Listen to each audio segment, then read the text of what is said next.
Already had a burger and some fries. That's right. Simple, but yeah, it was good.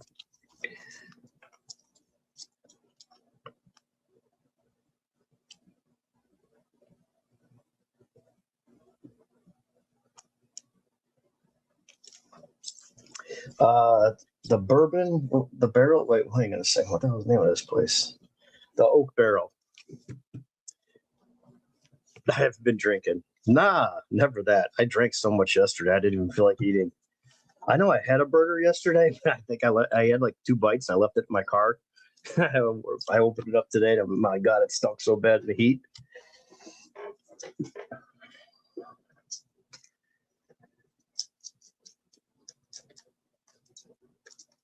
It was terrible. I mean, I didn't taste anything anyway because I was drinking too much. I know how to play craps. I've like sat with friends, that have played, and I'm like, here, take $100 and just put me on whatever bets you're playing. I'll play the bonuses or whatever. First time I actually played by myself. And it was 30 to 1 on the smalls, 30 to 1 on the talls, and then 150 to 1 if you hit them all. You hit both. And this guy, it was over 50 rolls. It was 38 or 40, almost 40 minutes after he hit the 2 through 6 and then the 8 through 12. And he rolled for over 30 minutes after that. And I had $5. I had $5 on it, $5. So I got is it 155? Well, your $5 bet back. So 150, and I think 900 for there's 150 to 1. Yeah, 900. It was crazy. And I wasn't like betting anything else. Like I was just, I bought in for $100 and that was it.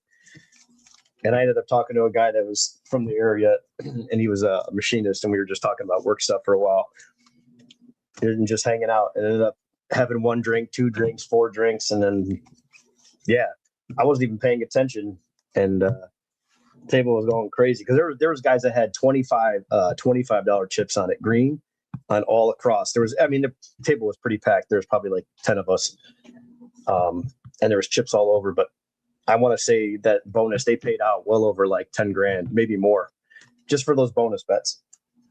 And other people were winning other stuff that I have no idea like what they were doing. But yeah, it was pretty cool. Because you don't usually see that. And he's like, this isn't going to happen. I'm like, why not? You never know. And then time flies when you're just talking and drinking. So, you know how that goes. Rangers game. Oh man. Yeah. It's good though, man. It's good. Time flies when you're having fun.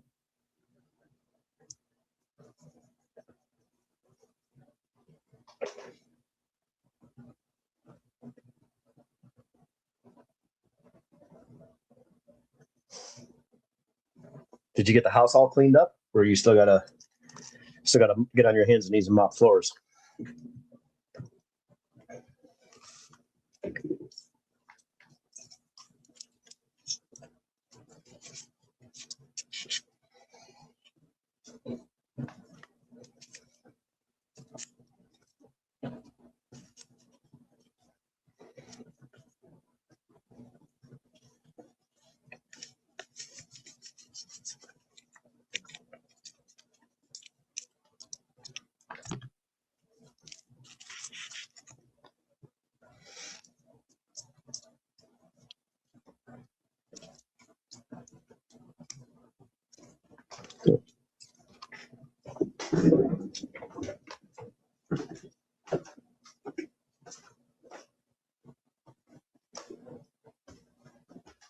What time does that Spurs game start?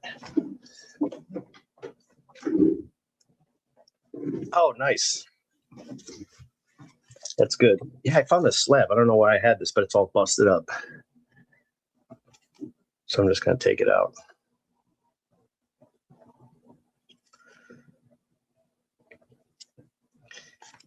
Let's see if this is an older slab. If it cracks, if not, it's just going to flex.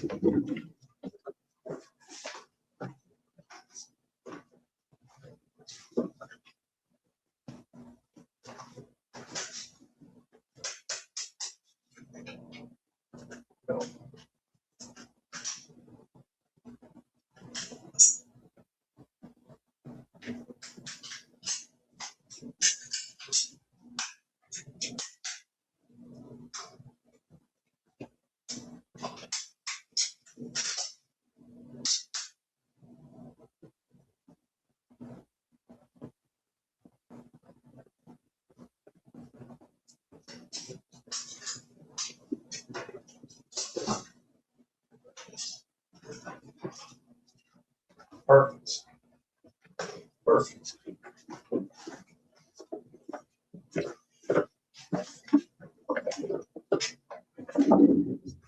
Not bad.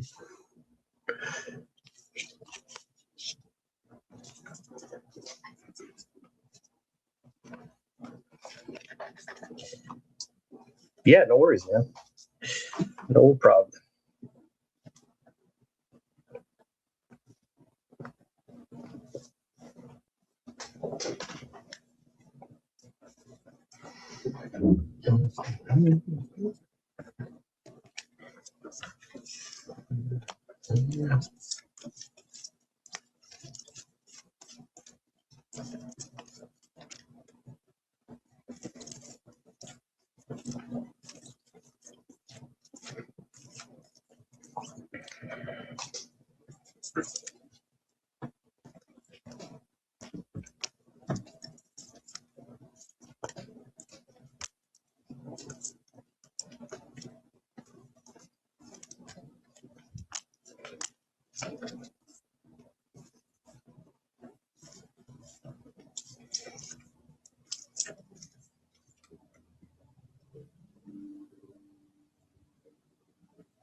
That's an expensive line. -5. I wonder if that's still what it is right now.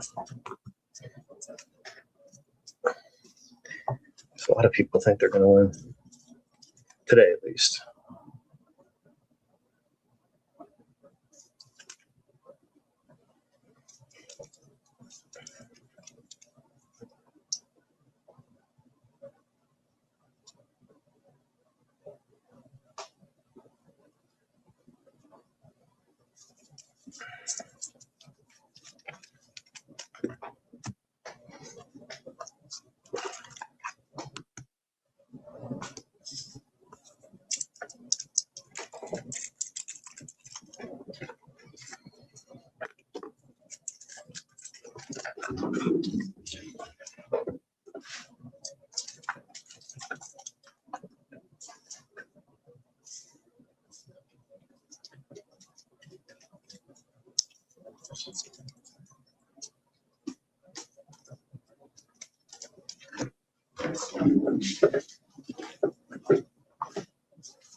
What's up, Sean?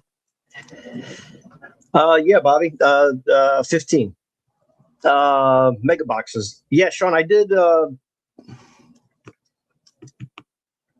What did we do with the megas? No, the megas that I had in my break were good. I actually did better on the draft ones. We got the gold, and then what was that other card we got? I don't know if you were in that break, but we got a gold and an orange.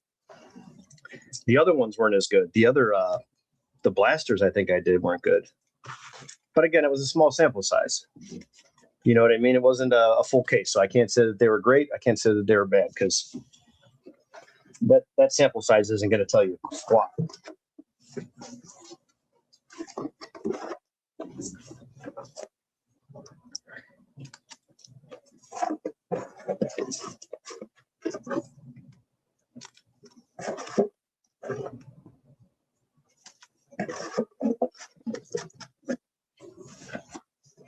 I think Nala did either half a case or he did a full case, but he did 10 and 10. I think he did 2 breaks with it, and I don't know what the total count was, but I'm not sure if he got 3 autos. But again, that's a full case. That's 20 boxes. But I think he split them up between 2 breaks. At least that's what I remember. Could be wrong on that.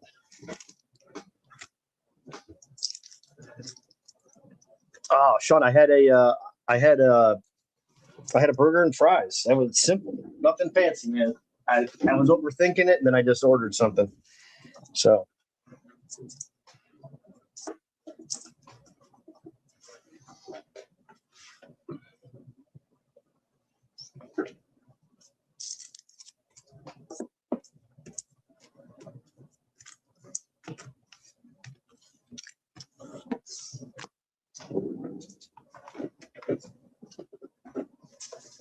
How about you? Did you order that pizza yet? I think the game's starting soon. I didn't want to wait too late because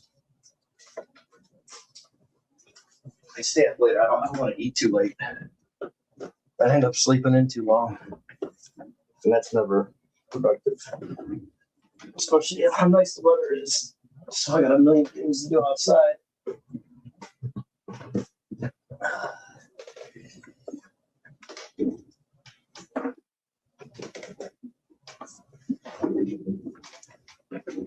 Did you get the pineapple?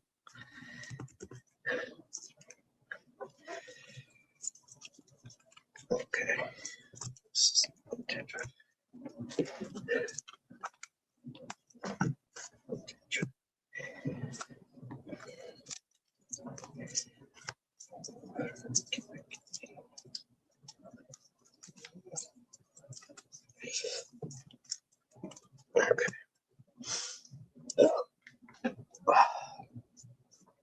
Sounds good, Bobby. Got your spot. Appreciate that. Puts us down to 14.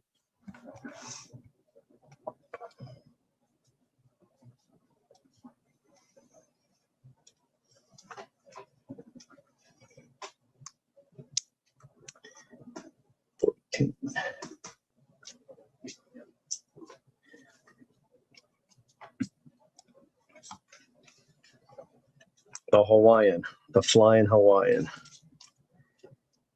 All right. Sneaker 2. 3.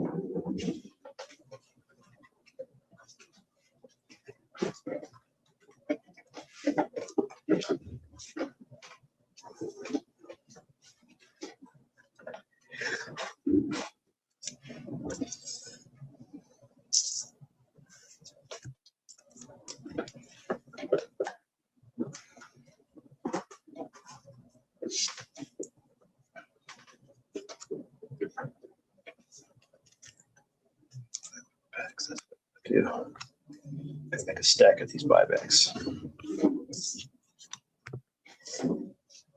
Yep, Bobby. Yep, I got it. He must have still been checking out when I replied on here. All good. Down to 14. Probably there's pictures in that link if you want to click the pinned comment. You could see all the slabs. So whatever team you land on, that's the slab that you'll get. In addition to your break spots or your cards from your break.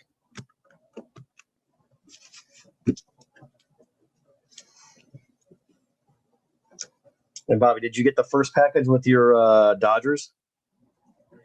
Hey, Corey. Yeah, no worries, man. Anytime, dude. Glad you can enjoy them.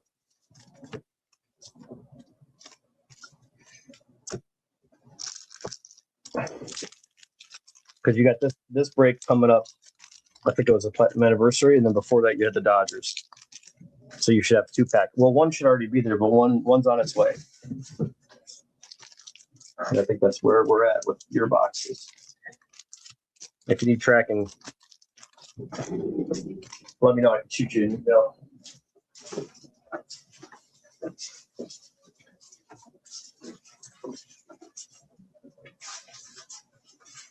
Yeah, hopefully it's a good game. I mean, I'm not a huge basketball fan, but playoffs is, it's always interesting. Yeah, they're separate packages, though, just so you know. So you'll have 2.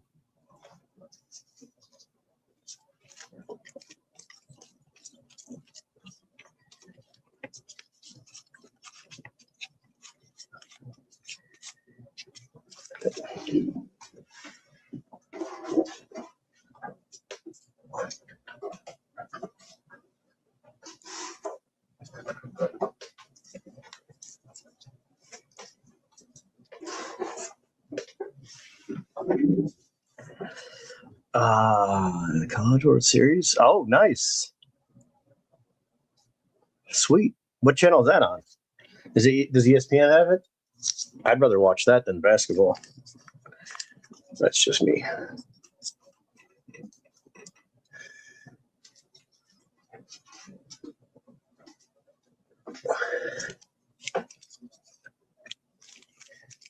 Going through all this vintage, I've got cards that are like undersized that I don't want to sell, but obviously I'll sell them as,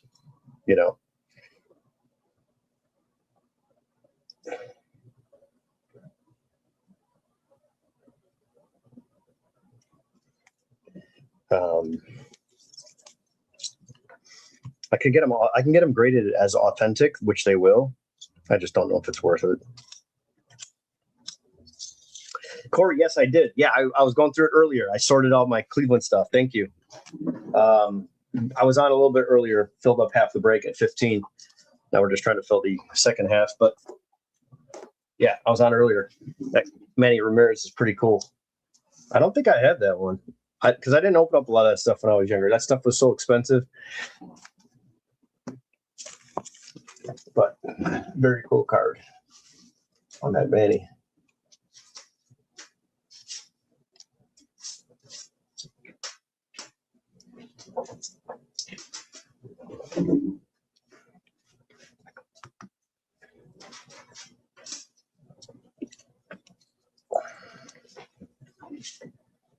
Yeah, I think I remember getting this card. I miss things like perfect, but it's thin left to right. He definitely trimmed it, and he just let me keep it. He refunded my money 100%. I mean, the card's like razor sharp. It's authentic. It's legit. I mean, even if the corners and edges were bad, like the surface in this card is like mint. Why would you do that? Like, why would you just leave it alone? That's just a print. It's not a paper loss, just printing missing. But yeah, man, what a beautiful card.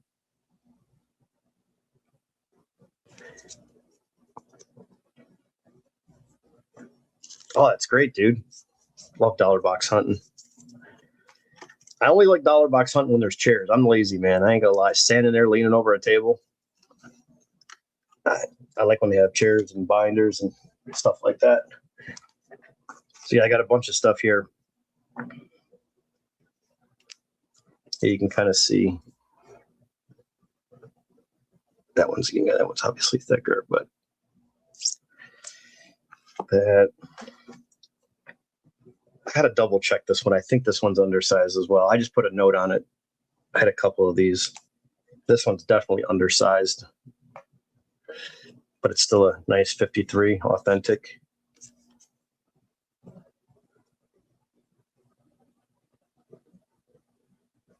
I don't know why people trim these cards. They're worth more. They're worth more the way they were before they trimmed them. But they're trying to screw people, so there's that. I don't know why I had this one set aside. This one's definitely authentic and not trimmed. Just a decent Ernie Banks. Yeah, it's like that canvas sack that you do potato races in, you know?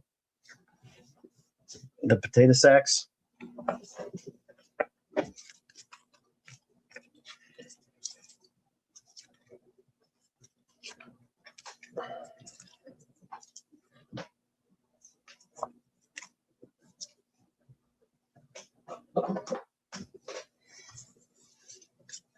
There's another one that I found in a stack that was definitely trimmed. Again, don't know why, but someone felt the need to shave this one up. There's a couple more. I think this one had color added up here.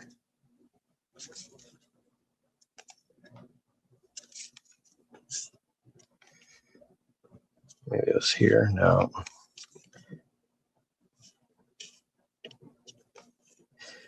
You can just tell. You can almost feel how sharp these edges are. And this one's definitely too small. So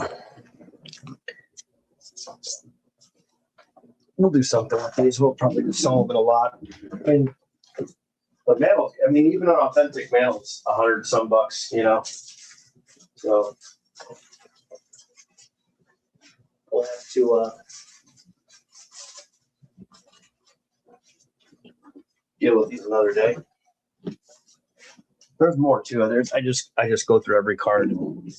This is just what I found so far, and I don't want to sell these in lots or anything like that.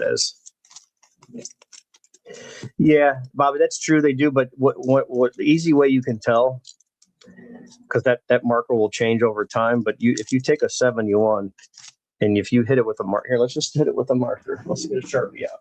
It's so hard to do to where you're going to make the edge, which is exposed and raw.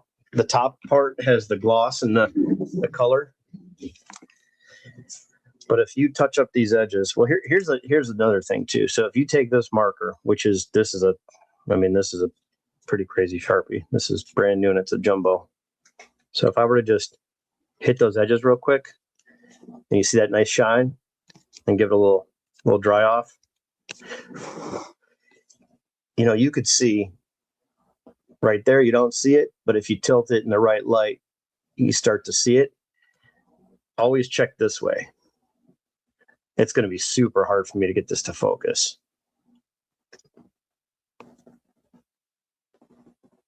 Yeah, it's probably not going to happen. But the edge here, it'll bleed onto the paper side because you're trying to touch up an area that's missing the paper.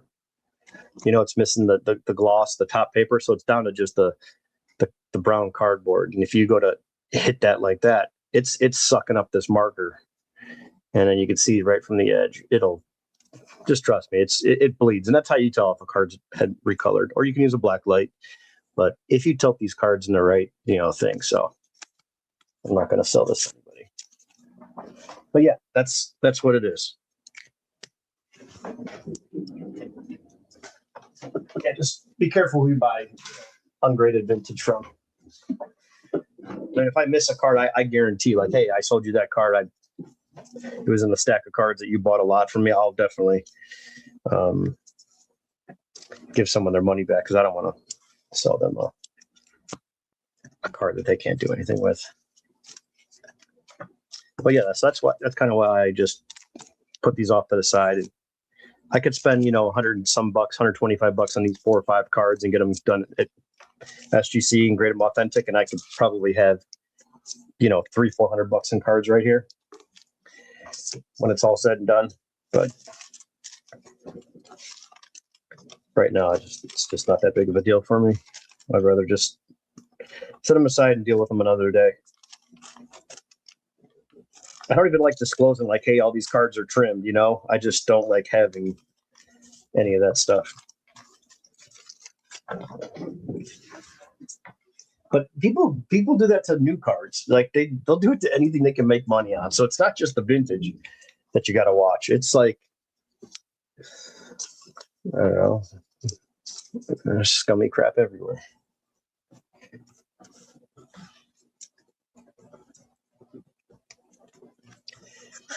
All right.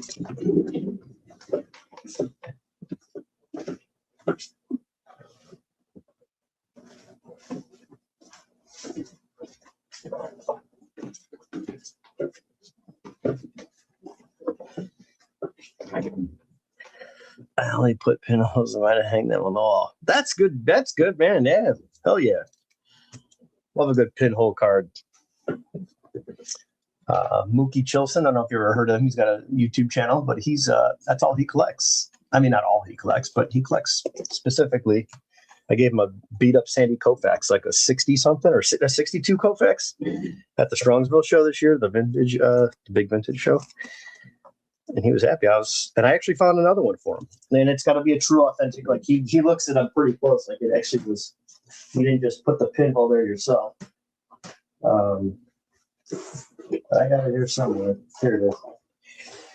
So I set this aside next time I go to a show, and he's there, so you can see the pinhole. And that's what he collects. But yeah, here's a nice high number, 1959.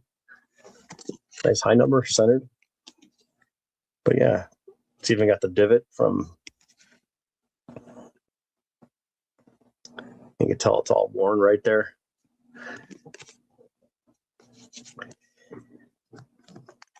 Yeah, so I'll just set this aside for next year. If he goes there, I'll just have it with me so I can give it to him. I probably could have got $10-20 for that card, maybe $15. I don't know. But it was a beater and it had a pinhole, so he'll enjoy it more than I will.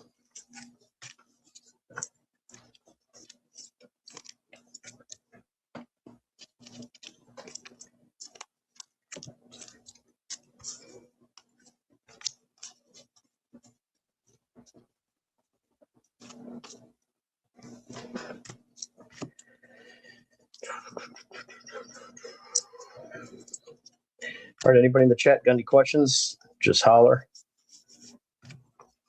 Question about the break or want to get in?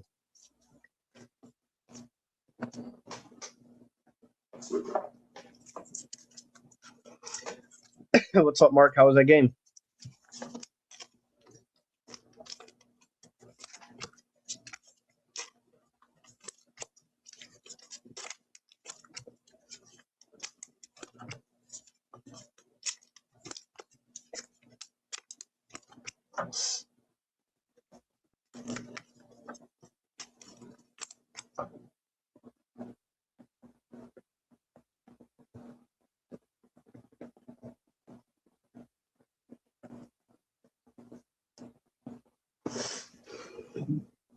Always lost. Okay. Yeah, as long as you had fun, that's good. If you guys don't mind, hit that like button, see if we can get some more people up in here.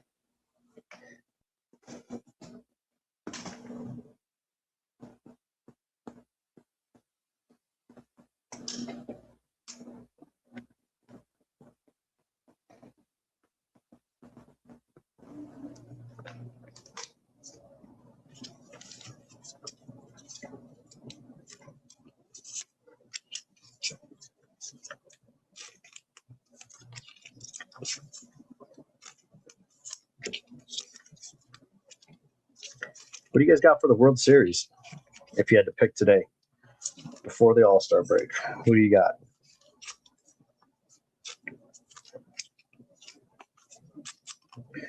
Judge looks like he's going to be out for a while. Jose just got hurt, a bone in his wrist or something like that, or hand. Acuna's out. Some people will be coming back from injury. I know the Astros had like 15 players that were out. White Sox are just pulling people off the street. They're in first place in the division.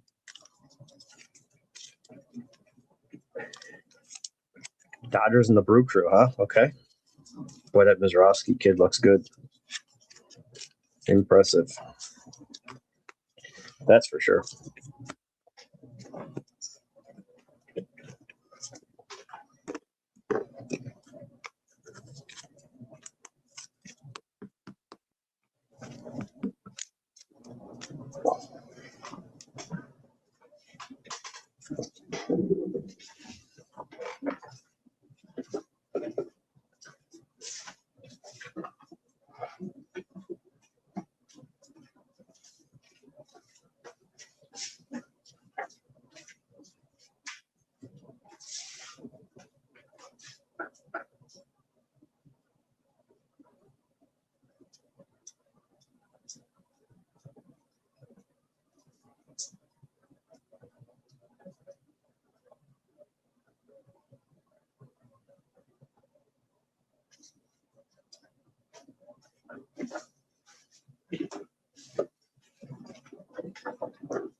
Dodgers and the Jays. Okay. Yeah, they're crazy right now. I don't know about his lower end stuff. I just was taking a look at some of the higher end stuff. I sold all the, I think, you know what? Makes me think now. Do I have any more? I know I had a couple autographs. I sold those a while ago. You know, shoulda, woulda, coulda, kept them longer. But you never know. Took the money and ran.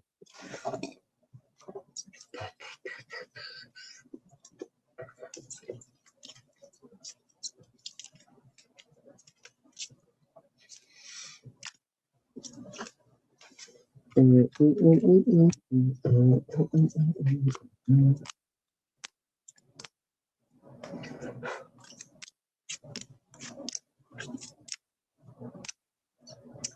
are we thinking for Rookie of the Year in the National League? Do you think this JJ kid can get there? JJ Weatherholt?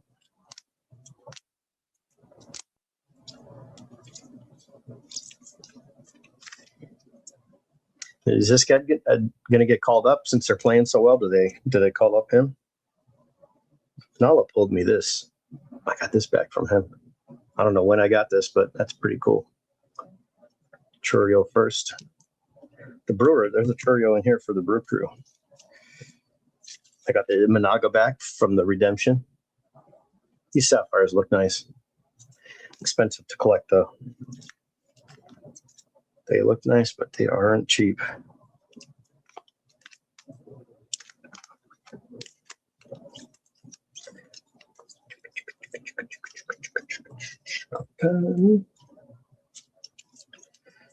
Parts. And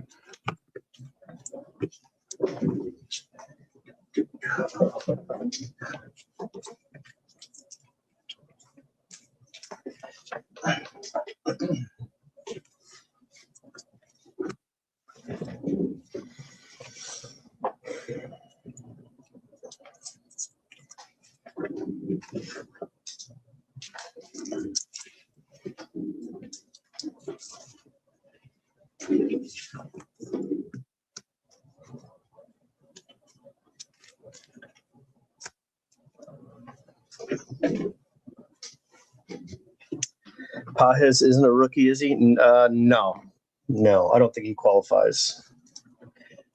It's a negative.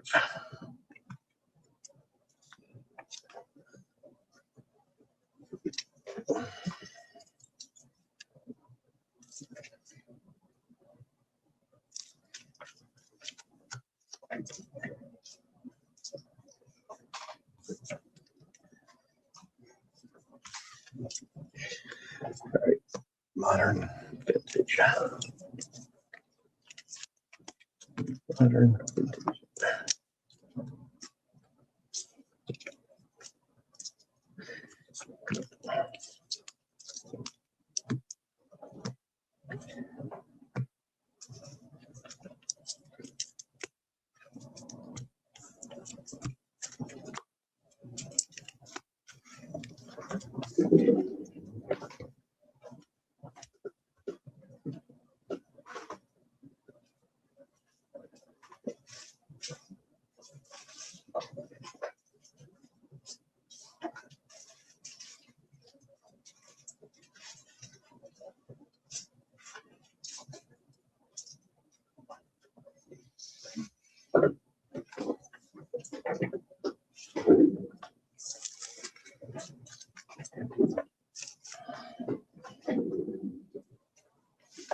Slow stroll at the rodeo.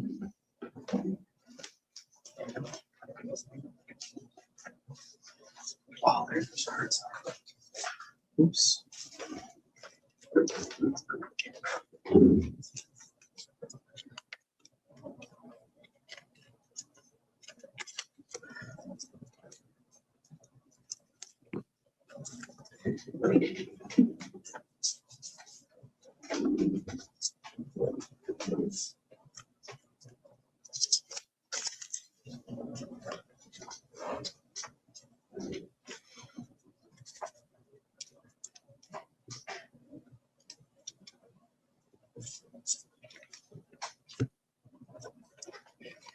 I think Mike said those refractors, but they don't have refractor on the back.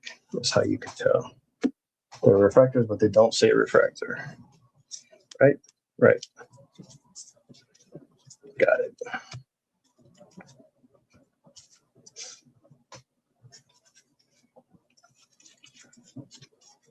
Get it. Got it. Good.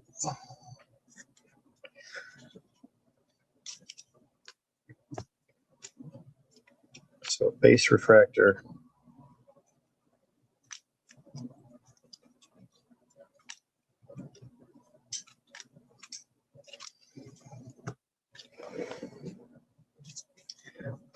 In the back.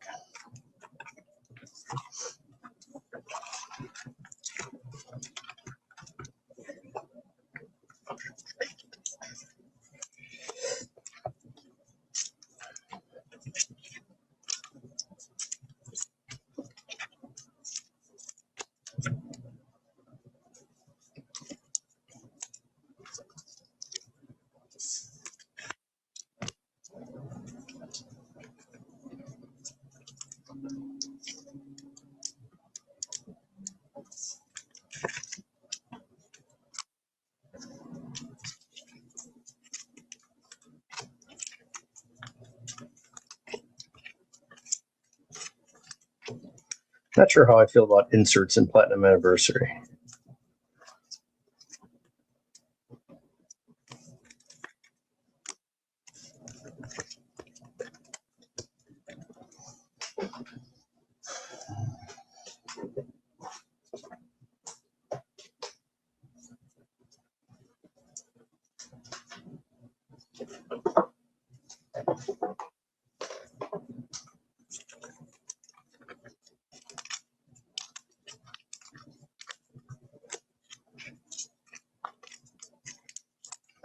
I guess it's something else to chase if you're a set builder, so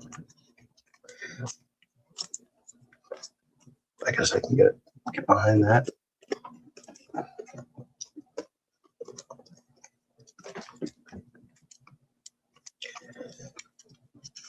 All right, we're still sitting flat on 14.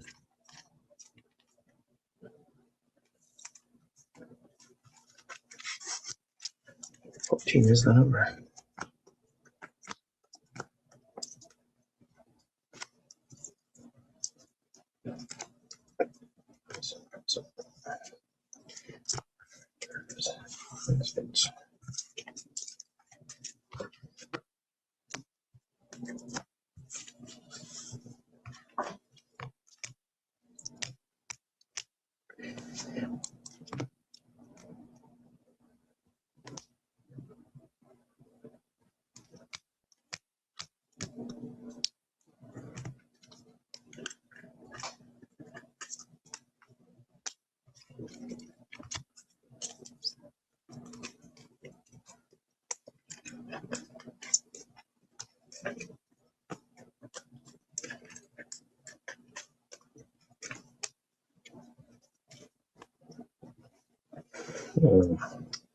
So this one's the older versions of the old players, but that says refractor, so that's a base. All right, figure it out. Go up, Smalls.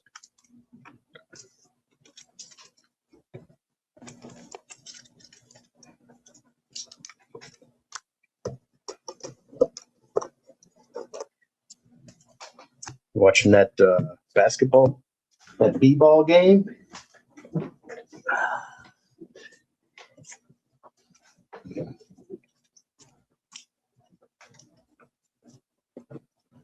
Shohei Ohtani. Dun, dun, dun, dun, dun. Cabana. Dun, dun, dun, dun, dun.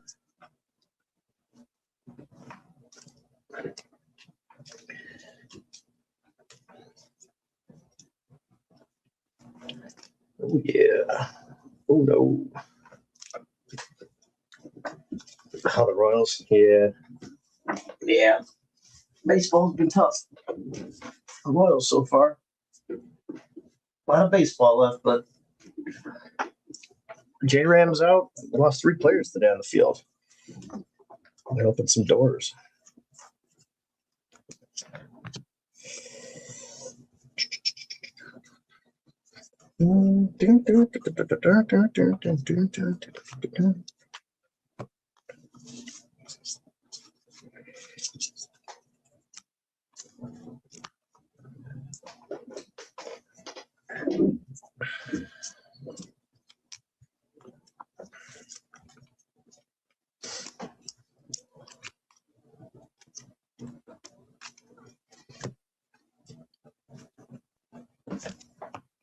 Yeah, he wasn't playing the greatest either up to that point, but still, you'd love to have him in the lineup every day.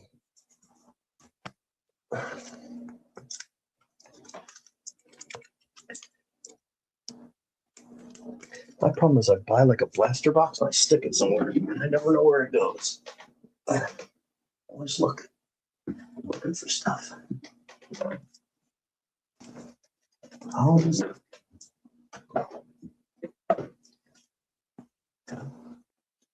There we go. Should I hang on to that JJ or what? What do you guys think? The JJ Schmether Smoke.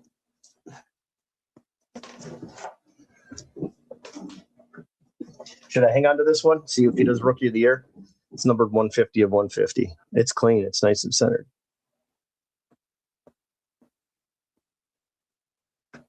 150, 150. Nice, man. What'd you grab? What'd you get? Did you sell? Did you do any selling? I gotta send you that box of cards, man. I got a big old box of Royals and those Bobbies. Amongst the 1,000 other things I gotta do. My brain is frying. Oops. That's gonna leave the mark. That's good. 10 people in the chat watching. Guys, if you don't mind, hit that thumbs up. Let's see if we get some more people in here.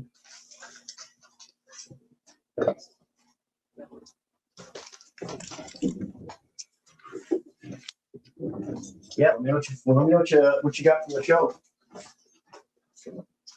You know what I should do, Smalls? I'll give you those. I think I'm gonna make that Kool-Aid tonight. Go sit on the porch. I gotta turn my ceiling off on my porch because I want to put a swing up.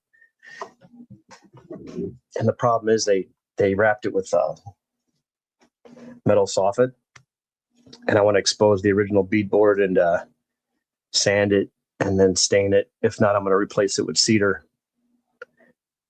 this year and then beef up the spot where I want to hang a swing. Probably a Select Certified Marigold Bonds. Come on, you kidding me? Wow. Dude, that's crazy. What do you mean probably best deal? What how many of those deals like that did you get? What kind of card shows are you going to where you're finding that stuff in dollar boxes, man?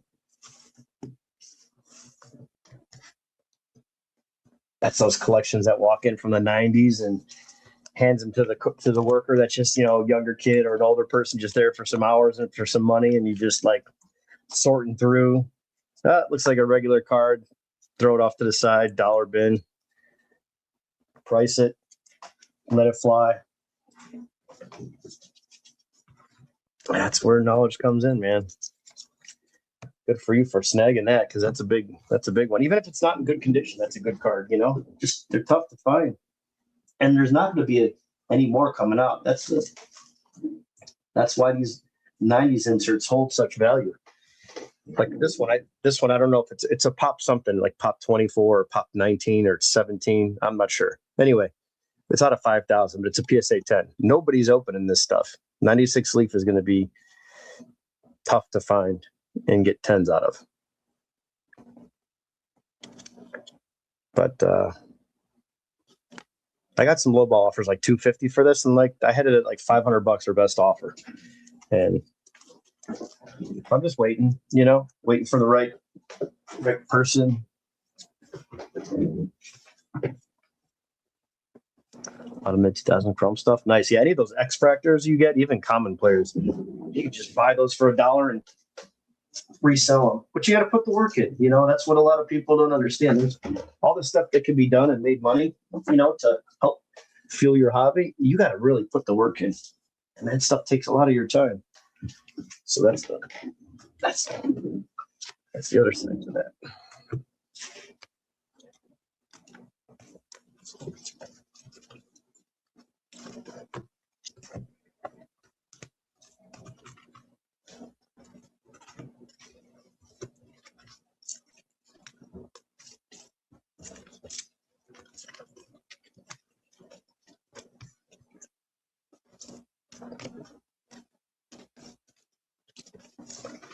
Where have we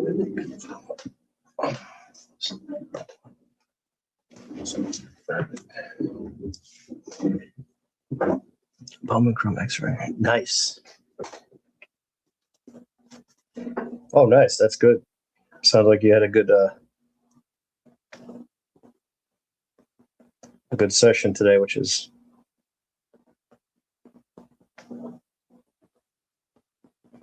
well, like I was saying, like I was going to say, you should probably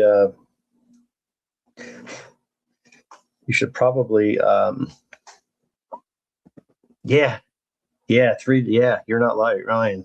Fucking Ando, Jesus. Did you jinx us by going to the game? It's crazy, man. Shit, what the hell was I trying to find?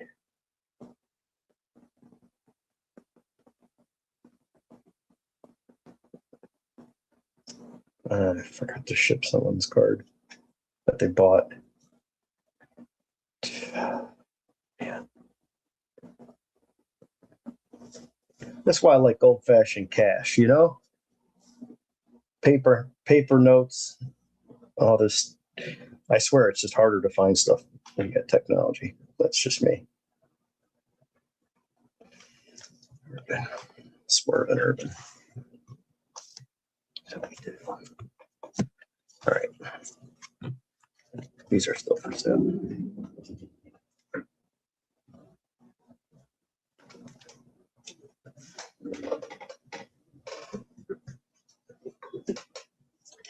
That's my problem. I just push stuff to the side. It gets lost. In the shuffle.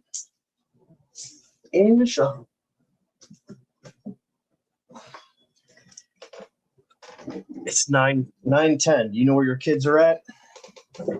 Nope.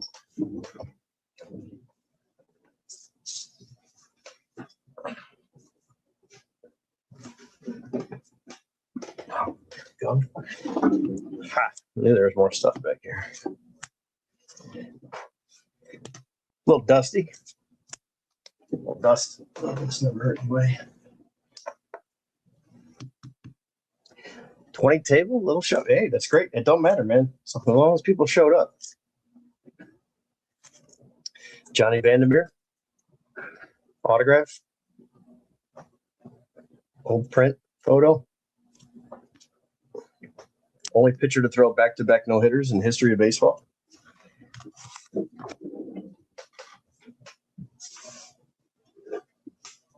For the Cincinnati Reds. Cincinnati.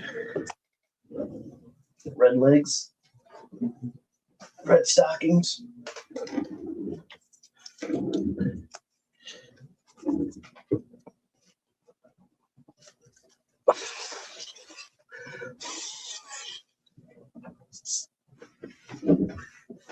Yeah, I don't know how nice it is. Yeah, I'm waiting for Smalls to send me a picture.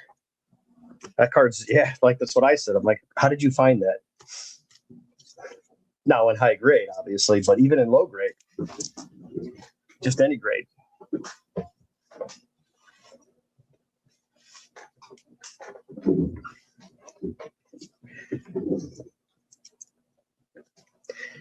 Yeah, he's found some good stuff in them dollar boxes, you know.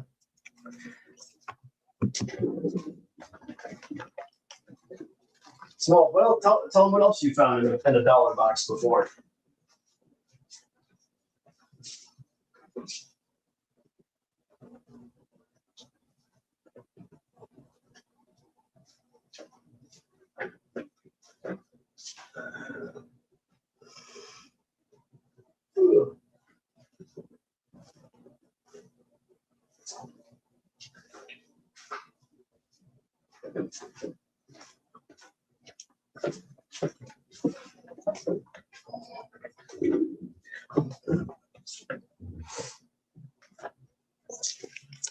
That's why I'm still always open to buy more collections. You never know what people collect and people pull. I mean, I know this is not a huge card. Magnus, I don't know if you saw this, but I opened up a box of Skybox the other day. This Bonds isn't that expensive. You sure? Are you sure about that? What's more than that? Skybox 2000 and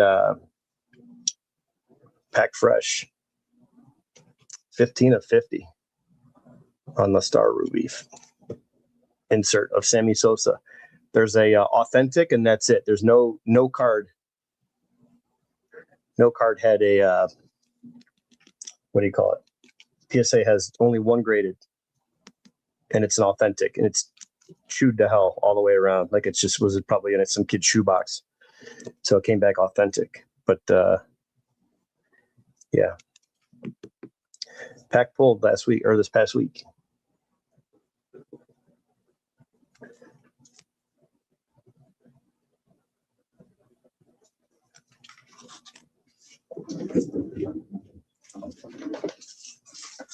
I was excited. Last pack too. Very last pack. That came out.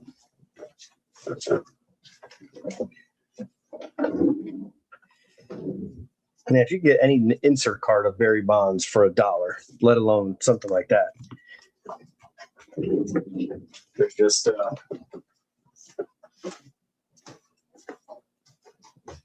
not a whole lot out there for $1 these days.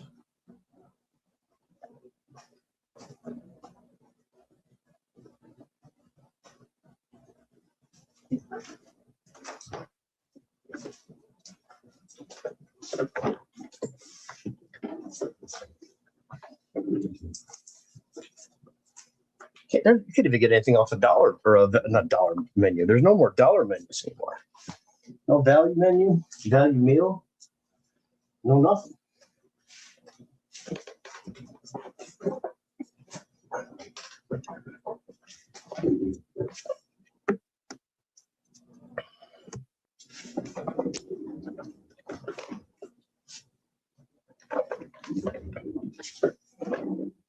I did a blaster box the other day. I'll share the hits with you guys.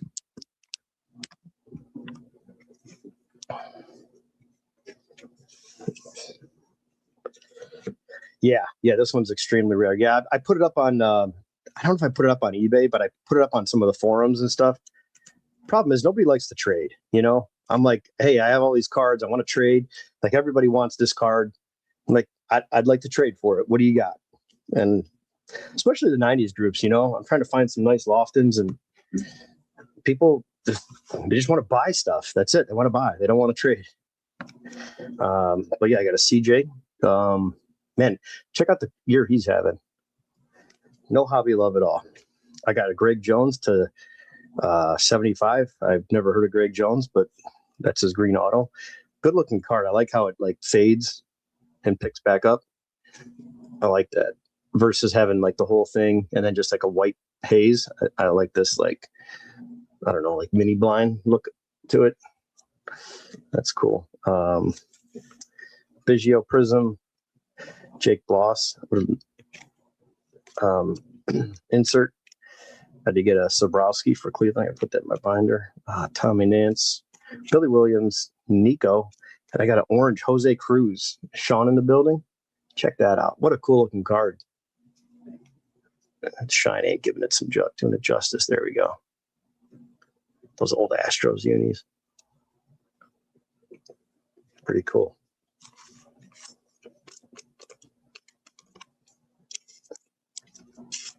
Oh, nice.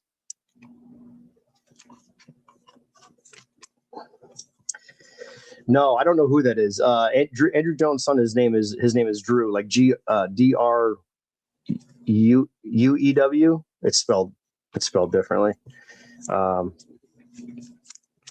yeah, no, it's not his son.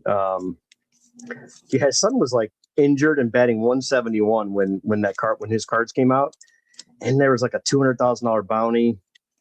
And there was that one story where the guy and his son was like traveling through from Cincinnati and stopped at a shop and got a couple packs and pulled it. And I mean, good for him because he cashed the bounty in. But like those cards nobody wants that stuff right now. Now, granted, the kid was like 18 years old, right? So he could certainly be a Hall of Famer at any time between now and the next 5 years and still be relevant.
That's the one. Okay.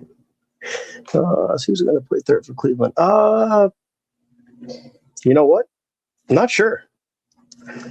I'll do some maneuvering. I know that.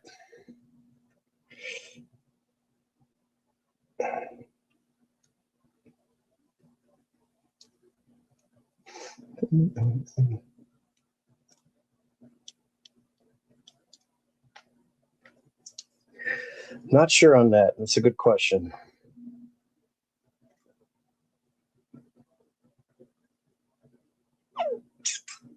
Not sure on that one.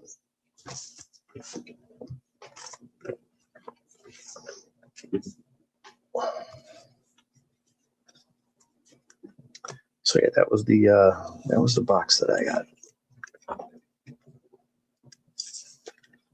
I did a few actually, so I shouldn't say that's the only one.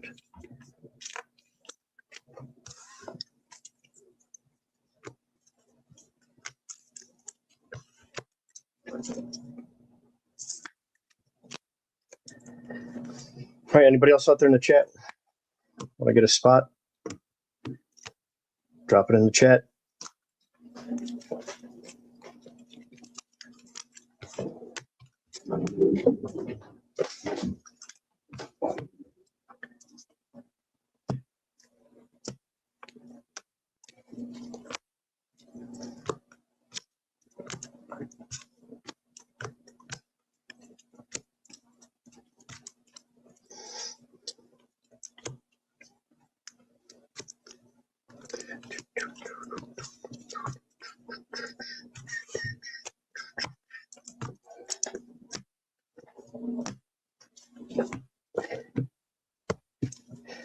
Not yet. I should do that shortly. Let me finish up what I'm doing here. Simmer down now. Simmer down now. Yeah, give me a second. They're small. I'll real quick. I'm just gonna finish put this away. Trying to clear off the dust, so all I have is stuff for the break, and it gives me more room to get this done what feels like more efficiently. Although it's just cleaning up mess really.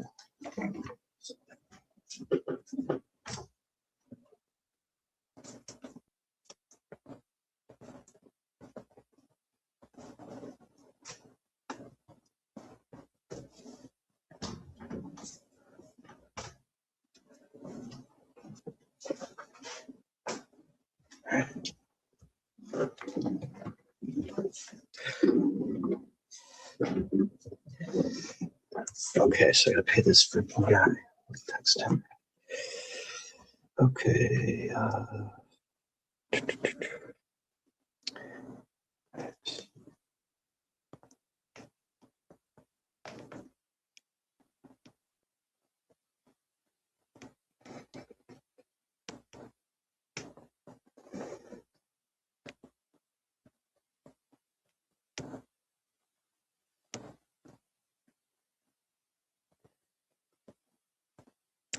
It costs too much money to move them.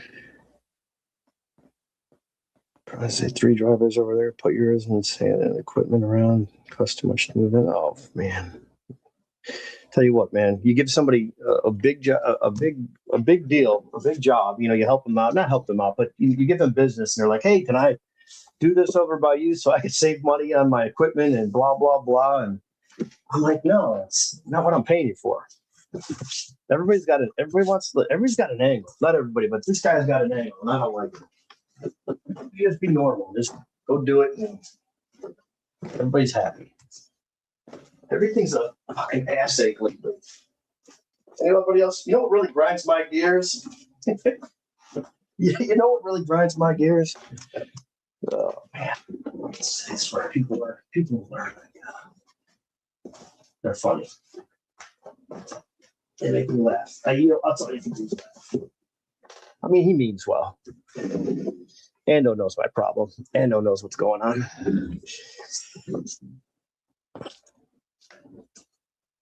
All right, so I got to ship this last one. That's what I forgot. Okay, that's got to go out. Ando, are you still in the chat? He wants to do 3 driveways because he doesn't want to move his equipment around.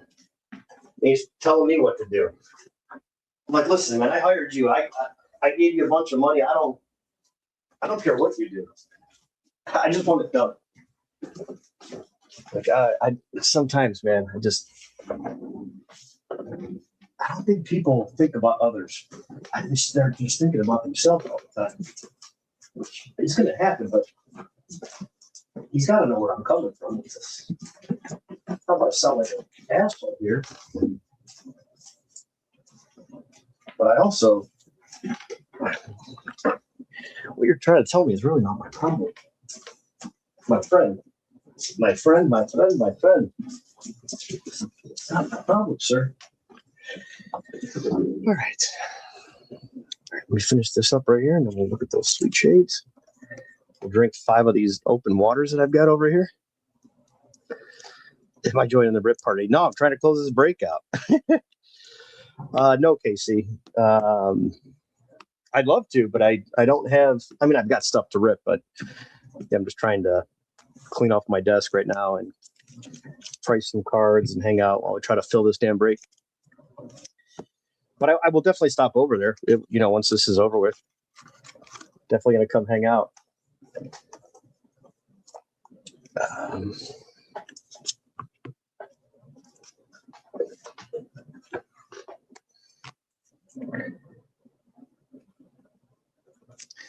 These were some pretty cool looking inserts out of that Skybox box. Magnus, if you're still here, kind of like these.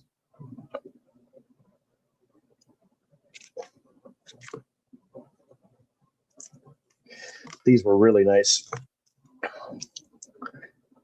I'd love to put this set together. I don't know how expensive they are. Looks like it's only a 10 card set. We've got 2 of them.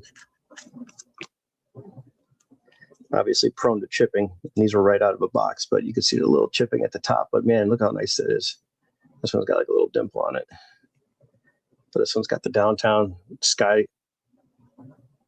there of Cleveland. And there's the Piazza. Yeah, so a little 10 card set. Should be all right. Together should be too expensive. I don't need it graded or anything. I just want to get it into a binder. These weren't bad looking. Kind of plain, but these had the blue on it, and I think the other ones, some of them did and some of them didn't. So I don't know. I gotta check online. But it looks like the blue, just like this, like the silver and orange. I think that's the blue and orange. I think it's the same setup, like American and National League and then National American League. I think that's how they designed these. But some of these like had, the silver and then the gold with that. And then obviously the rare one that was the out of 50 had the red. But then there was some that had the blue, which I don't know if that's a different. Tougher to find parallel. I'm not sure. Or they all could look like that. I just haven't checked, but something I just noticed. Okay, what the hell did I do with those cars? Whew, shit.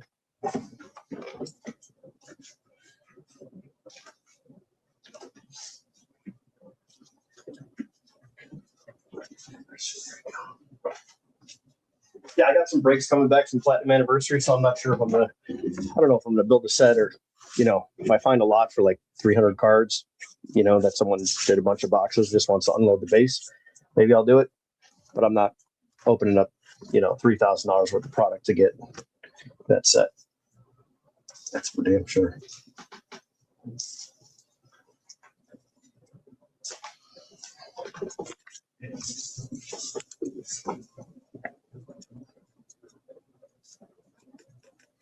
All right, guys, we're sitting at 14.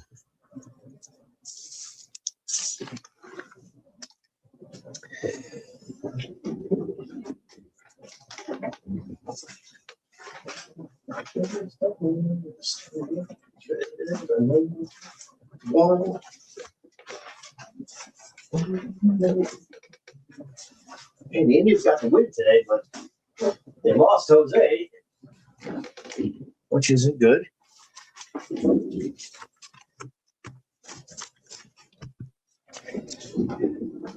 So we'll see what else happens with that.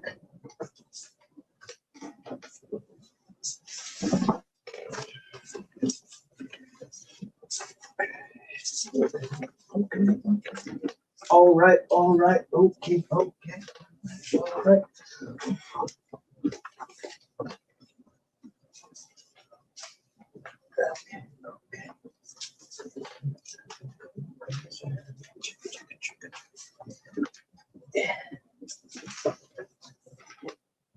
They're all out.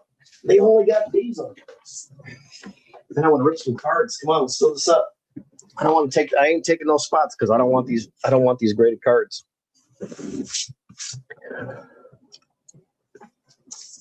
Yeah, you know it, Ando. You know it.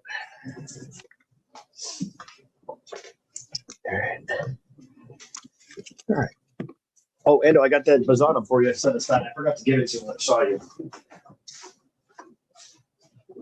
Next time you're over, just remind me. Never mind. I'll just put it in your box. But I got that Bazana. The comes in the retail. It's that like what's that, like snakeskin? It's got like a raised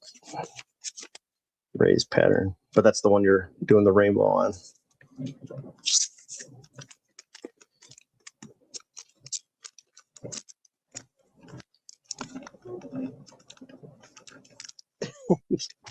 Like I get it, man. Like I totally understand where people are coming from. I'm definitely more open-minded than I used to be.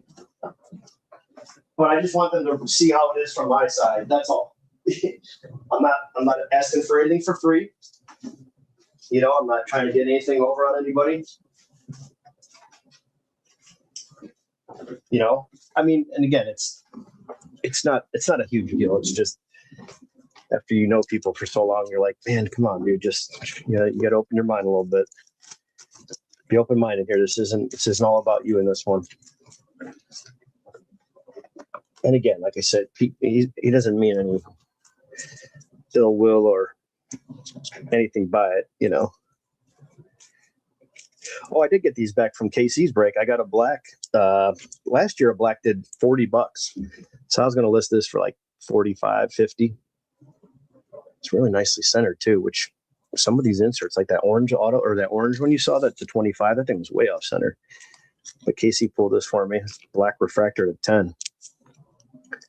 And just what an awesome looking car. Oh, it's got like a wave pattern in the back. Let me get it out of the way there. It's too bright actually, this light, but you get the idea. It's got the shine to it. There it goes. Nice McCovey. He must have did a mixer with like other stuff because I got an Eckersley in here that's 2022. That's to 199. Oops. Big fan of Eckersley. Just looks so cool. I like this card. This is obviously it's more like the paint. Like this is an actual image right here, and this is like the 53 tops, which is more of the well, my mantle's back there, but it's like the artist painting, and that's a true image. Both of those. So,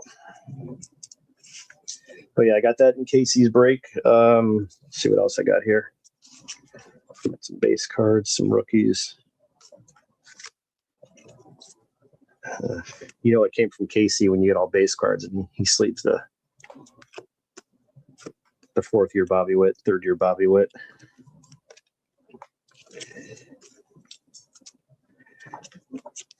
Show some respect to the Witt.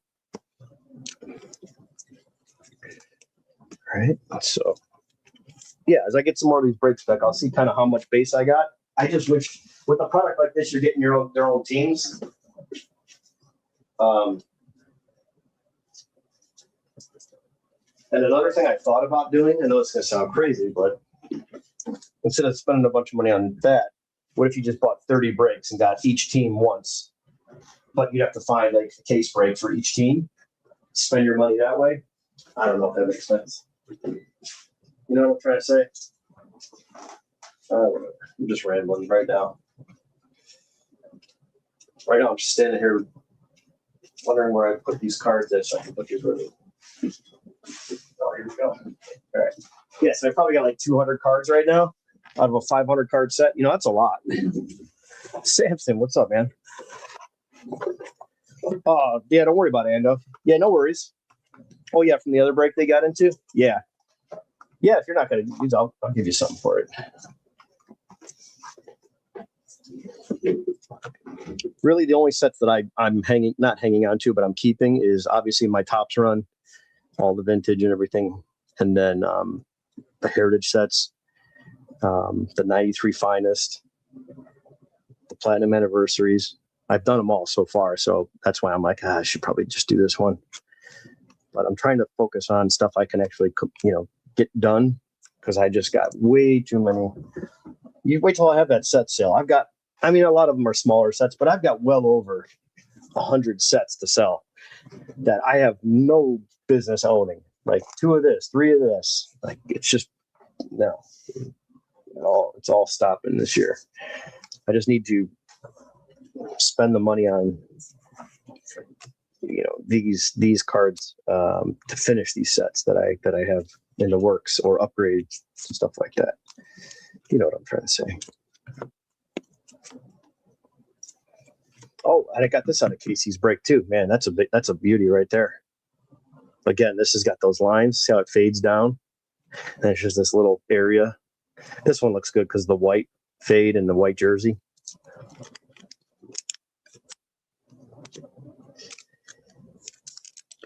Samsonite. But yeah, man, he's playing good.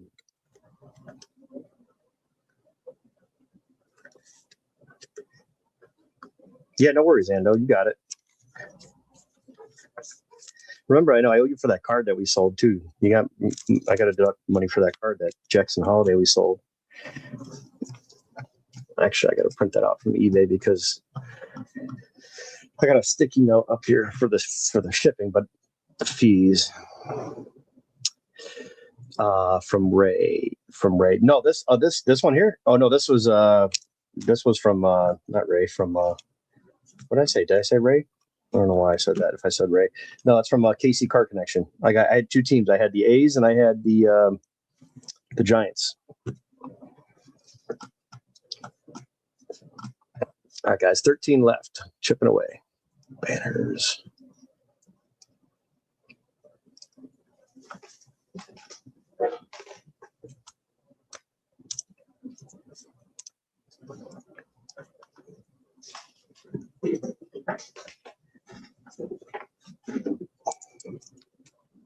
I got Devers, Birdsong. I don't know how this kid's doing, but he's a rookie.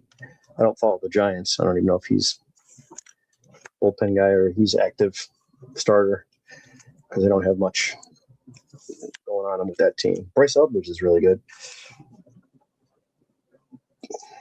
This is 25 products, so I obviously didn't get any Bryce. I did pull this card for KC in the break. Bryce Eldridge, rookie, with the Giants border. And I got this one out of a blaster box. Jason Dominguez.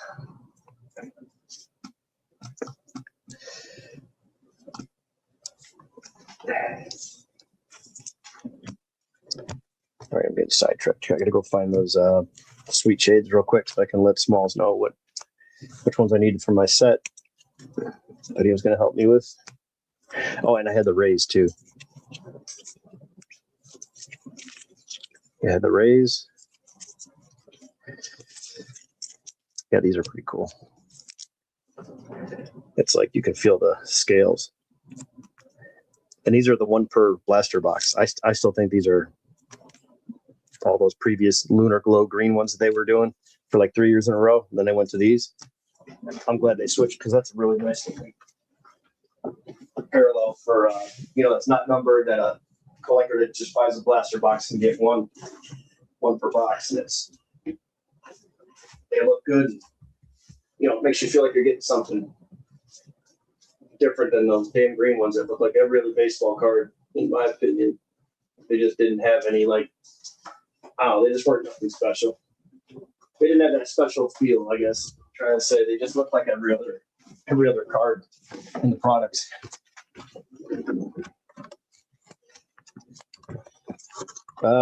Smalls, if you're still here, this is what I've got. I've got Altuve, Shohei, Pete, Cutchin, Stanton, Buxton, Bogarts, Acuna, Soto, Tatis. So I think if I remember correctly, you text me like a couple different ones.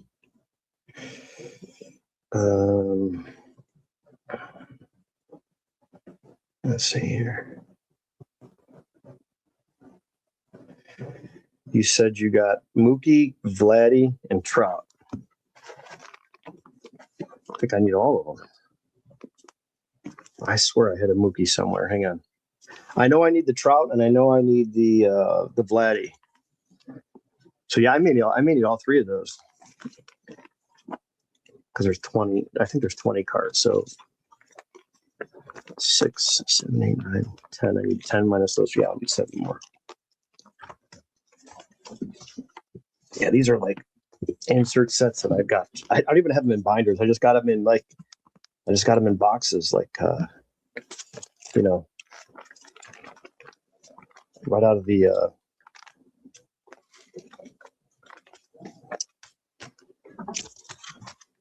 don't even have them put with the sets yet. This is stuff I need to keep working on that I enjoy. I got away from this too much. I got boxes like this with like 4 or 5 insert sets in each one, and none of it's complete. It drives me crazy. Drives me freaking crazy. So yeah, I'm sitting on a stack right here. Look at these things.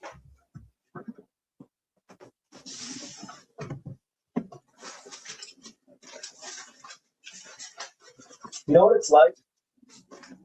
It's kind of like if you're trying to find something to scratch your back with and you got nothing. Your arm just doesn't quite reach. No matter which angle, you can't find something to lean up against.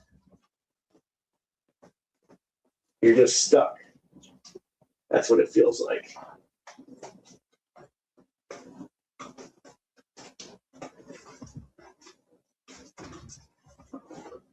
What I'm going to do, though, I got some more pages here. I'm going to fill these up. If you guys only know how many cards are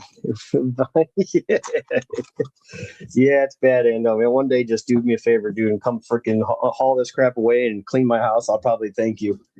They're like, oh, they still hold my stuff. And I'll probably just smile.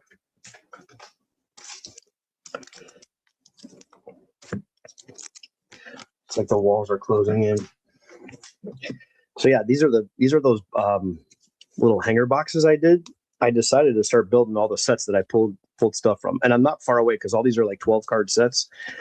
So, well, these two got to go get mixed in, but this is the bomb squad, and I had pulled all the Otanis. These are going for like $40 to $70 depending on which one it is. So I had the Otanis, and that made me decide like, okay, I'll do them. But this was that case of like, I don't know, 180 hangers that I had to buy one time. You guys know that whole story. I wasn't forced to buy them, but it was like the guy shipped me the wrong stuff. 160, 180. I don't know, it was a lot. There's a lot of those cards. I had ordered something else, and then he shipped me those, and then he realized that he sent me the wrong stuff, and he said, I don't want those back. How much would you give me to keep them? And I said, I don't want them either, but sounds like you're forcing me to buy them. So I bought them. And then I ended up opening up a bunch and gave a bunch away in the giveaways. But I opened a bunch, and I don't know. I think these look cool. I think these things look awesome. So I'm just going to put the sets together because I've got all the big cards. Unless there's like an older player, like a Griffey. I know there's Judge and Trout and Ohtani in here, but Babe Ruth is also in those Unleashed. I have him, so I don't think there's anyone else that's going to cost me a bunch of money, like more than a couple dollars. So I'm just going to get all these I'm gonna get all these together. Here's what I'm honestly gonna do. I'm gonna put all these together. I got my little list. I need 2 cards for this set, 4 for the next one, 3 for that. And it's gonna sit there for like 5 more years, maybe 7 or 10, who knows? And it's just gonna go on a shelf in a box with like just as you see it. Mark my words.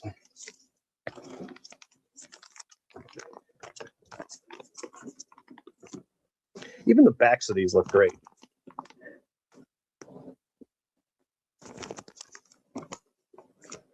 It's a shame that Panini can't doesn't have the licensing to make cards.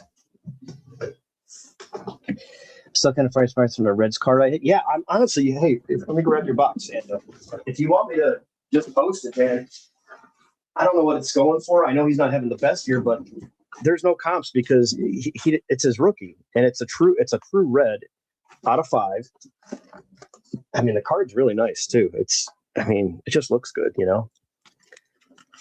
2 out of 5. I mean, the shine on this thing is, again, this light's too bright, so it doesn't really do it justice. It's almost, but yeah, you see the deal. Like it's a nice looking card. I mean, I could post it on. I'm on the Facebook group for the Platinum Anniversary. All you need is one buyer, It hasn't surfaced, and it hasn't sold. So someone's looking for it because it's not like he wasn't highly collectible. He was the 7th overall pick, and he got called up within, I think, like 8 months. Now, was he ready? I don't know, but he came through the minors quickly, and he's in the majors now. So, but yeah, I know if you would just want me to take a picture of it and then put a, rough high price and just say our best offer and see what comes in, I can do that. It's up to you.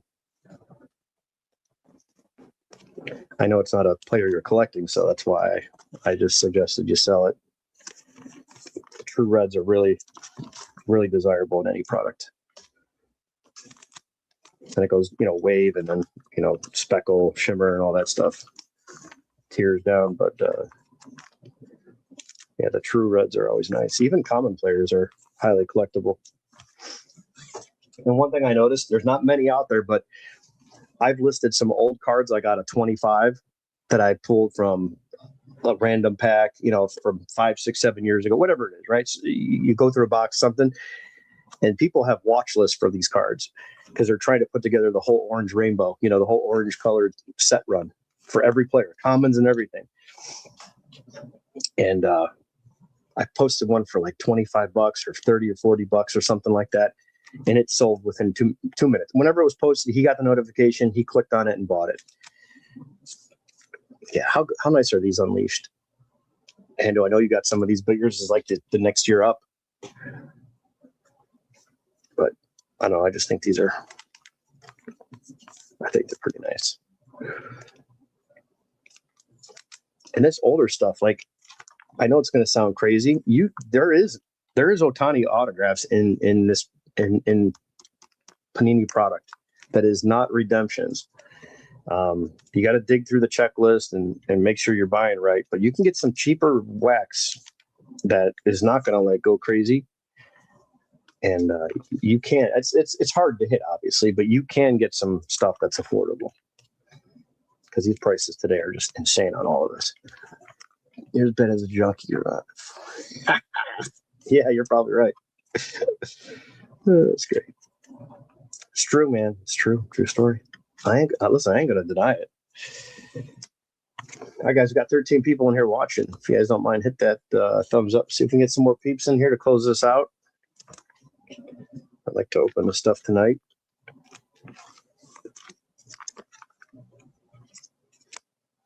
Everybody in the break, all 30 spots gets a PSA slab that's sitting here. No junk names, no garbage, no filler. It's more of a, calling this one the Publishers Clearinghouse. Oh yeah, the comic ones, yeah, those are great. Yeah, here it is. Yeah, the Marvels. Yeah, those are cool. I mean, they just got a lot of color to them, Even the back just looks like a comic book page. The font, here. Yeah, I like that a lot. It'd be cool if they had other people like in the background. Like if Vladdy was the star, then they had Bo and a couple other guys. I think those would look like team versions, you know what I mean? So like all the team would be right here, and then each team with the leader kind of being bigger, like Trout, and then everyone around him, Judge, Otani, etc. I think that would be a nice looking card. 12, 13. Yeah, I don't know if I may have all of these unleashed ones. I know this is like a 20 or 25 card set, but 10, 11, 13, 15. Too soon.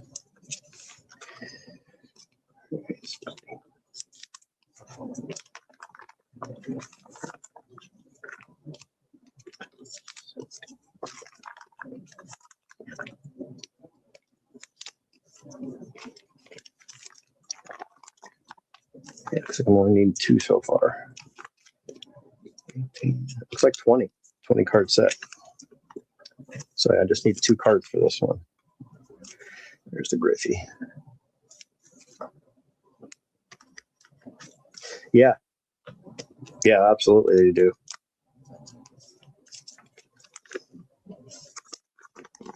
Right. And I think the rest of these smaller ones are like 12 card sets.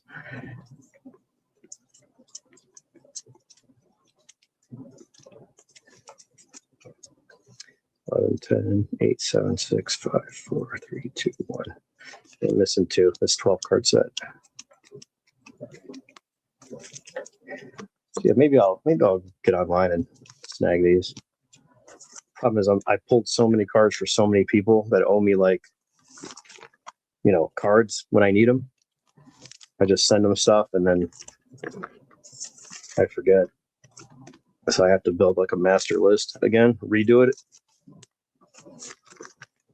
and then send it off in email form and see what people can fill for me before I start spending money.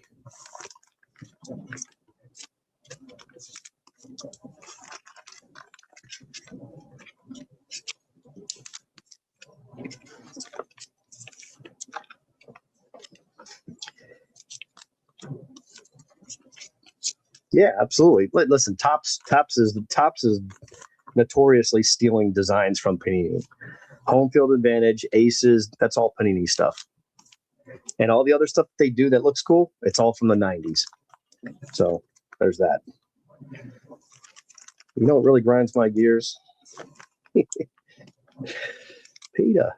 Anyone else watch Family Guy? Does anybody remember that episode when Peter started nagging on his wife, Lois, and he had her on the show? And all the stuff he was saying was about her. All right, so there's that one. Let's see what else we got. Trending.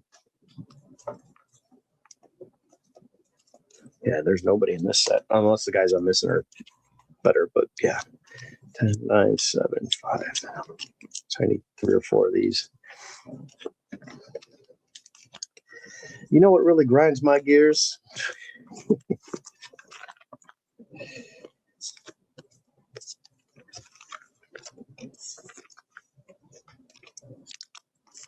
Jazz Chisholm.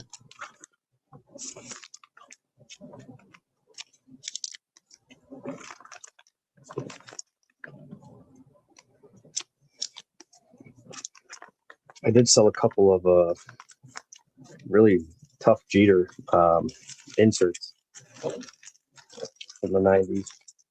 This one. So that was cool. I just don't know what I'm going to buy with it, though.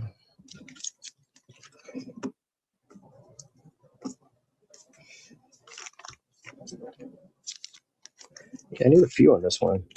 Looks like I need 3 cards or 4 cards. 1, 2, 3, 4 cards I'll need on this one. Sucks is they're 10 card sets, and these binder pages are 9, obviously. And I don't like to go back, to the back. So I just waste a page with 1 card in it. That's just my OCD.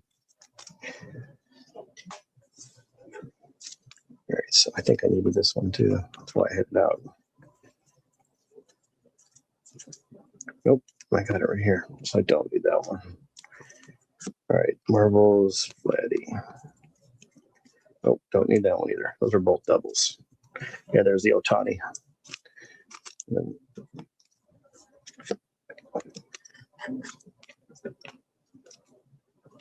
Number 9.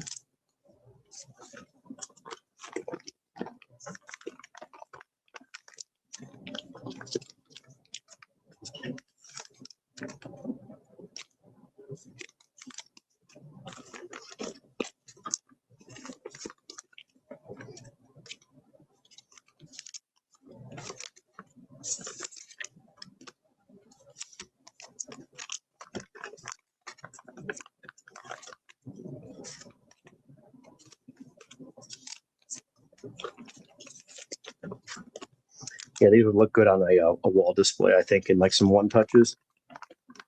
Nice clear glass, maybe with some mirror on the background. I think these would look awesome.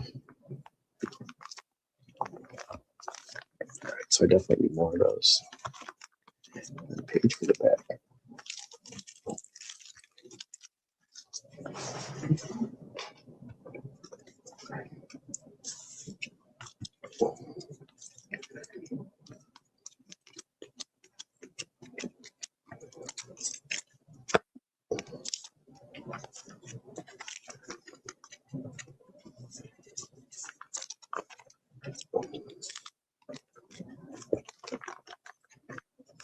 Aaron, if you're still listening, if you got to build a set list, man. If you've got a list of stuff that you need, I'm sure I can help fill a whole bunch. And I'll trade. I don't need to sell them. I'm happy with trading and getting some Indian stuff in return or other set build stuff if you have your stuff organized.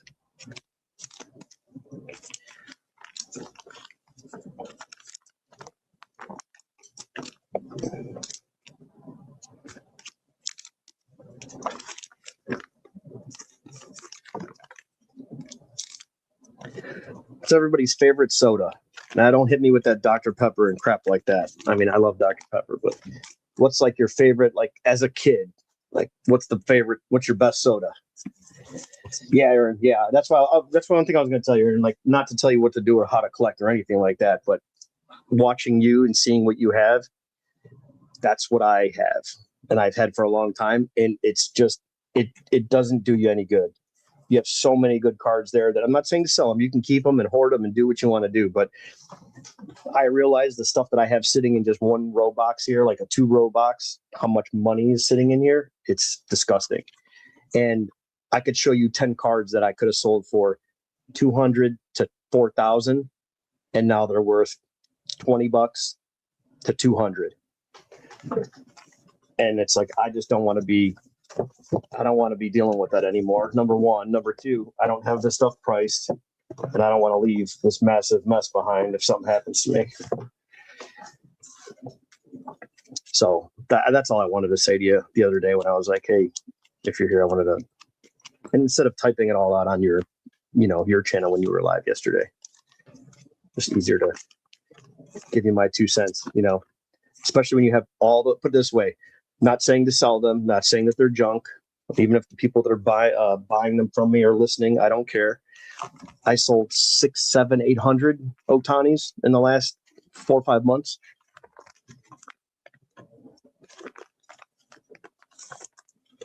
And you have a lot. But I've been doing this so long, I've never seen base cards and insert cards and stuff like that sell for what they're selling for. People are getting like 105% comps. I sold my stuff to people like way below that, below comps, and gave them room. You know what I mean? And I was like, yeah, man, do what you got to do. Make as much money as you can off. I don't care. I'm just selling them. You have so many cards in that box that I saw, and I'm sure you may have more, but when I saw that, I was like, oh boy, you just have a lot of good cards there. And you can keep a ton of that and then sell a lot. And it's something that there's no player out there today that sells like he does. period. And it's not even close. Aaron Judge is a close second, but now that he's hurt, okay, that sucks a little bit, but people still are still buying. I just sold my 1 of 1 online after he got hurt.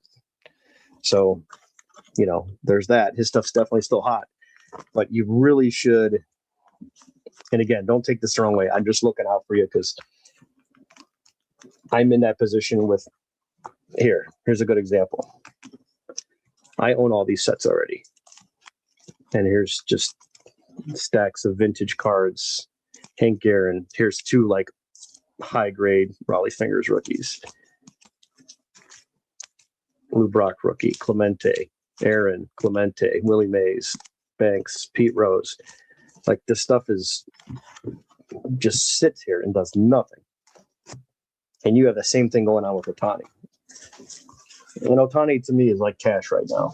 Like if somebody wants a card, they want to do some trading, it's like giving me cash because it's that easy to move.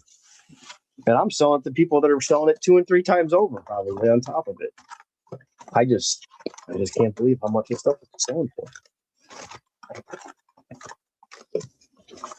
I mean, and here's another thing too, Aaron. I had nice stuff and I have nicer cards of his that I've sold and, cards that went for 50 to 200 to 300, whatever. But I didn't have big stuff. Like I had a lot of quantity. I'm talking singles, like base cards, and sold all through them. I just can't believe that his cards aren't going down. They're just as expensive, if not going up. Like what I sold in the last 6 months or so, I could probably get it back and then make more money off of it if I still had those cards. So there's that thought. I tell it to my brother-in-law. He's like, well, they could go up. I'm like, no. Like I sold some Bryce Elbridge. I sold Mizorowski rookie, an auto from a nice auto from, but it was his pro debut, Topps pro debut. I got good money for it. I got several hundred, like 250, 280, something like that. That's probably a $700-800 card now today.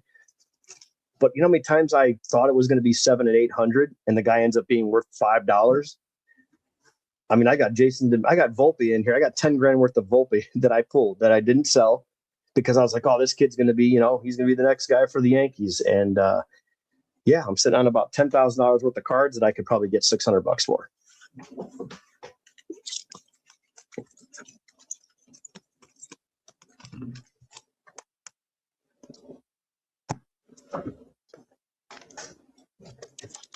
But you also have some, and then you just pulled a nice one yesterday too, to add to that collection. Like a really nice one. That green is that's a sharp looking card. Yeah. It's just and that's what I'm just like, man, I guess if you had 10 cards, let's say you had 1, 2, let's just count these. Well, 1, 2, 3, 4, 5, 6, 7, 8, 9. Here's 10 cards. You had 10 cards and they're all worth $1,000. You're like, man, this one's going to be $2,000 one day. This guy's okay. Maybe it's $1,200 in a year. I'll be happy. This guy's going to win MVP. Man, this card could be worth $4,000. If you take all these and sold these for $850 and left someone some 10 to 15% and sold them all for $850, this $8,500. All these guys are going to bust. And then you have another stack of 10. Out of 100, maybe one guy pops and really blows up to the point where you're like, man, that $1,000 card is now worth $4,000 to $6,000. If you had 10 stacks of these at $8,500 a piece and did that 10 times, your $85,000 can pay for that guy that took off and blew up like Ohtani, and you can go buy yourself a $40,000 card and then bank the rest of the money. Because all those guys that you sold, you can buy them back, guaranteed.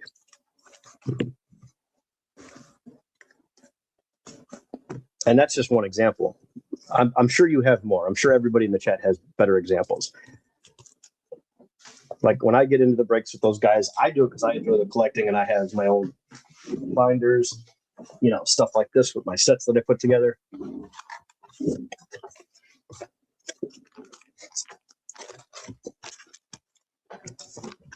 Right.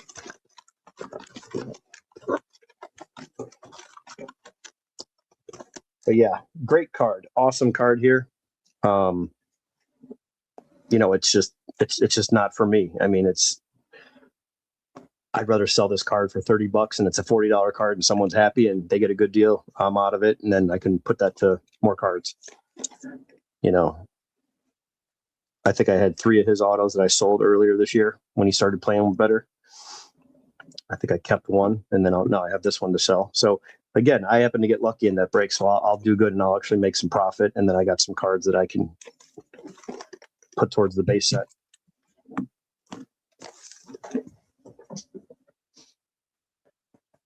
But look at Murakami. Do you think that guy at 27 years old, his cards are still holding and selling for that kind of money? He has, I don't know how many home runs. He's hurt. We have no idea when he's coming back. We have no idea what he's going to be like when he comes back. And he's 27 going on 28. And people are going absolutely insane over his card. I'd love to have him because I can turn around and take it and sell it. But again, do you need 30 of his cards? Do you need 50 of them? No. But if you collect them, you do. Like me with Jose Ramirez and Kenny Lofton. I started going through stuff and I've got like 20 of this card, 5 of that card. So I'm just going through all my Indian stuff and just trying to find people that collect the same thing I do.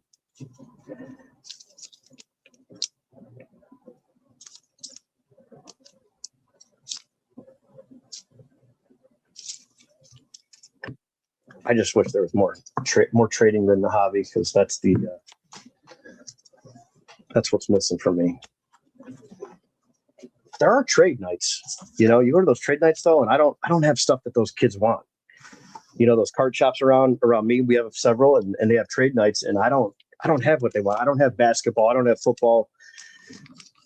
I don't know who the new guys are. And, they look at my stuff and they're like, what the hell is this? It's just not for them. And that's fine. It's just, I even have a hard time online.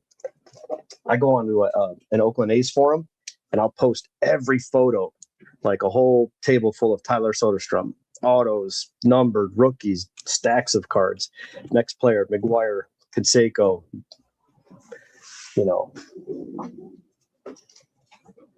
Jacob Wilson, all the new guys, right? And I'm like, hey guys, this is an A's forum with 6,000 members. Here's who I collect. Do you have anything? And I may get 1 or 2 DMs.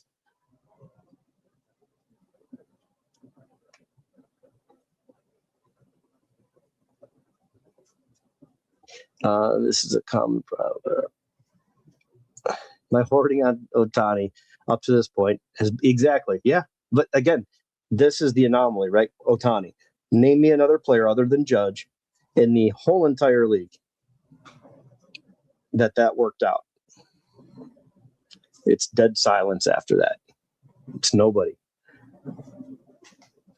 And that's the crazy part. It's like, wow, I've never seen it like this. I mean, when I was really young, it was Griffey. And then it was Sosa, McGuire during the chase and Bonds. But then you know how that turned out.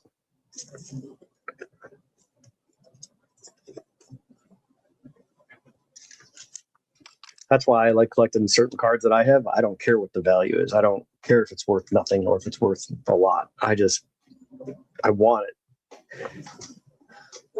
That's what I want. More money for stuff that I want. Not bulk of other players.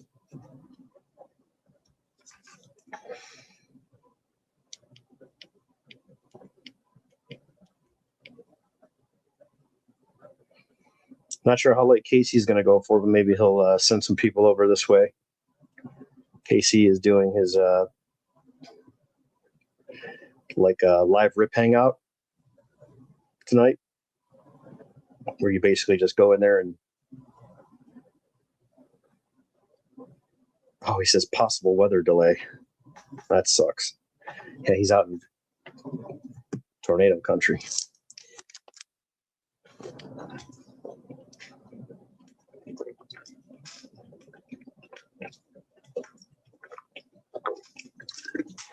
Aaron, what do you think that card's valued at?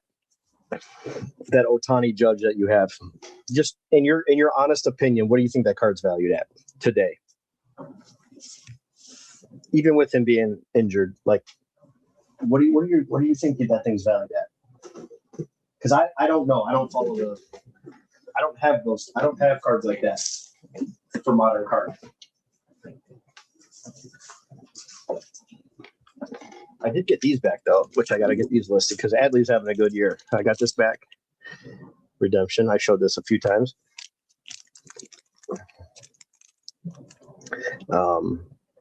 Jackson Holliday just hit a grand slam the other day. He's had a couple home runs since back and healthy.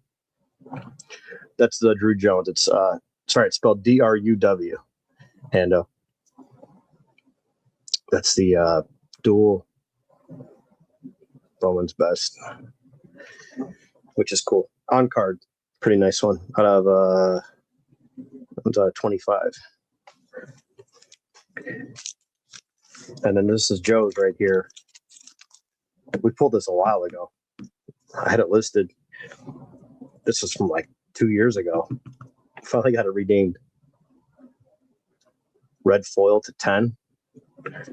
Eddie Murray on the back. Cal on front.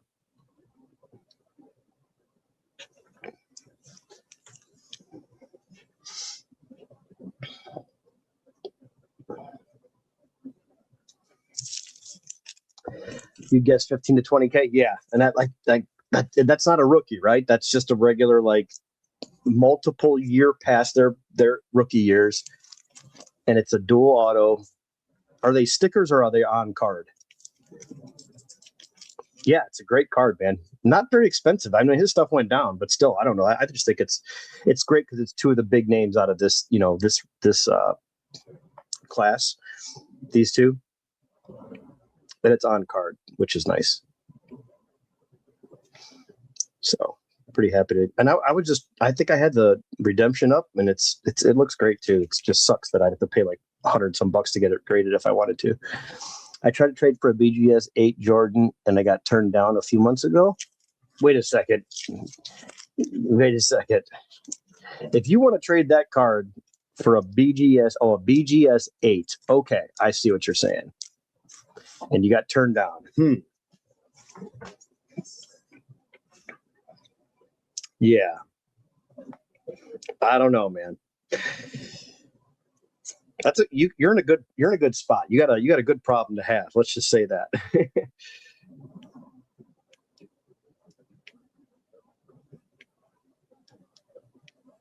Let's just see what an 8. I'm seeing what an 8.5 sells for. Wait, no. Yeah, you could do way better than that, man. You can get way better than the BGS 8. I would imagine that card's got to be worth, 15 to 20 grand, like you said.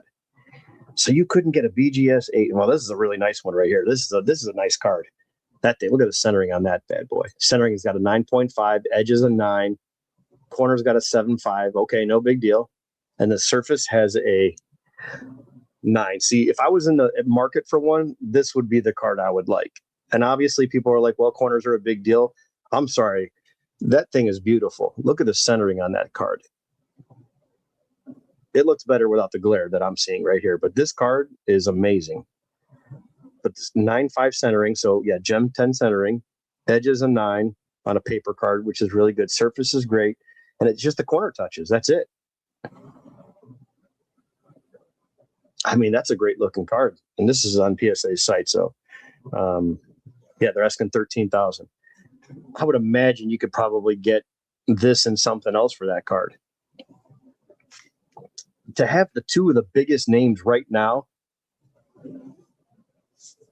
Here, Craig, I'm going to show you the card that he has. ISA slab. Oh, that's great. That's awesome. Yeah, I'm going to show you what this thing looks like. That Aaron has this card. Check out this Jose Ramirez he pulled. He's got the A in Ramirez. 1 of 1. I like how the 1 of 1 is printed like that. Pretty cool. All right, there's his it's a sticker. It's not on card, but there's his Ohtani and Judge out of it looks like out of 10. Right, Aaron? Looks like out of 10. Check that bad boy out. What did you pull this from, Aaron? How did you get this card? Like, I know you got the redemption. How did you get the card from? Like, what pack was it? What kind of product?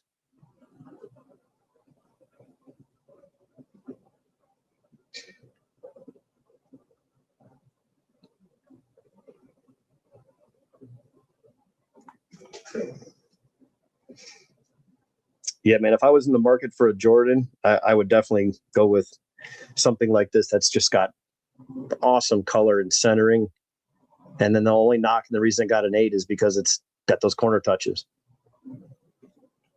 And they're not even that bad. It's just this one's a little bit worse than that one. You know, that one's not bad at all. But man, that's a winner right there. 22 update hobby. Got the video somewhere on my oh, nice, cool. Yeah, I'll have to find it. Dude, that's awesome, man. So you just bought a regular, you know, at the time $100 box, $90 box, 105, whatever, and pulled that, huh? How long did it take you to get the redemption? Like from the time you submitted it to the time you got it back?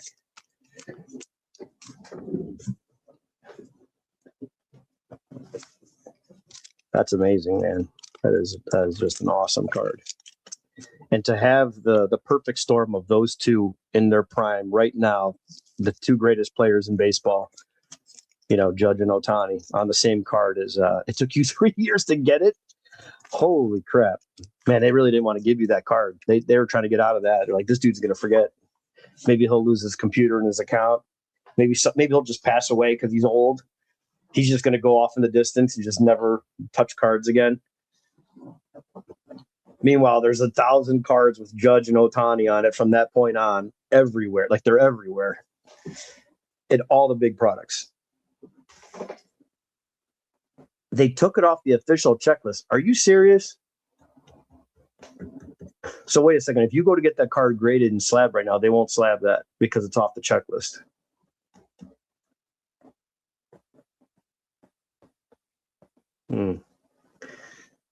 I'm interested in hearing more now. Something's up with that. I've heard of that before where someone sent in a card and they're like, Infuego has a nice expensive, I don't know if it's diamond icons or something like that. He's got a Julio Rodriguez that he sent in and they wouldn't slab. I'm pretty sure it was him. And he's like, they can't find it. It's not even on their checklist, or it doesn't exist. Oh, you have seen one slab. Okay, good. Yeah. Is there any comps on that card? Like, have you seen anybody? Have you seen sales? Or are you just guessing 15 to 20K? I mean, if he was healthy, he wins MVP, and Ohtani wins another MVP. I mean, that card's got to go up. That I can understand that card going up, even though it's like 4 years after they've been in the league. That's a card that to me makes sense. Hey, all these MVPs, both of the best in this era on the same card. It's like having a Jordan, not in the same era, but a Jordan LeBron or a Kobe LeBron or a Kobe and Jordan. That's what that reminds me of. But Judge will be back. It's not like that. I mean, the guy's young still, so it's.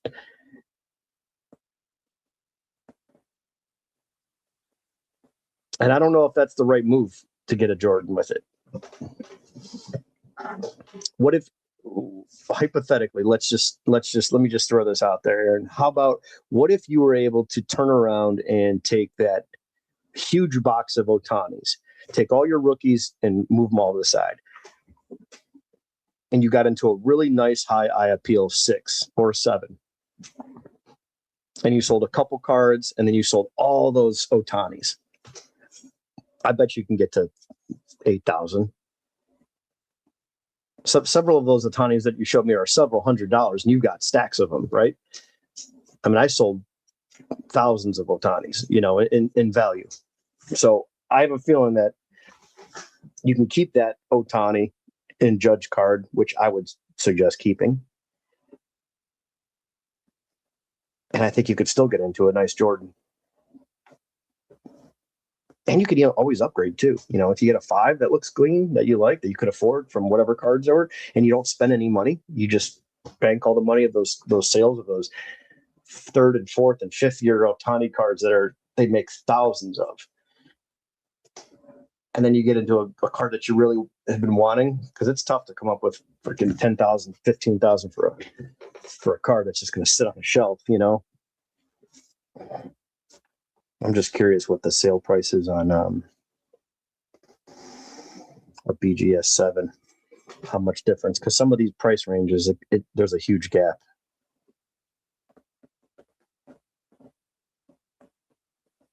And I don't research this enough, but hopefully I understand what I'm saying with like a card in a 5 and a 4 is real close. And then when you go to 6, it's like, all right, it's maybe 10% more.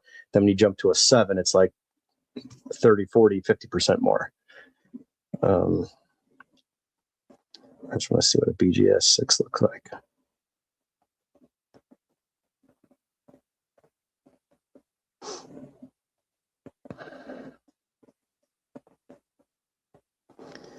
Subgrades.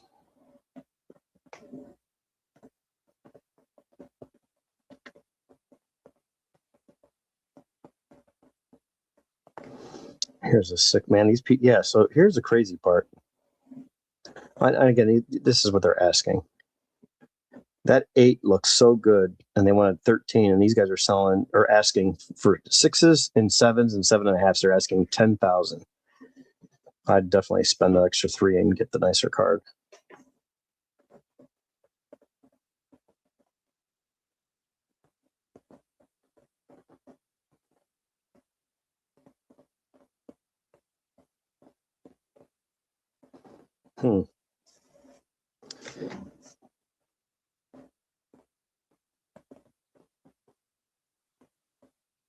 Slightly better corners, but not the centering. Anything else? Wow, 12,000.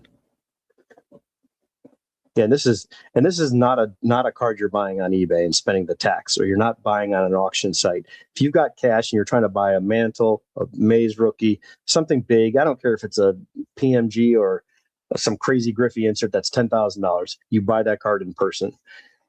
You never buy these cards at auction. You don't pay the juice. You don't pay, the card's 10 grand. You got to pay 20% on top because it's an auction. That's 12,000. You waste $2,000. Same thing with eBay. These people that are buying cards off of me, and I'm like, hey, I'm on this platform. Come buy it over here for less. I'll give you a better price. Some people they just pay what they want, man. The 1 of 1 of that card sold for 55. Okay, that thing's out of 10. All right. Okay. Yeah, so I don't think you're off with 15 to 20,000. I think you're spot on with that. But that's such a nice card where if your goal was if you would have done that deal and you're like, hey man, this guy, I almost traded it and he said no.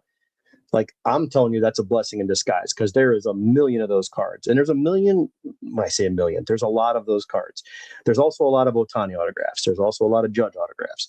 But those two on the same card in an era where they are just dominating, that's what I'm trying to say. And I would rarely tell people on a modern card to hang on to that. Definitely. I think you got a really nice card that you can achieve your goal if that's what you do want as one of your big cards. Because that's my thing. I can always buy certain cards back. I sold a PSA 8 62 Clemente for $2,400 this year in an old slab. I could have got a little bit more. Probably could have got 28 if it was in a new slab, waited for PSA, all that good stuff. Whatever. I got $2,400 for it. I'm looking at 6s that look just as good as that 8. And I got $2,400 for it, and I'm going to go spend $575, $6.25, maybe $550 cash at a show for the same exact card.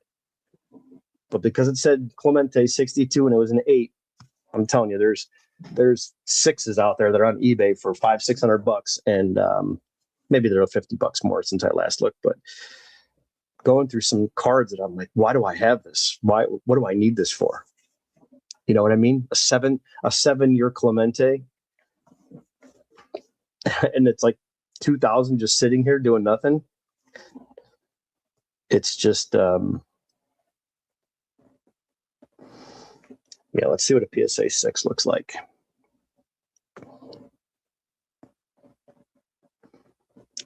Look at the color on this thing.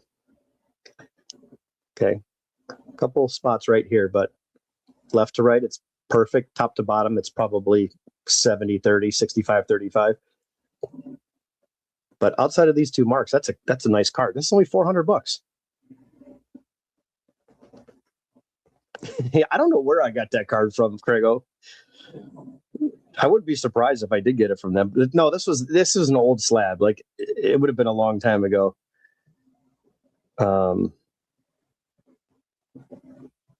Yeah, I mean, other than left to right, look at this card.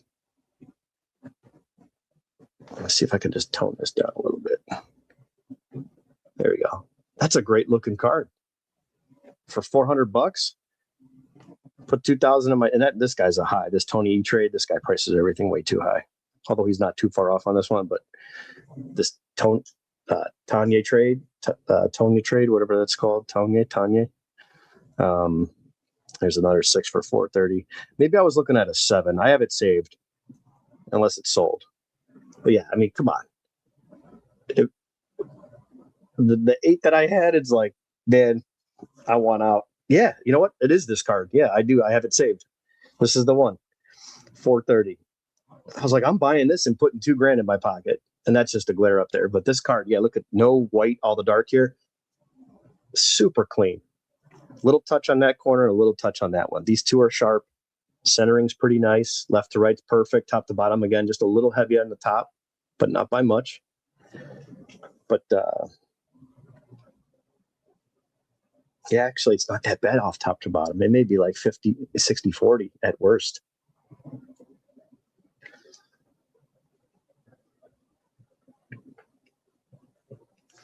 Yeah, and just this is kind of what I was saying about the grades, where you can kind of see like, oh my God, you get a beautiful card in a 6 with high eye appeal, and even though you may pay 5 or 10% better because it's got nicer centering or something like that, you can live with that. But jump to a 7, $5,000.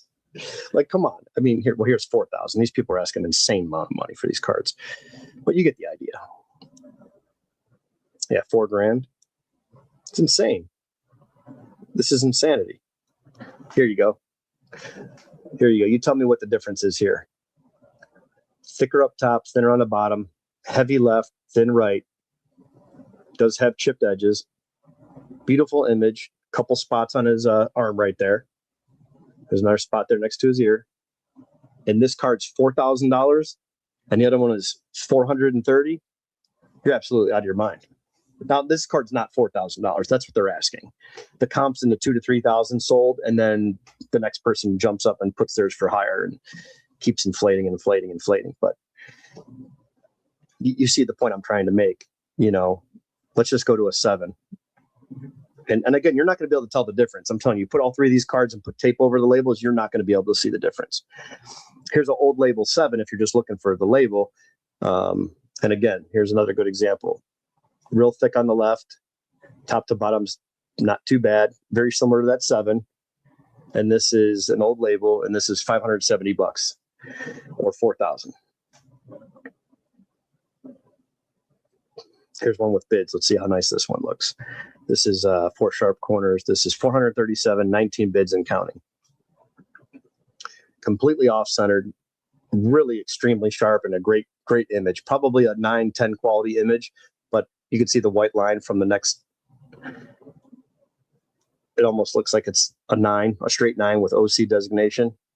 And it's still got the chipping down here all across the bottom. And then my Sandy Koufax is the same way. I got this white line because it's so off-centered, but it's not even perfect left to right. So it's close. It's very nice, but this image is as good as you're going to get on any card. This is every bit of quality of a 9 or a 10. If you were to see this in a higher grade slab, that'd be the image. And I'm trying to turn the glare down to show you guys, but it's what I'm looking at is definitely nicer on screen for you guys. It's just very bold, nice card. I mean, it's a beautiful card. We'll see what that. I'm going to save that. There's 45 people watching now. But yeah, I mean, you see the difference in some of these price levels. It's insane. And yeah, I mean, come on, that's an old cert. Look at this card. That card's beautiful.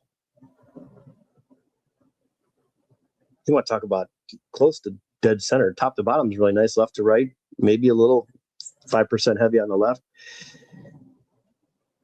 It does look like it tapers. The image is shifted just a little bit, a little thicker down here than it is up at the top on that border. But great image. Old label 7. Send it back in for whatever. Wait 20 years and get a new label. But that's like $40 to get that done. 7 bids with Greg Morris. Greg Morris brings more money, but it's a 7. You could probably get that card for $700, $800, and then not buy the 8. Here's another one for $680. Buy it now. Yeah. And again, this is a card that's everywhere, just like the Jordan that you're talking about. That card's everywhere, so you don't need to do anything fast on it. Yep. Random. Yeah, maybe. I don't know. Man, I have to go back to the archives. Watching Artie Casey in the basketball game. Nice. You're burning from 3 sides.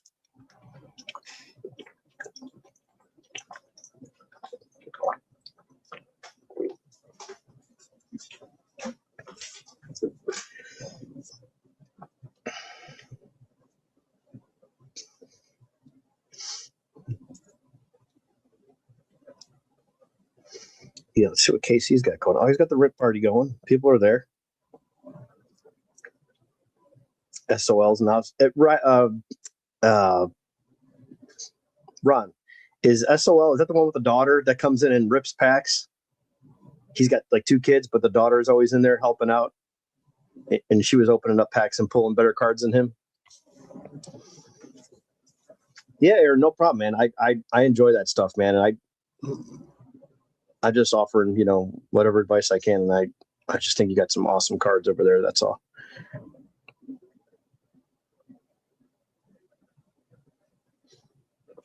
Yeah, it is him. I like that girl. She cracks me up, man.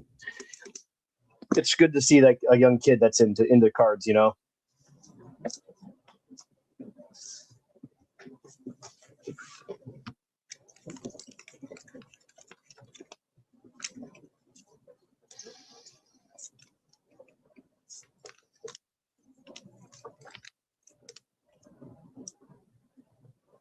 What are you guys' thoughts on these? Olivia, that's her name. Yeah.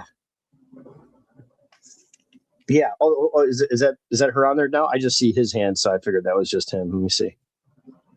Oh, and an aqua too, I think, actually. Well, 5 card for me and nothing. That goes forward. Hi, Logan. What am I opening first? Yeah, there she is. She comes in and she's got the hot hands. She starts pulling all the good stuff. That's pretty funny.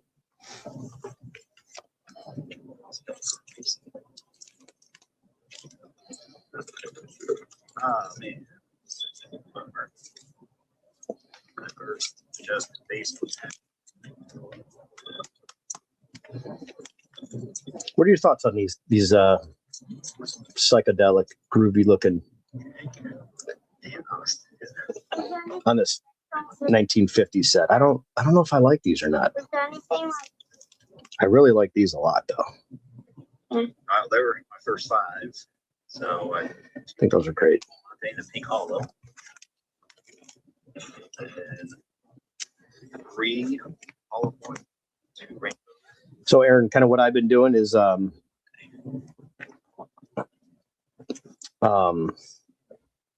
like this is the stuff I got back. So I have a double of this. So I know that's a few dollars, right? I got a Harry Ford on the holiday out of my blaster, and then I got this Trey Yesavage, or however you say his name. I know he's a top rookie. yeah? And again, it's not a lot of money, but I have other cards of him. I don't know if there's anything I need to look. Maybe just packaging these up, and then I'll put all this other stuff in, with the team boxes where they go. And then if somebody wants to collect that player, I'll have that to show and share with them instead of trying to waste my time to sell, a card that's $2. But a card like him that's popular, once he comes out, everybody wants one. Everybody wants one of these. New product, I'll do the same thing here. Nice cards, just not emotionally attached to these. So boom, I'll put those in the sale pile.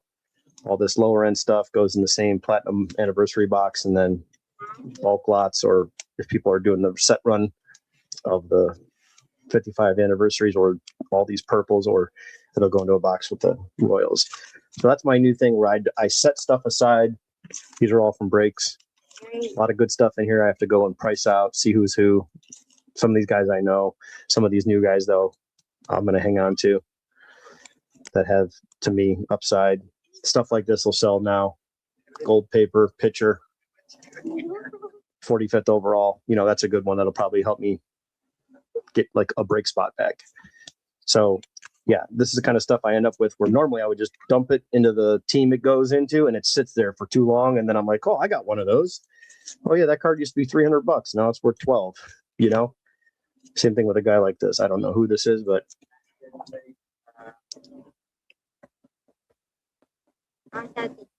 he's working on his auto. He's getting there.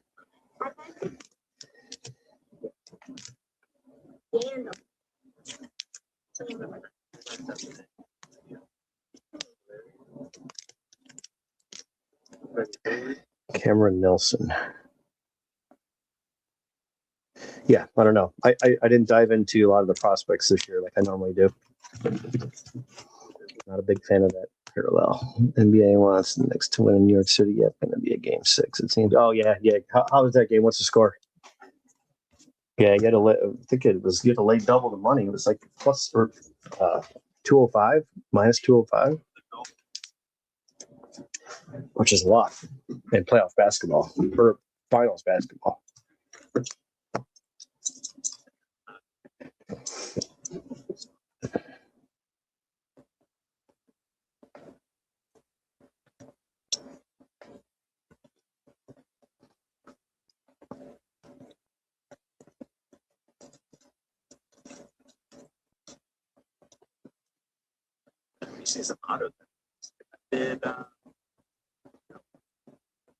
Yeah, Melo didn't get an auto. He did a whole case of 64 and didn't hit an auto, but he also got the JJ and a lot of other nice cards.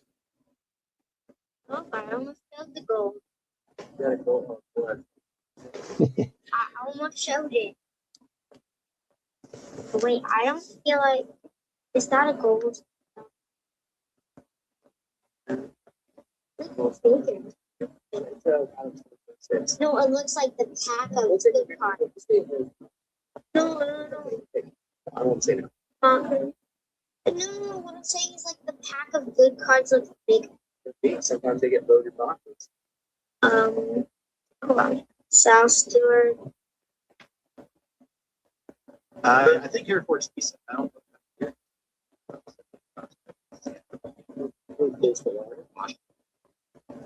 There is weird. right there. I think that's super good. Let's speak up for Justin. Tyler O'Neill. Josh Simpson. I don't know what that is. Louis Robert Jr. Right? And I'm gonna do that because you can see the name.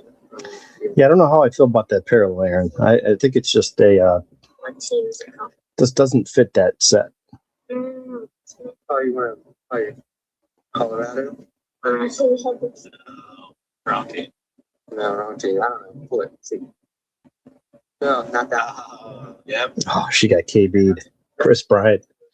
Poor kid. She's going to have nightmares. There you go. Cannon fodder. Is that good? Bad? No. We'll move along. She goes, is it good or bad? And the dad goes, we're moving it along. Oh, that's awesome. That's too funny. I love it. Is that any good? No, kid, it's not. It's just Chris Bryant who needs to no longer be in product. Is he still getting paid a boatload of money from the Rockies or the Giants and the Rockies? I wonder if both of those teams are still paying that guy. Or was that team crazy enough to eat that whole contract? Chris Bryant.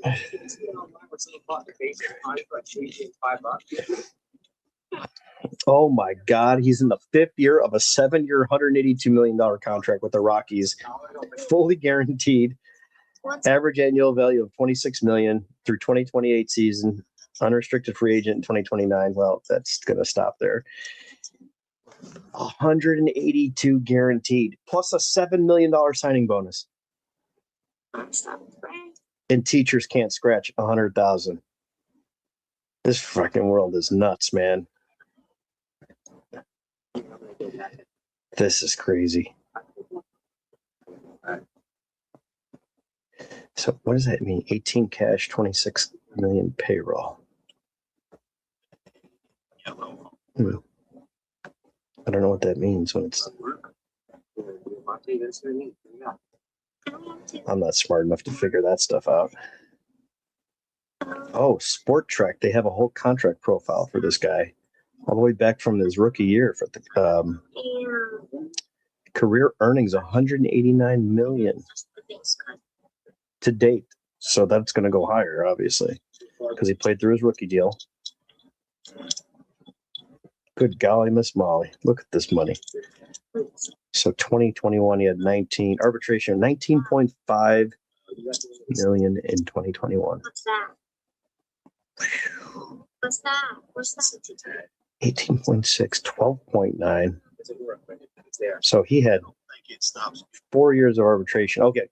Rookie year, 1.5, 1.05. And then he got 10 million on his second year. Good for him. Oh, there's a Murakami right there. 12.9 and 19, 18.6, 19.5 on his 4th year of arbitration. And then he got the big deal. But I thought he was with the damn Giants. Am I crazy? Did he? Yeah. How smart was that deal? But that was a long time ago, Bobby. That was a great deal, man. That was a smart deal, especially when people were probably running through money like crazy. He's probably living a real nice, comfortable life now.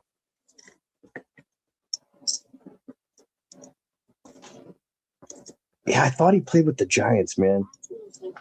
I don't know. I don't know why I think that. Wait a second. Let me just find something on here. Giants. I swear he played with the Giants. I'll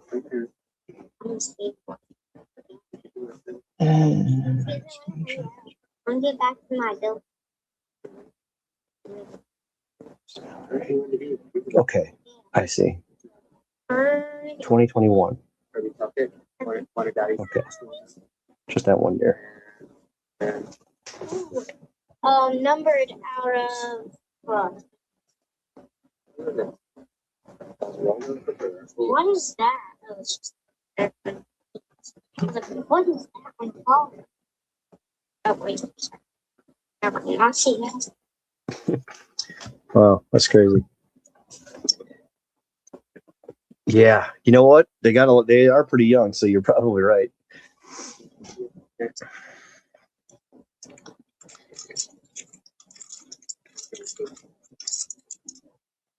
You're 5 fat. That's all you find. I have 2 number cards. The gold one's a number card. I don't think that's a gold. The first one.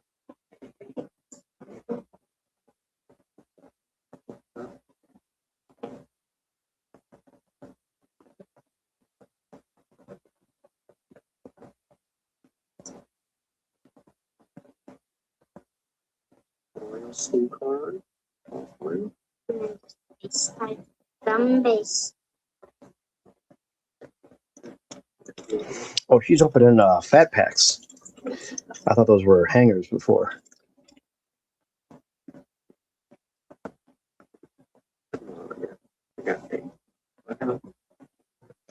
Or was the Otani anime pulled? He pulled an Otani anime? Oh, yeah, there it is in the background. He did pull anime Otani. What's wrong? Wow, that's cool.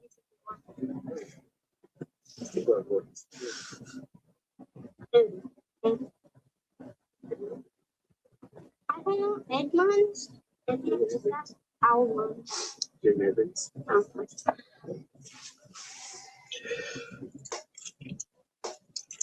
Oh, I thought it was.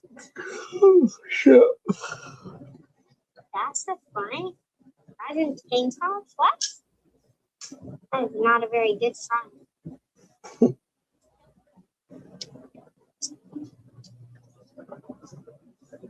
Ooh, that's a bit of a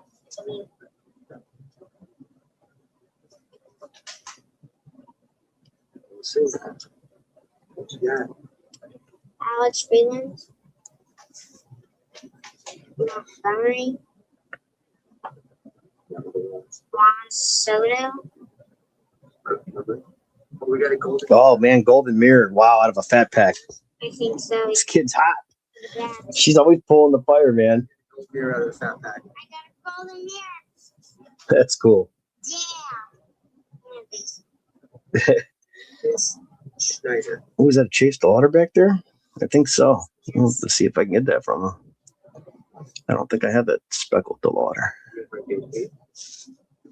You beat me.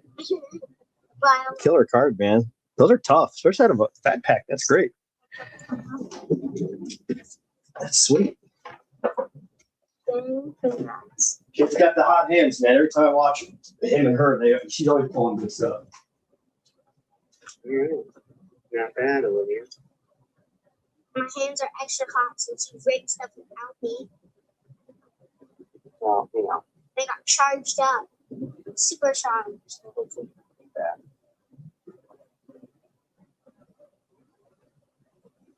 How's the last pack, too? Give it a go through a little cap on it. I'll take you. Oh, yeah. My head's on fire. Skin is peeling like crazy. Too much sun. I know, right? She's always pulling up the goods, man. She's always showing up the dad. I think it's funny. Ron, do you remember when he pulled that Otani? Do you know what that was from? Was that retail or hobby? She pulled this gold mirror out of her fat pack. Oh, well, doesn't count. She goes, Maybe enough. She's like, I win. That price. Okay. Oh man, that's a nice Otani that Diamante that Casey got. I got more Murakami's bases, but out of our 6 hangers and 10 fat packs, we got the Lauder hollow foil. Yeah, We got the base, and we got the gold as well as Cabrera, gold Bryant, and I got 2 Murakami pulled out base. Wait, Otani anime just sold over 5K. This one right here. That card wouldn't be sitting on my stand. So, and then Holy crap, $5,000 for that thing. Man, first pitch. I did pull a Seinfeld rainbow foil. First I pitch. think that they're all foils. Yeah, all the Are they? first pitch. Yeah, they're all. Yeah, this year they did the first pitch into foils. Foils. Yeah, they weren't yet. I don't think they were for you, but they're. He's got some nice Indians in there. He's got Valera and everything, and Delauders. With Diamantes. I can't believe that, man. 5K. So, I guess the 2 big ones would be the gold mirror, David Schneider. Wait, did he pull this tonight? It's just like a fireman with his mustache. And then you got the Bryce Elton. Oh man, I didn't see that. That's the gold to 50. 14 out of 50. That's a big one. Green the amount. Okay. And this came out of it. Just kidding. I want to know how he got that damn card. All right, Lydia, what are we opening next? I wonder if it was a blaster. What are Christmas boxes? What is that? Christmas box. Green. Okay, so she went through and she picked out her black, whatever. She wrote her an O for Olivia on the top of all the ones that she wants. And I'm like, okay. So, that's like my, name. That kid can open up all the packs for all I care. If she pulled that anime, man. Uh-oh. Give me another hour. Here come the blaster boxes. All right, so I got 5 of these things. Oh, okay. Is that what she was calling Christmas? Yeah. Those are like Christmas.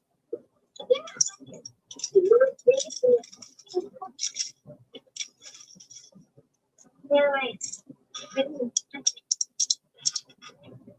So what are you thinking? How many autos in 5? I'm thinking 2 autos out of these 5 boxes. I'm gonna send her my cards, Smalls. I'm sending my cards over there so they can open them for me. Not him, her. How did he get? Do you know how he got that anime? How did he get that card? I say one. Do you know? Smalls, do you have any idea? I mean, I opened a hobby, and honestly, I was kind of disappointed. Even for I got it for pre-sale, but when I got in it, between what I got for 5 I mean, how the hell do you get that card that's worth $5,000? Eric, are you messing with me? Is that card really worth $5,000? Because I'm gonna find out if that really did sell for $5,000. Because that to me is just I don't think that's. Facsimile, they're not real. What's so special about that card? The ones that are real autos are flipped. You're getting them What's the deal with that one? see it right off the bat.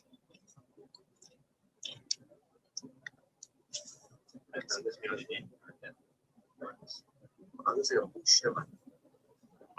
Yeah, weird. You know, Boston. Okay, because well, that's not. No, I pulled a base one. I pulled this card, like this one with the funny looking baseball. I'll take that. That thing right there. I wonder what that goes for. But that was a couple of years ago, right? What year is that Bowman? 2024. Yeah, that's the one that I pulled. Oh my God! Yeah, wow. They're asking $7,000 for that card.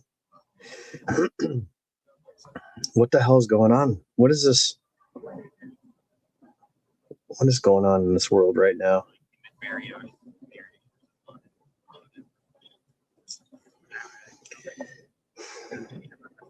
This is nuts, man. I'll tell you what, these cards are.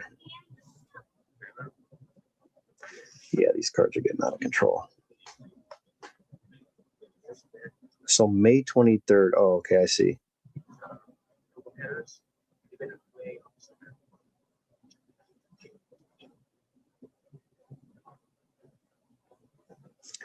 That's red out of 5. All right, most recent sales. Sort ended recently. Wow, someone already got that thing graded? And a PSA 10? They must have paid up for that. Okay, so a PSA 9 Pop 4 sold for $5,000. So that's essentially like a raw price. Is that makes sense? All these other ones are like chasers. People are doing like a multiple spot. Forget to buy a spot and try to win it. Okay, June 9th. Yeah. 22 bids for ungraded ones. 5,300. 5,310.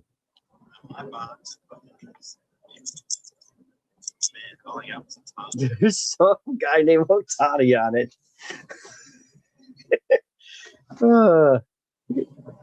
That came out of a blaster. Oh, that's right. It's the Japanese version. He's got the Japan. I'm like, why is this so different? Okay, I see now. So this one is different than the other ones. Because I sold that other one for like, I don't know, $400 or $500. I think I was asking $700 and I ended up getting like $500. Yeah, this is the one I had. It's just a regular card though. It's not like color or anything.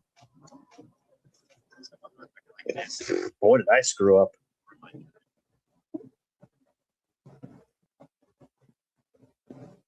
Best offer, so maybe they got, I don't know, whatever, 2,000 for it. Sheesh. No, that's one I screwed up on, I guess. Oh my God. Look at this. $69.99. Rare investment, anime investment card from Archives. You know how many of these I had? These people. Who's buying? Who are the idiots buying this stuff for $70? Let's throw it in a one touch and throw up the word investment, and then we're going to get some good cash for it. God. $90 or $70. Smalls, we're in the wrong business, man. I'm just saying, this is crazy. This is crazy.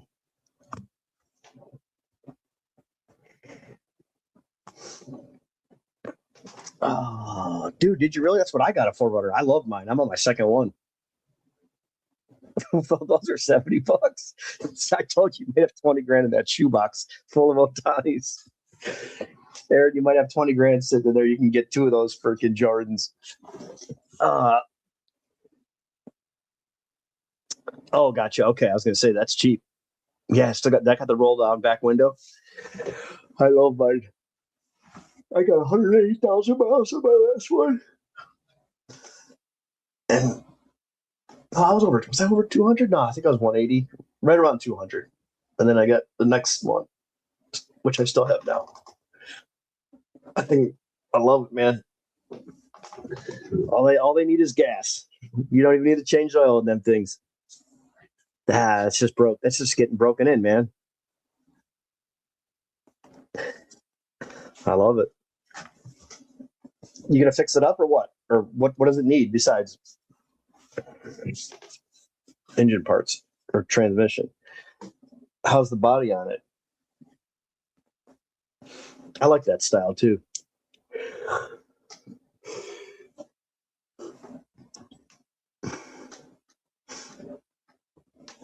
It needs a radio. That's it. Just a radio, nothing else. Man, I'll give you $1,000. Can I? Oh, a lot of rust. Okay, that's okay. That's all right. Who cares? That thing run forever. I mean, you can't find anything that runs these days for under 2,500, let alone $800. It needs a little work.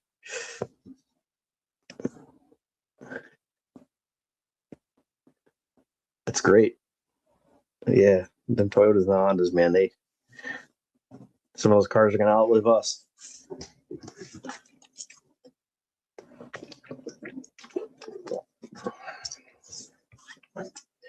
I mean, I can't fault people for hitting a good card and hanging on to it, but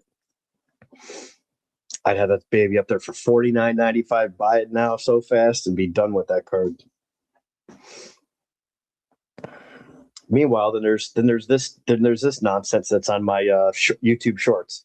You know, sometimes We have this walking around this earth. just to go outside with no shoes on, ground myself and feel the earth. I might go hug a tree. I might stare at a flower all day, just wondering, did anybody appreciate this flower for the magnificent perfection that it is? What the hell? What the hell is he talking about?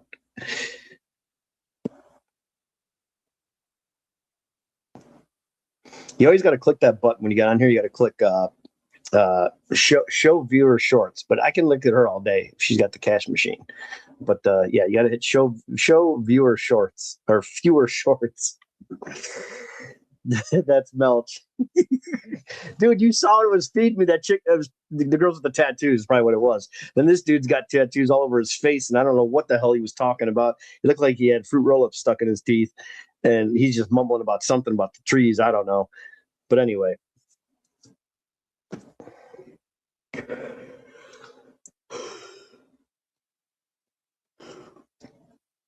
Yeah, it's weird because I'll have like the baseball topics, like this, and have like the people that, you know, I subscribe to and watch. And then I'll get those at the very top where it's like, hey, here's a new category. It's feeding you this. But now that I watch that for like 10 seconds, I'm probably going to get that for the next week.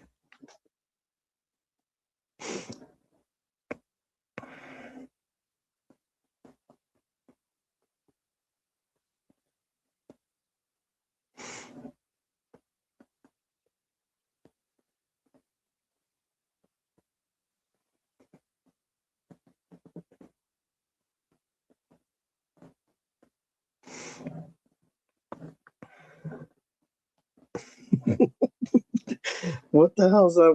This guy's he's pulling $5,000 cards from blaster boxes. This kid's got tattoos all over his face, mumbling about trees. And I'm over here trying to fill spots in a break, yapping at a computer. Where did I go wrong in life?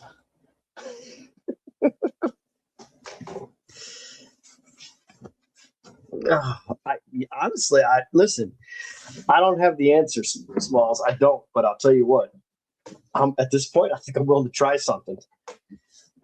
if that dude's making money, and well, I shouldn't say making money, but if that dude's on the internet,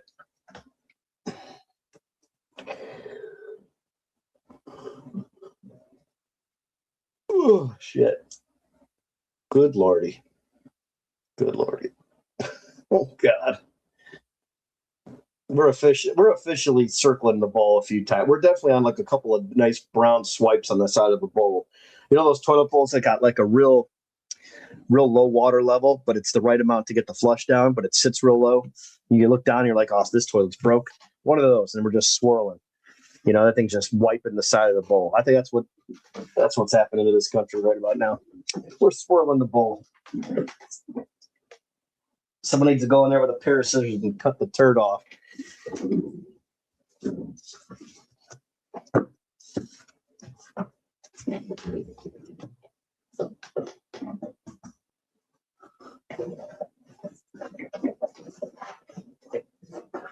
I don't know if I'm going to be able to unsee what I saw.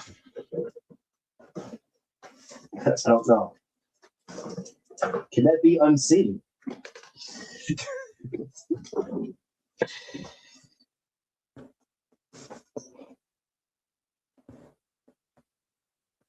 Has anybody tried to go onto eBay and like get a buyer off of eBay so he can buy from you direct?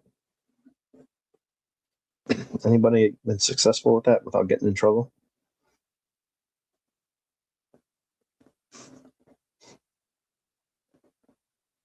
Curious to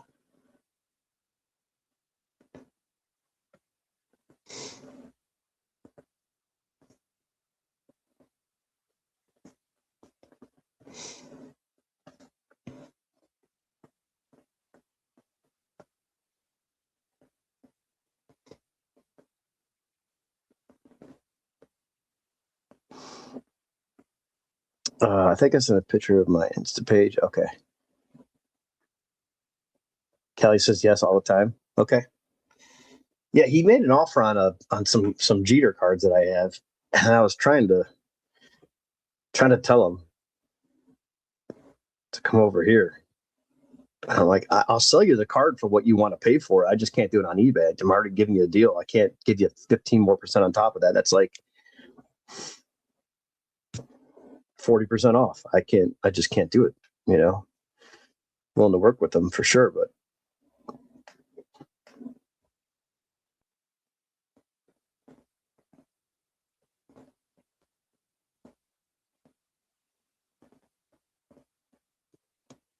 Oh, okay. I got you. Cool. Oh, Aaron, if you want to link up with Callie, because he can move a lot of those Otanis. If you want to sell some of those Otanis, man, don't waste time nickel and diamond trying to sell each card and then paying fees. Just put a bundle together and get a price on it. And then if you want to sell them, I can connect you with Callie. He'd probably be interested in buying some of those. That's what I try to do. Like if I'm going to pay the fees anyway to somebody, I'd rather leave a little bit of room and let someone else make some money. And it's a win-win, right? I get rid of the cards that I don't want. They get something they can work with, and everybody's happy. eBay is just out of control, man. I keep stuff active that's been on there for years, and I don't even change the prices. But I have noticed. Has anyone ever upped the price and then all of a sudden got all kinds of action out of it?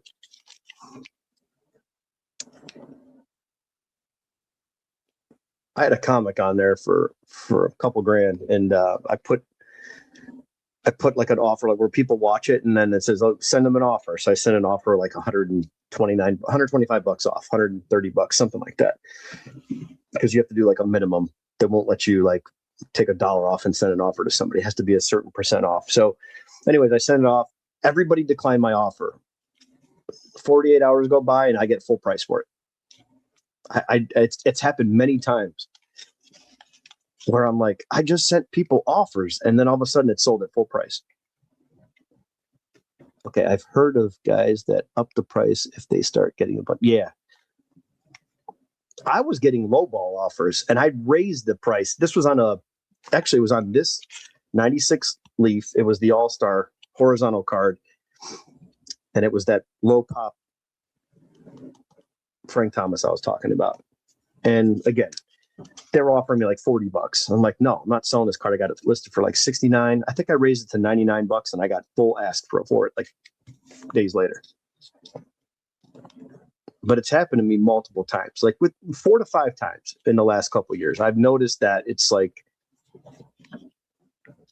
maybe the algorithm, it spits it out more because it's more money. And so the people that actually get to view it, because they'll make more money off of mine because I'm asking more.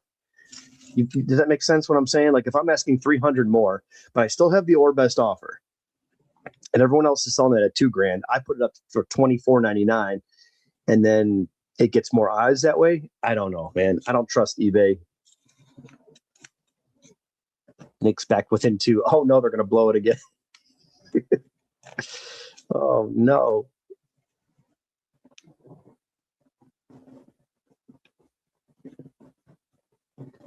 Yeah, you're probably right, Smalls. You're probably right. Oh, that's an eternity. Yeah, I couldn't believe it, man. I literally just put out offers for this. And I just text the guy, say, hey man, just a heads up, dropped off the order. You'll have to sign for it today. Everything was good. I'm gonna see if I could see my offers on this one. See original listing. I don't know if it's going to show me offers.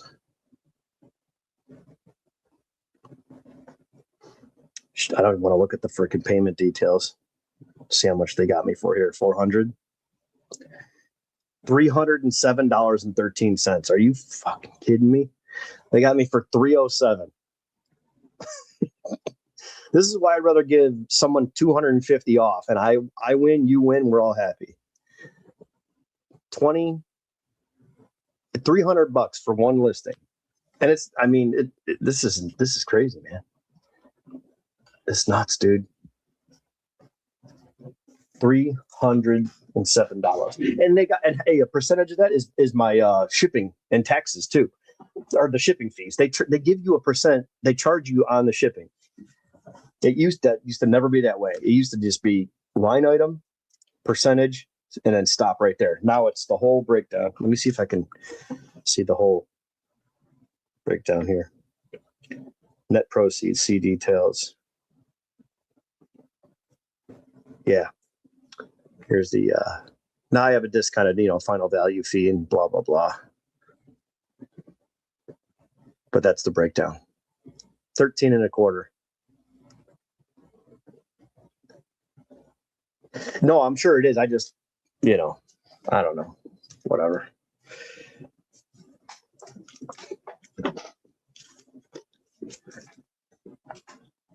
What's up, Sean? Yeah, I did. I just busy screwing around on here, trying to get this break off.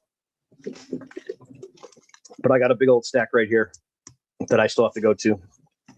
I just haven't priced it all, but I got to go through this whole thing for you. I'm slowly working on it.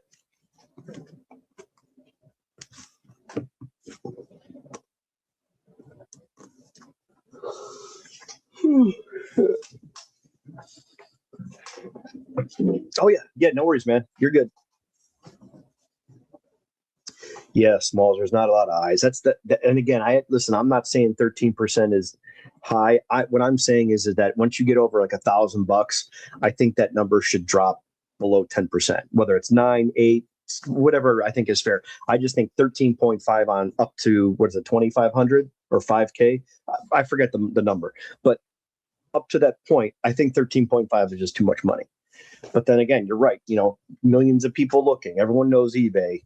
You're going up against the giant, these other platforms trying to be another eBay.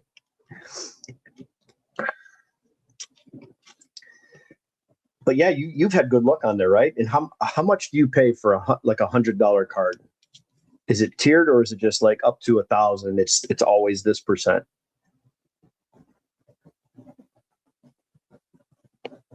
Honestly, I think the best way to do things is get on there is a lot of bullshit on Facebook. I know that. But if you're honest and you're a good seller and you're not trying to scam people, you can do just fine. You can buy right, you can sell right, you can trade. You just have to not fuck people over, basically. Yeah, that's it. That's what I'm talking about. The sales tax. Like, when did that happen? That's why that 13.25, it's 15% basically. Okay, so flat 10. So yeah, again, I'd rather pay the extra 3 or 3.5 or 5 because you're getting the exposure. I don't know. See, when I shouldn't say never. Unless it's a card that I'm like, man, I've been waiting for this card. I have to have this card. It's for my Kenny Lofton run. It's a gold refractor Bowman. There's only one PSA 10. I own a 9. There's only 4 9s. I got to have this 10 for some stupid reason. Do I buy the $1,000 card and pay up and just like overbid or whatever, and then pay the taxes and then the shipping, and then that card cost me $1,400? In a rare occasion, I would do that. But that's 40% on a $1,000 card, where I see these people buying cards off of eBay, and I'm like, just come over here and I'll sell you the card for less, and I'll make a little more. You'll save about $500. We all win, and we're done. Instead, I don't get it, man. I don't understand it.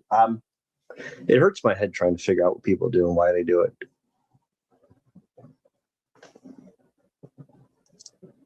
Oh, and they don't charge ship. Yeah, that's good. That's good. So they're just basically trying to be strictly for collectibles, because it's all things collectible, right? Shoes, records, stuff like that, comics, or is it just baseball cards or sports cards?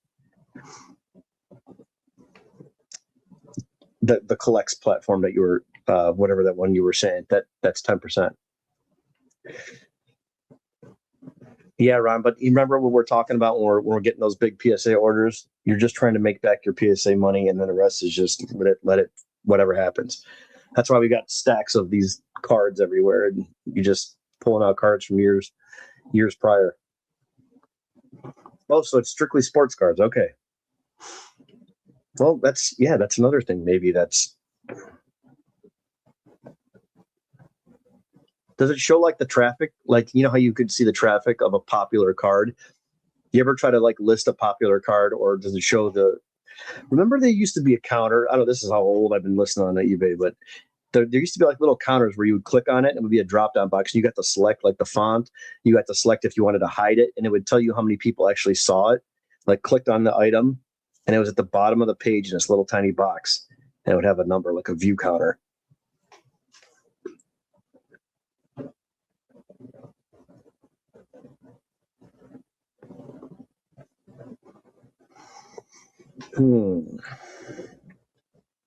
Yeah, Craig. See, I'm fine with. Okay. So here's where I look at it from eBay. You know, you tell me if you guys look at it the same way. $100 card, you're paying 15%. They're paying 100 plus 8% sales tax. So they're paying 108. I gotta do some math now. My head's hurting. I gotta think about this. Hang on. You know, I'm a scatterbrain. I gotta write this down. So if 100 is 108, because I'm in Ohio, so mine's 108. So I pay 108, and let's just say free shipping, right?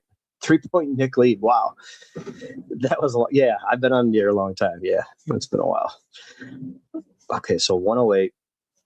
And then if I sell $100 card, I'm going to get 85.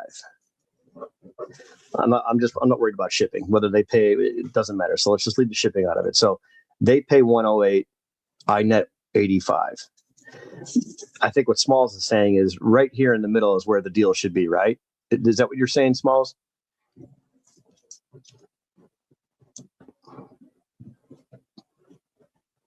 You can see now eBay. Or are you talking about on collects?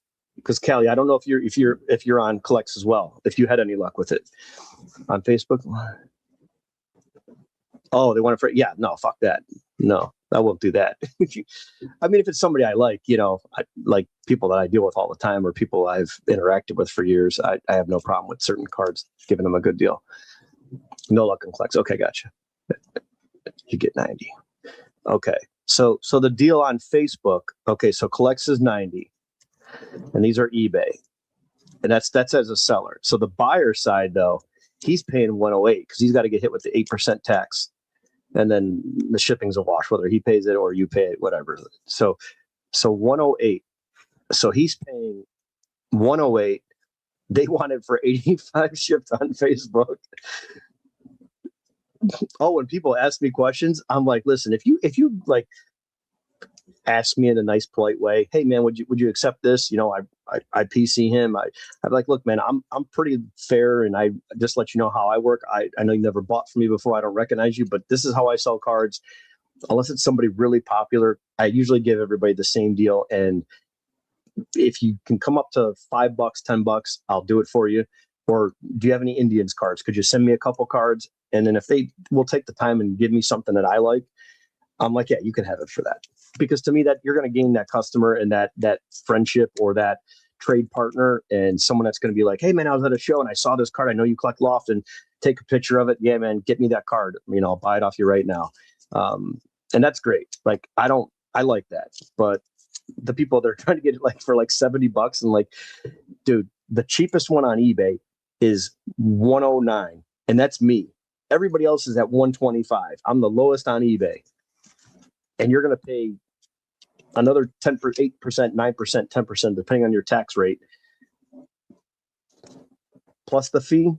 And that's my card. I'm selling you the same card here for 15% less, and you pay the taxes. Yeah, and when they say, like, if they're not going to get a deal done with those people, you don't want to deal with them. They're not someone that's going to buy from you again. They're just looking for the cheapest deal possible. And yeah, but that's fair, right? Because listen, shipping is a lot of money. I mean, these breaks, Aaron in Hawaii, it's not $7. There's some guys that are like $6.20, $5.90, $7.20, but there's guys in here that are $8 and $9. Now, I don't care about the extra dollar or two, right? But it just kind of all works itself out, is the way I do $7. But a year and a half ago, that shipping was $5 and $6. I was able to charge $5 like most people. But I ship in boxes, and I got to buy better boxes that I ship in. Those are 79, 89 cents, $1, $1.10, $1.05 now, depending on the size, tape, etc. It adds up, right? But they want you to pay shipping plus 15% off, plus not paying their 8%. So they're looking to save 23 and have you ship it. So they want $23 off a $100 card plus shipping. They want $30 off. They want 30%. Yeah, it's absolutely crazy. And those are the guys I think that just don't get deals done, right? They may get a deal done, but they're not getting consistent deals. Hey man, I bought a collection, because if I've got inventory and I buy a collection for $1,000 or 10,000, and I've got all these extra cards here, once I make my money back to a certain point and keep what I want, sell the rest, grade some, whatever, bulk it off, whatever's left in that pile, I'm definitely more flexible on that.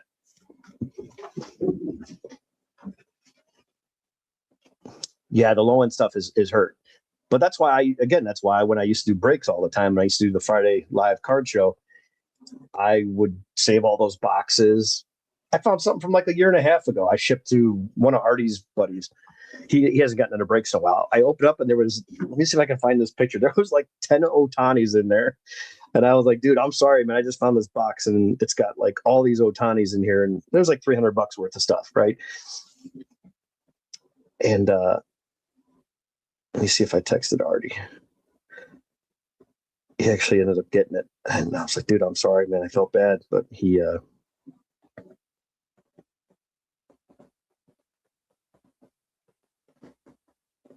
shit, I don't know if I got it in here.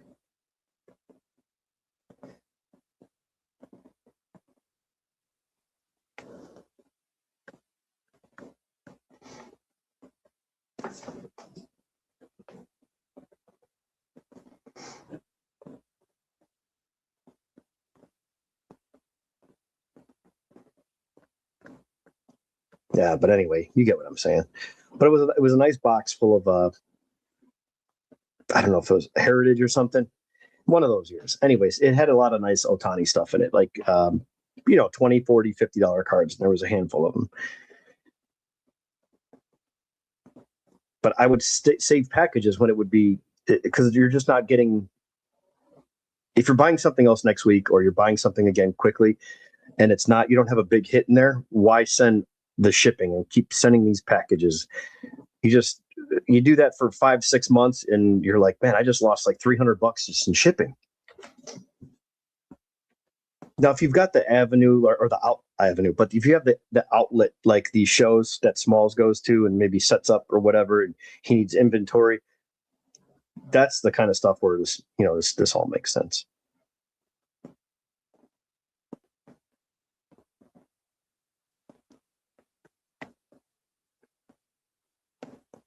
Yeah, I've been shipping the PW, which I don't do a ton of, and it's usually like $20, but I keep it like 10 to 15 max. Because I'll just bulk those cards out. I'm not going to list one card. It's just not. That's not worth it. Too much headache, and that's where all the theft comes in. That's where all the people scam you because they know there's nothing you can do. You're like, man, they got me by the balls here. It's like a $10 sale. Of course, I'm just going to give you the money back. Right? You just like, all right, take it. Here we go. This is what I had. So there's a gold David Wells right here. There's 3 numbered cards, Freddie Freeman from Heritage. There's the Speckle Blue Otani leader card, the regular All-Star, the blue paper, the blue leader, the tougher print insert. And then there's the aqua, and then there's the blue. So there's 1, 2, 3, 4, 5, 6, 7 Otanis. There's some more in here too, but there's a numbered Juan Soto, 2 Roki Sasaki's in the aqua, couple other parallels in here. Yeah, I mean, it was just a box that was from multiple breaks. It was just on a shelf with all kinds of stuff. 21 seconds. Knicks up 4. Spurs ball. Oh wow. Again, I'm sure the same 1, 2, 3. Building on this birthday. Yeah. Well, again, how many? Came back to 16 seconds. Oh boy. All right, let me see if I can put this game on. I'm gonna play basketball.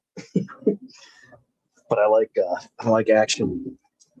Yeah, but Cal, you gotta do sometimes, just like any business, you gotta do those deals that even if you lose a couple of dollars, you just do them to do them, right?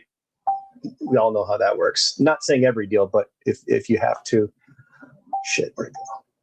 There you go. This TV above my screen make it too bright. Bigger stuff like 15 are not going to be beneficial. Yeah, and yeah, split the difference. I like that. Right. Find that middle spot. How was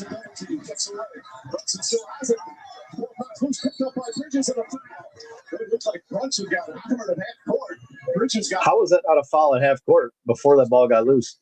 That was 8 seconds went off the clock. That was close to a backcourt. Again, their body in a. Oh no! He walked with that ball. They're mid-court. They missed. I don't know. I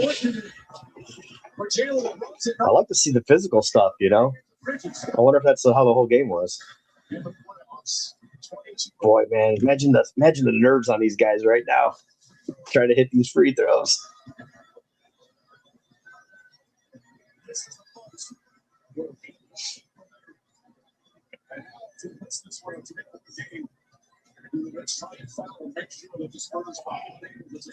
So the line was 5.5 on this, I believe, right? 5.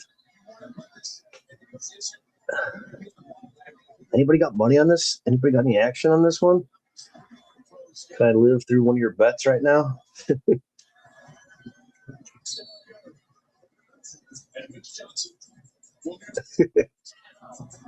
I'll just say that the NBA's interpretation of the rules.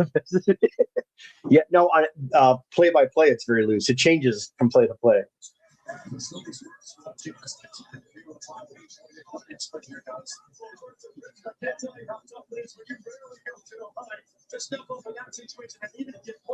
Huh. That's what makes those moments like part of history in sports, like the nerves, man. You hit two, you're good, right? Now you just give them an opportunity to come out and tie this game. That when that ball's in the air, you want to foul big because that as long as the ball has been inbounded, as long as it's out of the inbounder's hands, then you can foul a person and it's not a penalty.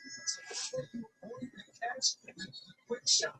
And the Spurs very much aware that the Knicks most likely are going to foul right away, so they'll look to go in the shooting motion right away. That's maybe. And much like the last set, when they threw that cross-court pass, they were looking for that three because if he pops back, he's got any space, he can get that ball really hard. You can make sure that you allow him to get free through the Knicks right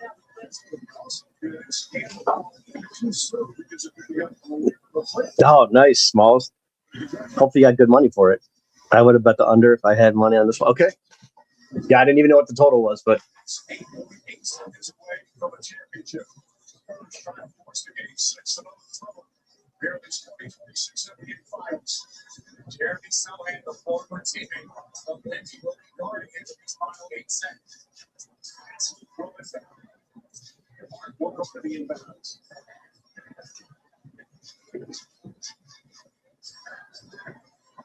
Inbound plays in the last 20 minutes.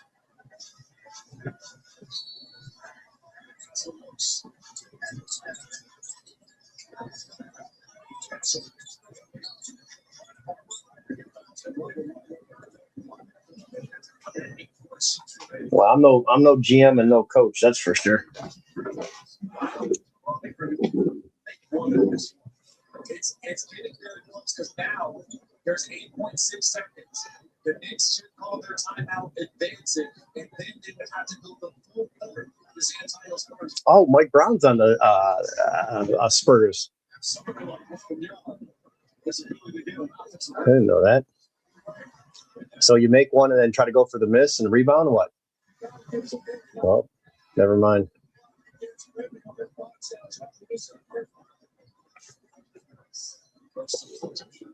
Cornet comes in. Auburn, who has done a sensational 25 points off the bench. 40 now in there against Towns' foul. And now we'll look to try and get the offensive rebound. We'll see if Auburn tries to miss it. Man, look at him on Wemby. Jesus. Toes on the line, too. Uh-oh. They don't call that either. Foot over the line before the ball was up. Everybody's got their hands in their heads. Oh, no.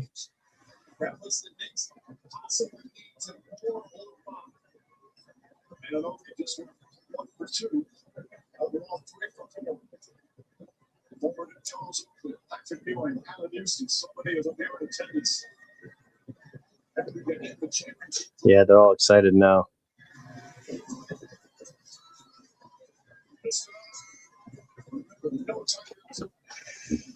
Oh, wow.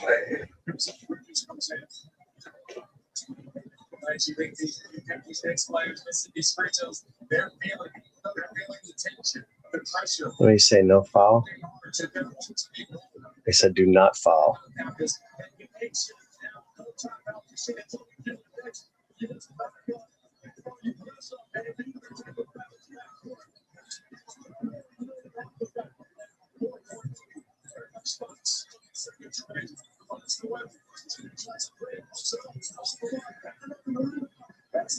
That's over. It's over.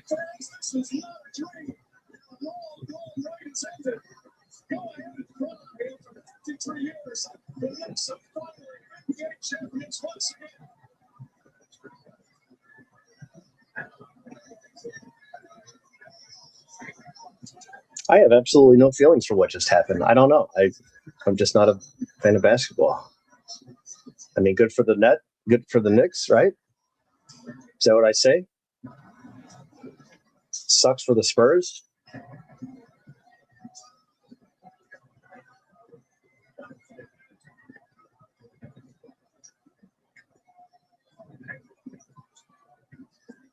good offseason pickup, right? Or trade, when they got Brunson. Was that before the season, or when did they get him? That's cool. They got the watch party going.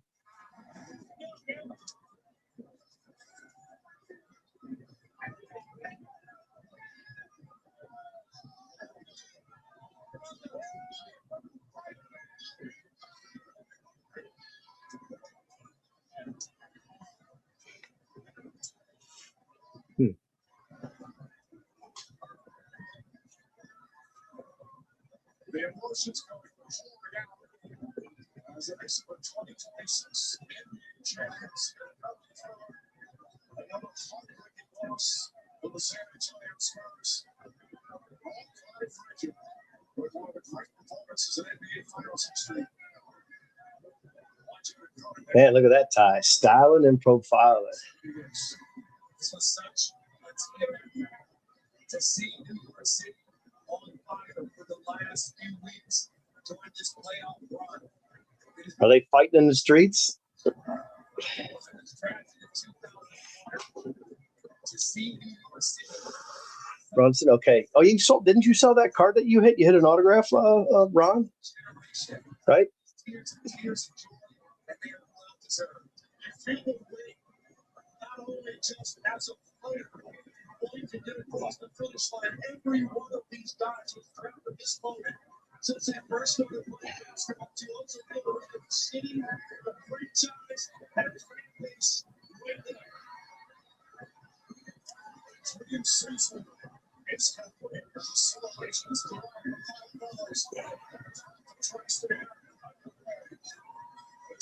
Yeah. Man, I remember being on that one bar when the Cavs won.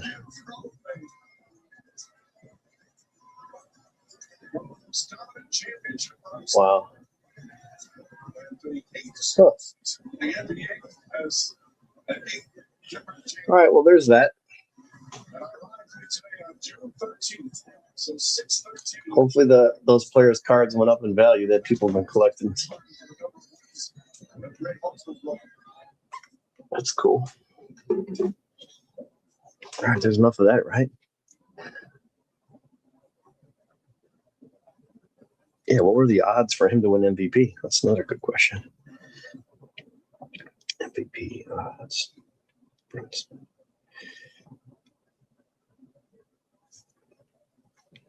He was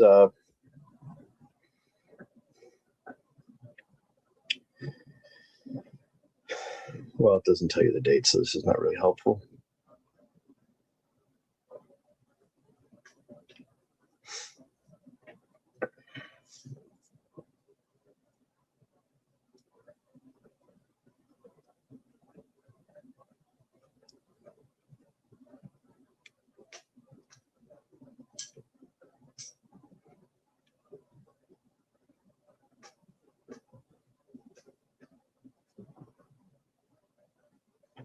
He hit 46 tonight.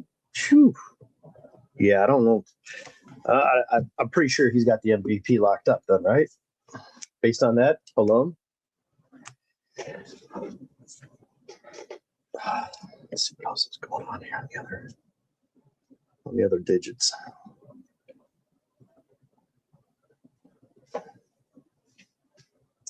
Yeah, who was favored before that?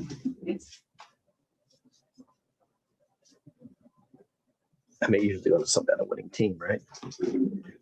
All right, guys, it's already 11:30. I don't think we're going to get the last 13 spots off.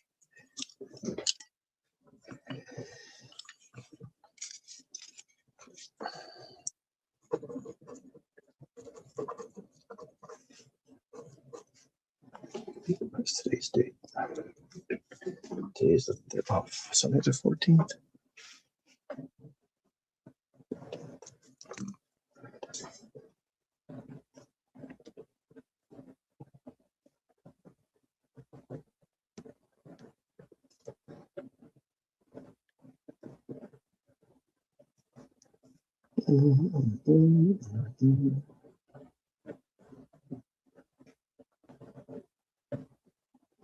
Tuesday. Okay, so I gotta go do that on Monday. All right, that's cool. 6-13, 26. The Royals are about to get garbage. Fire everyone. Oh my God. Is it really that bad? I haven't watched any sports today at all, but it's really that bad, Smalls. Oh, I'm going to take some pictures of some cards, get these listed.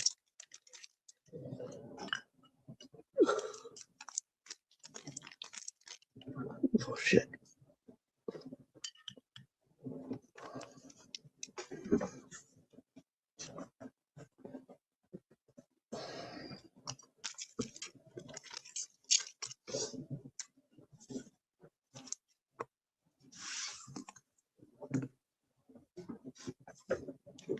I'm sorry. I hate to laugh, but it sucks. But it's funny the way you say it.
Oh, nice. A little late night action.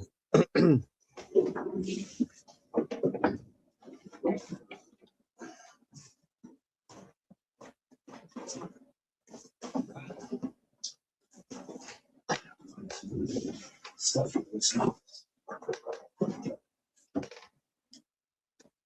My problem is I just have to eat. I don't feel like doing it. That's what it is. That's what this is coming down to.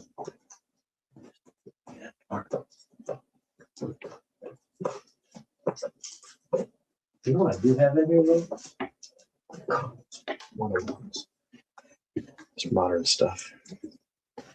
Somebody wants this stuff. That's nice. Nice autograph. I still the whole game. City gonna be on fire night. Oh, nice.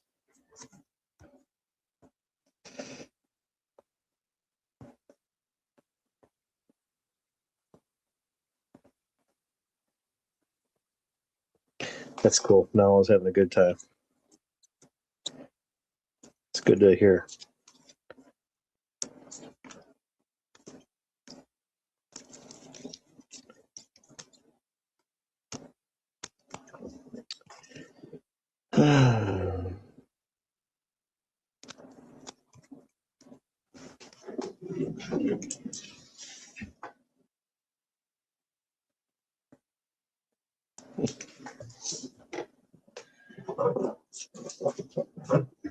Let's see what we got. Let's see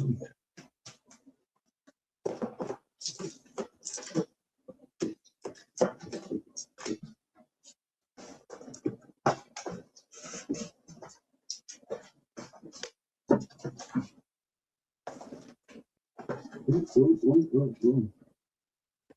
Here we go. Let's see what we got here. Look at here, look at here, look at here.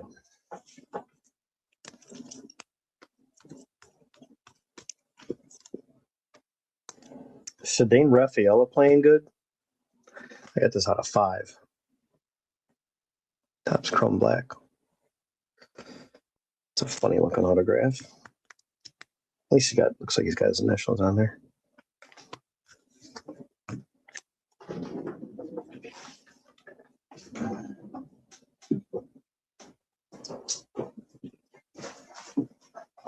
Look at here, look at here. I know I got Mr. Lee. Mr. Lee's been playing good. Mr. Lee. I'll put it to Mr. Lee. Mr. Lee, how you doing? Has he still got that? Did he, well, it was 17. I don't know if it's he surpassed that, but does he still have the hitting streak going? It was 17 games yesterday.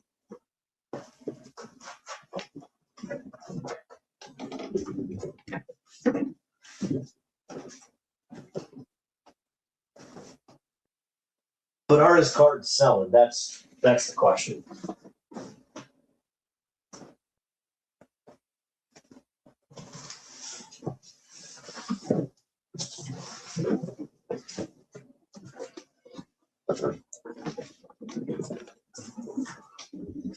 Mr. Lee, are your cards selling?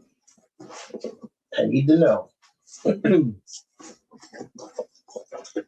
know who sells really well is Buster Posey. His stuff. If you got Buster Posey cards, you can just post them and sell them all in one shot. I'm looking for that Bryce Aldridge guy too. His stuff is starting to sell. How about the Meckler? The Meckler? I knew I had one of these. Who's ready for Wade? 5 out of 5.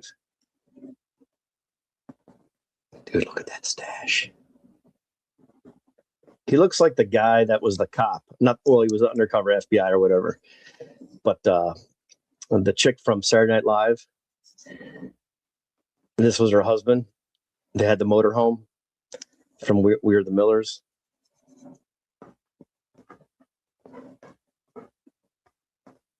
That's who that guy looks like. But that's the Meckler. I'm going to list that one too. The Meckler. You know what?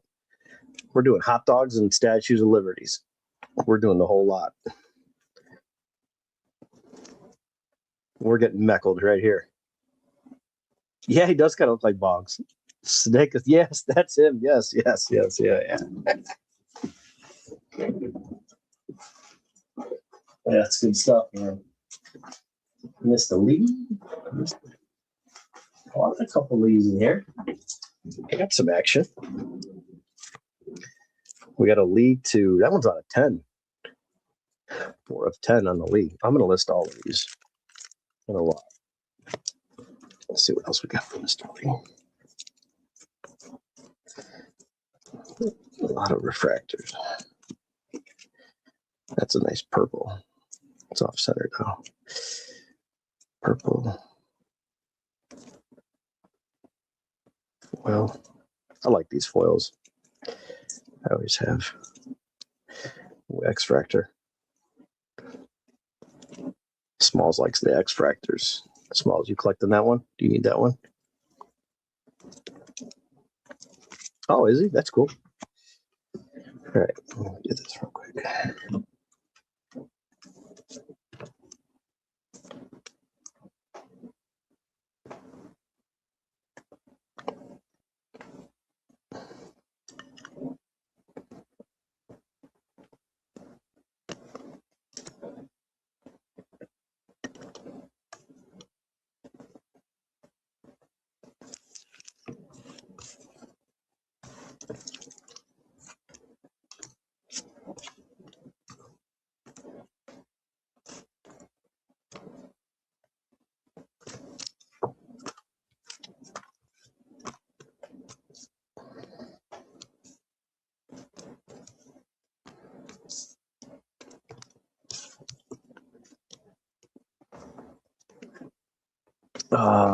No, I only do the rookie of the year. Oh, okay, gotcha.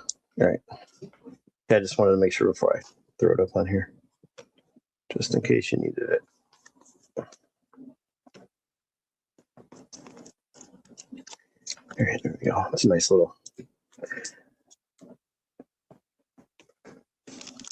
lot of Lee. Lots of Lees.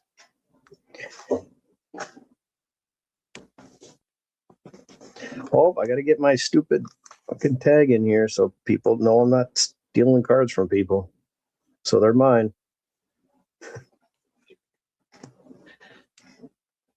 Imagine a world where we didn't have to coin our cards. So I'm gonna put this this real quick.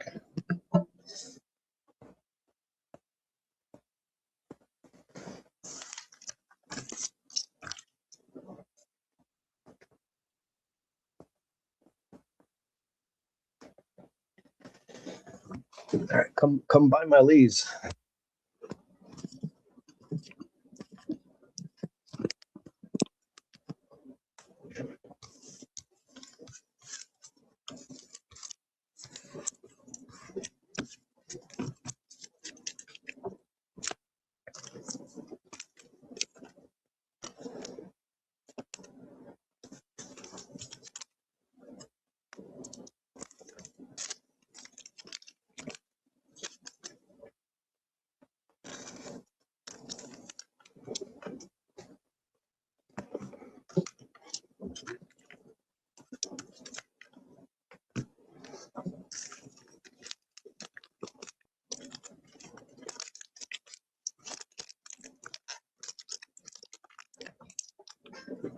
What's the worst process? Is it comping the card? Is that your guys' like worst part? Taking the time to comp the cards.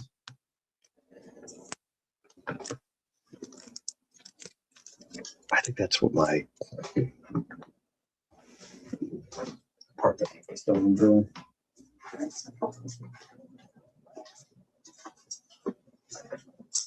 How do you guys feel when someone asks you and they're like, "What do you want from them?" I'm like, "Comp them out 80%." It's 80% and $7 shipping. It's pretty simple, right? I feel like I offend people when I say that. Not that I care, but I don't care about your feelings. I'm just saying it's like when I'm sending them pictures of a lot like that, and they're picking piecemeal, you know. I'm like, where can you go and you're getting someone to send you a photo of something you're interested in, and then you get to pick. And I just say, just comp it out, 80%. It's fair, right? I mean, just whatever it is, I trust you. If it looks way off, I'll check it and make sure your numbers look good. But if it's a handful of small cards and it's a $20, $30 deal, I'm just comp it out 80%, and I'm good with it. And I'll make sure I send you cards that look, they're in good condition. And if you got any problems, call me and we'll square up. But if not, you take it and we'll see you on the next deal. I always think that that's like not asking too much, because I don't have time to price like $38 cards to $25 cards and give you the exact price and then let you pick through them. And it's like, I just don't have the time.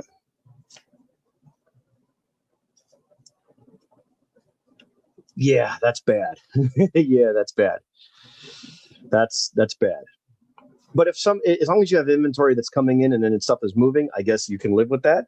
But yeah, that's, again, it's the timing thing and it's work.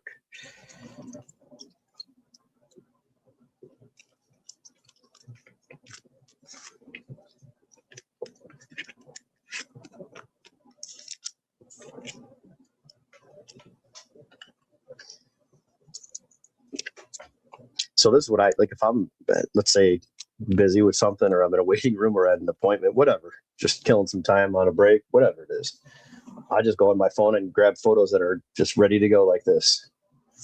And then I'll just take that photo, list it, put a price on it, and then see what happens. And there's times where I'll just have the game on radio in the background and then just relax and list a bunch of cards.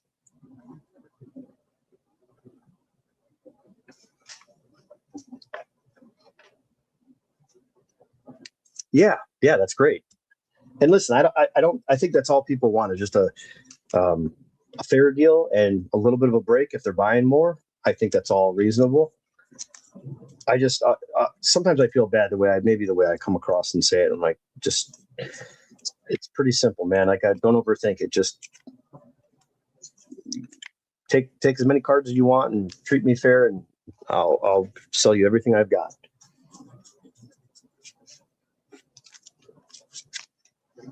The worst is when those guys post stuff and they're like, buying 50 to 300, send me what you have. And everybody starts, dude, I'm the biggest asshole out there. And everyone's like, what do you mean? Has anybody heard back? And I just post, I go, has anybody heard back from anybody? Because I've sent stuff where I have in my phone where it's like 4 photos, 10 slabs, 50 numbered cards, 5 autographs, and then 300 base cards and inserts of like non-numbered stuff of one player. You couldn't find anything in there that you liked. Like you're not here to buy anything. You're just, and I just go on those pages and I figured out it's real simple. Just right click, drop down, block. I don't want to hear from you. I don't want to see you on another post. It's blocked. I don't have to deal with you ever again. And that's all these people do. Meaning those ones that just waste other people's time.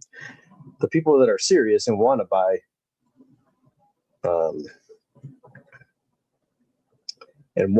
cards, you know, you don't have that problem.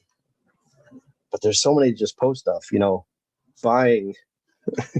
I'm like, you're not buying anything. You're just fucking with people is what it is. Get rich. What's up, man?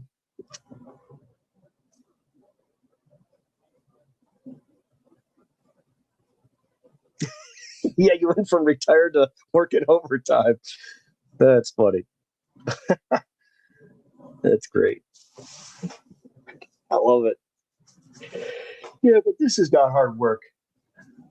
The people are exhausting, you know?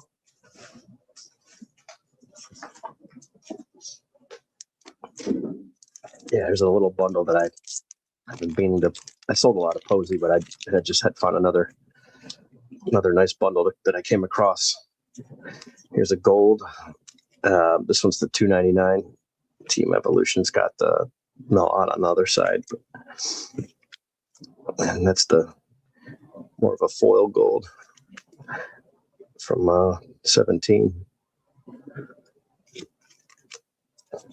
It's a nice one to 99.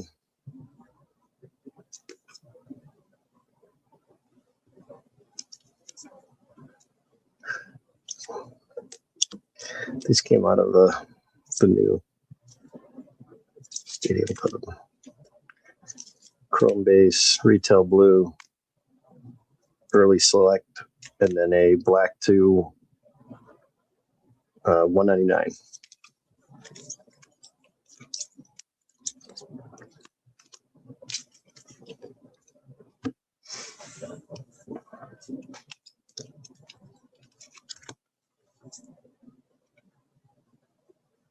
I had this card in my grade pile. I'm going to ask an arm and a leg for it, but because I really think it'll gem. I just never sent it.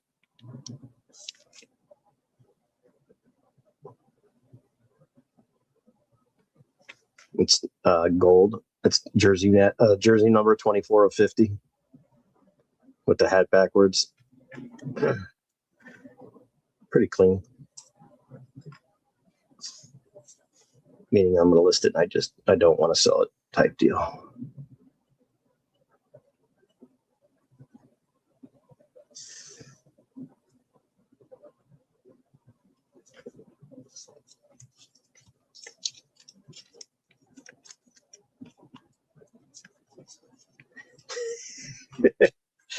Yeah, no, but Callie's retired. He's retired, so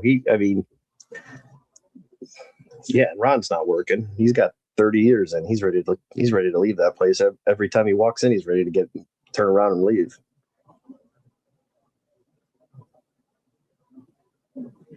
I got some nice platinum anniversary stuff, but I need to put that into a lot and like sell it all. I don't want to do the work. That's what I'm trying to say. I'll give you a little bit better of a deal if I don't have to do it and you do it for me. That's what I'm trying to say.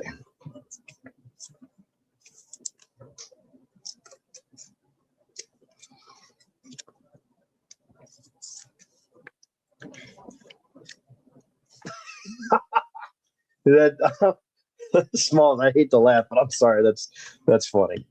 That's great. Yeah, it's like that's it, man. It's a wrap. Time to call it a night for you. Yeah, don't let sports drive you nuts, man. I mean, things could be worse. I'm over here listing Wade Meckler cards. So, like, you want the 5 of 5 red, you got to buy the hot dog and the Statue of Liberty Meckler. the Schmecklers. I don't care what anybody says. Big League had some good value.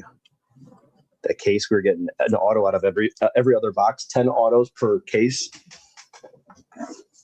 Those were some fun rips. But after about 3 or 4 boxes, I had enough. I just didn't want to look at them anymore.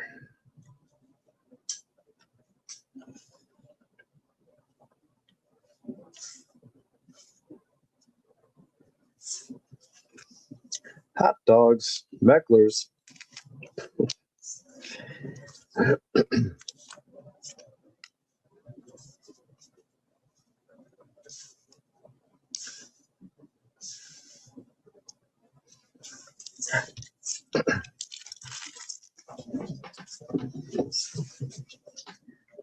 Hot dogs, peanuts. Get your Mecklers here. Still looking at it. Sure, that's all right. Yeah, dude, listen, man. Hey, Smalls, the internet's undefeated, man. We've all taken our lumps on the internet. You just can't win. You can't argue with people that are just hard at it. I mean, we've all been there at a certain point in our life, but sometimes it's like, are you human?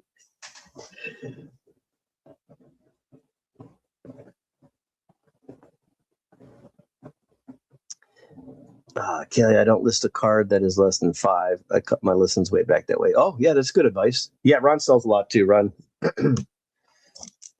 mean, we all buy, sell, and trade and collect and everything, so there's that. All right, well, the Mecklers are, that's a, man, the thing is, though, I hang on to these cards because I think I got this one from Casey in a break. I just hung on to it. I'm like, I'm not selling a red to 5 for like $10. I mean, I'll wait till the guy dies before I sell that card. And I know he had a couple good games where he hit a couple home runs. I probably should have sold it then, but you know, that's also my issue. But that thing's ready for the PSA, that's for sure.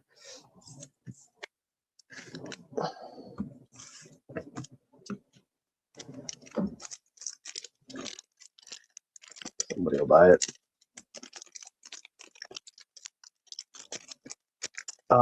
New to collecting, got a red rookie card last night from Bowman. Are you talking about an actual red, like true red, like I just showed you, all the red borders, or are you just talking about the rookie logo that has the red logo on it? And what player did you get? And I'd be more than happy to give you my 2 cents of it. And that's pretty cool that you got that, though. It's always fun getting a good pull. Oh, here's my bonds too. I got to put this in the group. I pulled this bonds out of a box I did a few months back. This was out of 5,000. High number, but you know, that's a cool one. Oh, the logo? Yeah. Which player did you get? See, he sat by himself at the lunch table. Oh, it's funny. What if Wade Meckler was just a total badass at school? You know, like everyone moved out the way when he walked down the halls. And Kill Fernandez, yeah, probably not. Doesn't a shot to get into the Rookie of the Year contention. You basically want to get one of the top 3 in the runnings for Rookie of the Year. That's what you're looking for.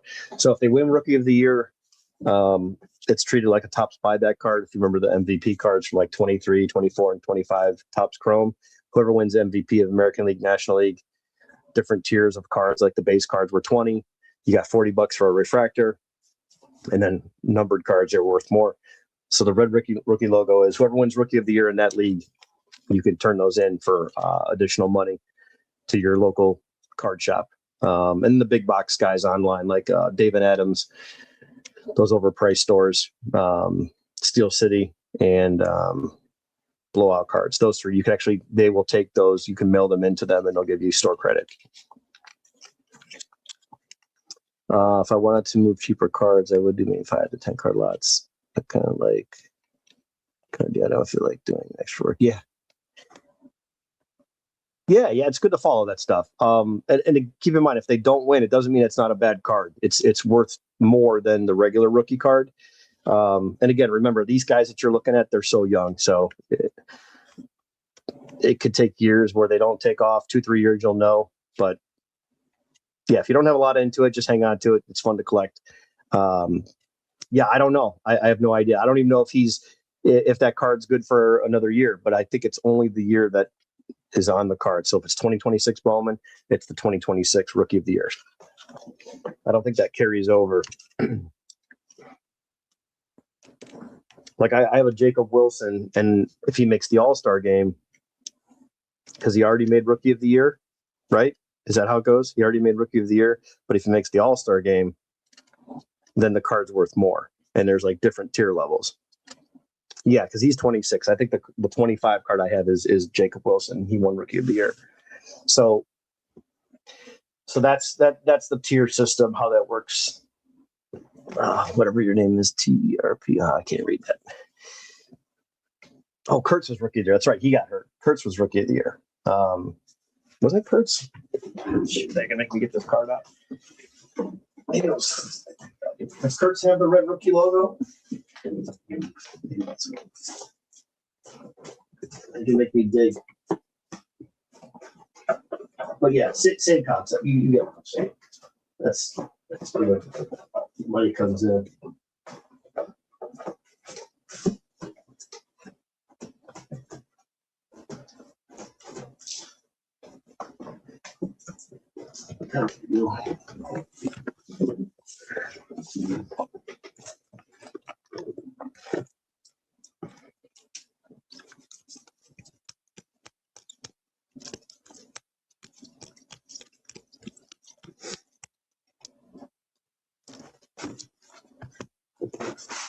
Is JJ the real deal? What are your thoughts on JJ?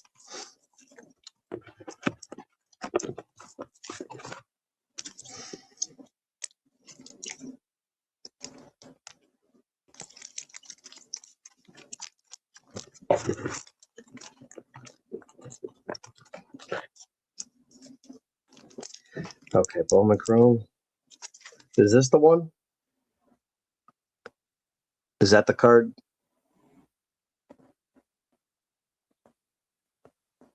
Someone help me out here. There's that one. I think that's the card I got, right?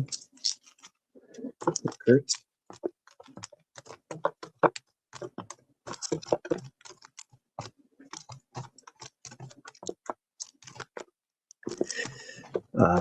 Yeah, it is. Okay, that's the one. All right. Yeah, so that's 100. But then if he gets an All-Star this year, then it's another level. So I don't know how that works. I got to look it up. But there's different levels where it's worth more money as the player continues on in his career without turning it in. So since you won Rookie of the Year, you checked off the top level, then you got to keep going after that. What's up, Josh? 100% of the real deal. Session in advance. Oh, JJ. Yeah, that's right. You're a fan of JJ, right? You like the Cardinals. Yeah, I've got that one JJ card that I just been hanging on to. I bought it. I paid a decent amount, but I bought it definitely a lot lower than what I could sell it for. I just don't want to sell it because I'm thinking that he's going to play better and, be much better in the future. If that makes sense. Especially if he wins Rookie of the Year. It's not a first. It's the it's the Mojo card. So it's not a true first. It's from the Mega Box, but it is blue, which looks nicer about it. Does anything for value? If I can find it, it's around there somewhere.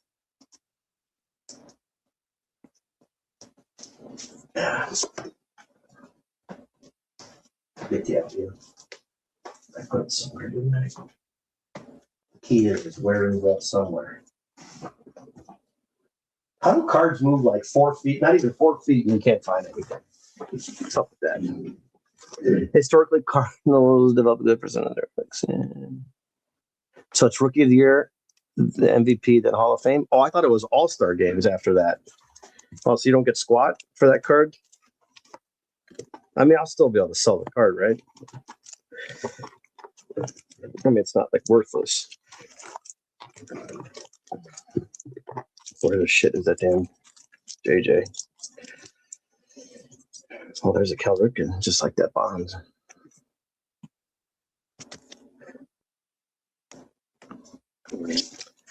That's cool.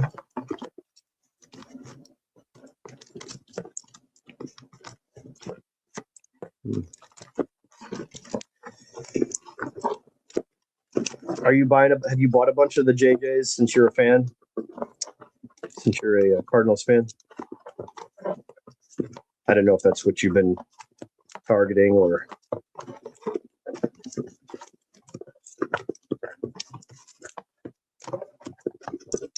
That's why I'm skeptical on like Bazana. You know, it's just for Cleveland, we don't have any big names like that. I mean, Bazana's a big name, but he doesn't carry the value right now.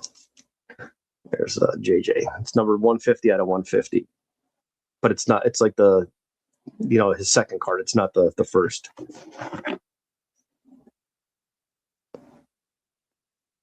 It's clean though, good centering and good surface. But again, if I send this to PSA, it's going to cost me $100, $120. You know, I ain't doing that. I'll just keep it. But yeah, I like it. I mean, I took a flyer on it, and someone brought it into the shop, and he didn't even put it out in the case and just asked me if I wanted it. I think he was happy to make $20-$40 off me or whatever, and I bought it.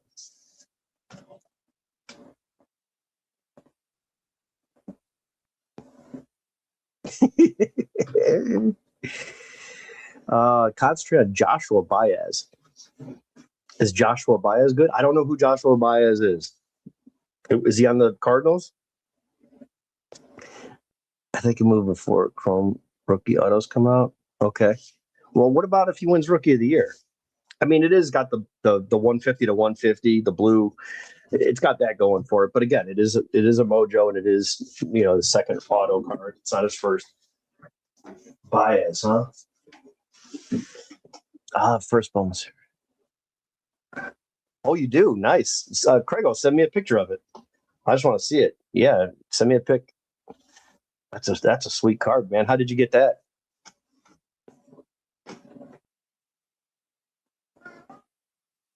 Oh, okay. I see what you're saying, Smalls. Nice. Okay, yeah, I'll just hang on to it then. Cool.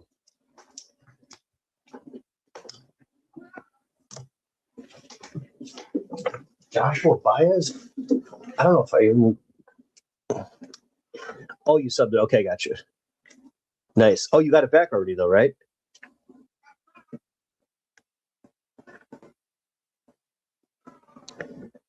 Baez.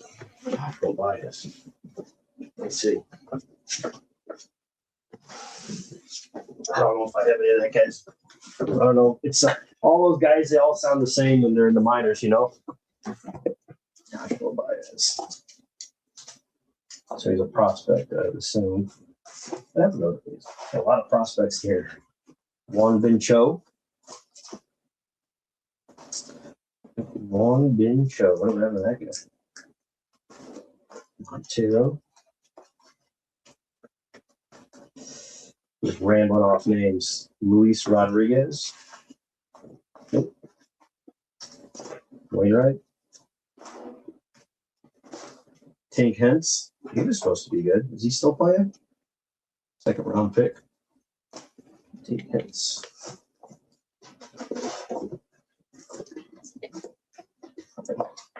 Jimmy Crooks. What's up with Jimmy Crooks? I just like this guy's name. I just think he's got a cool name. That's what Jimmy Crooks got going for him. Jimmy Crooks. Anybody? Jimmy Crooks the third. I have his orange too. And something. I don't know if it's on there. Crooks. Joshua Baez, right? That's what we're looking for. Juan Bin Cho. Joshua Baez. Oh, there he is. Okay, I do got some Joshua Baez cards. That's what I got. Oops, there we go. There's a foil first edition, blue to 150. Should probably put these cards in some top loaders, but these don't get moved around. I don't travel with this stuff. He's everybody's cousin. This Baez. Here's a pink to 175. What else we got here? Mojo. Mojo first. Mini Diamond, 299. Oops. Down goes Anderson.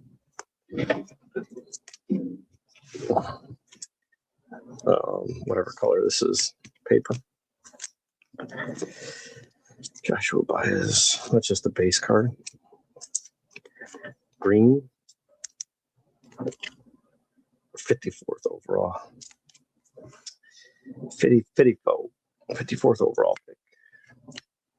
Green, and then there's a Mojo auto.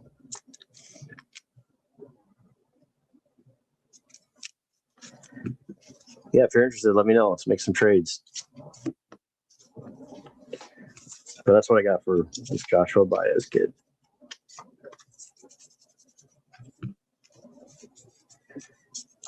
That's for sure. And he's always got a lighter.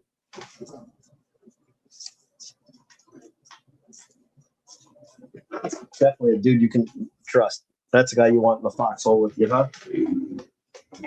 If he don't have it, he's got a guy that does. And he picks up every time he calls.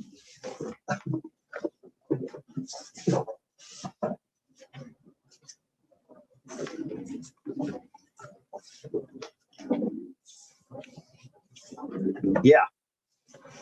Yeah, just send me pics. If I don't have it, I'd be interested, you know. Even some of the cheaper stuff. It doesn't have to be like high end.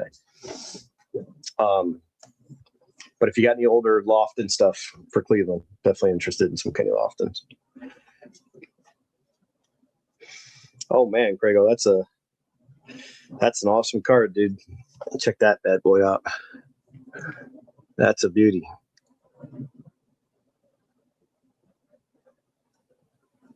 That's nice.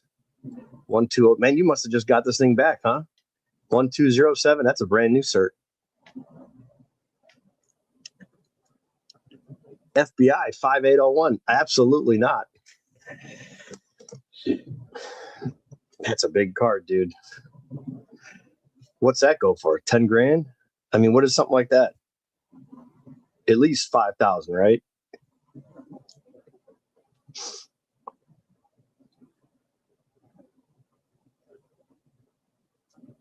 That's a nice one.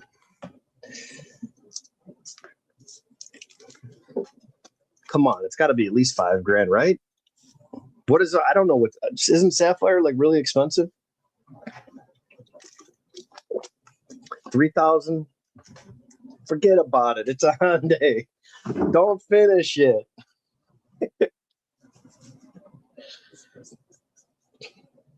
The best is when Costanza he pulls back like an extra $1 after he gave the tip.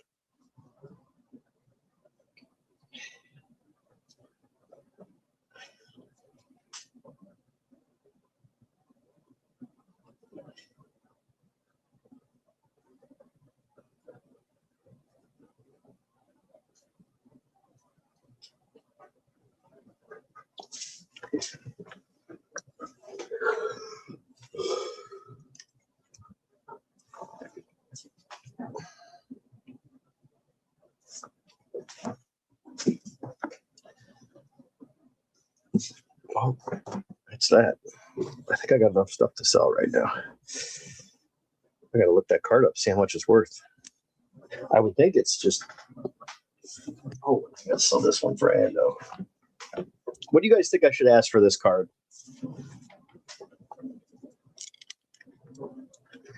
Ando wants to sell this. I told him I didn't know. What are your thoughts?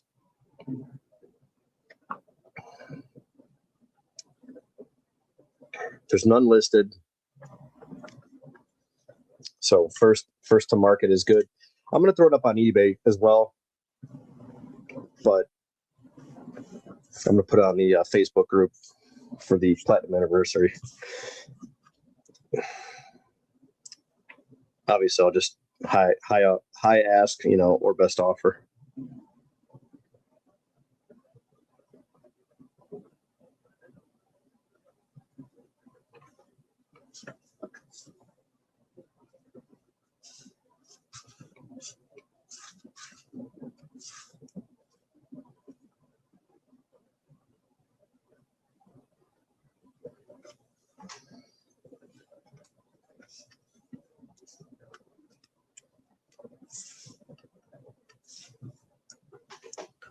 Yeah, I assume he's not having a great season.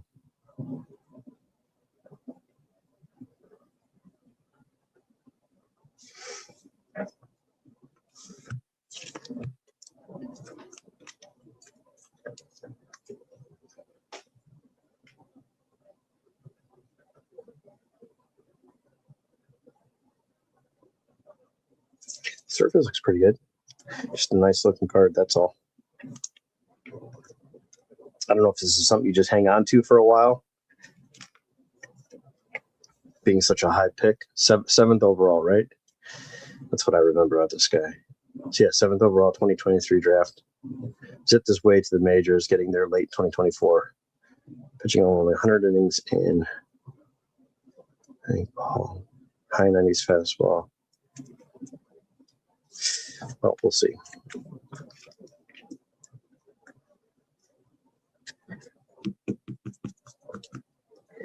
Okay, so there's a red.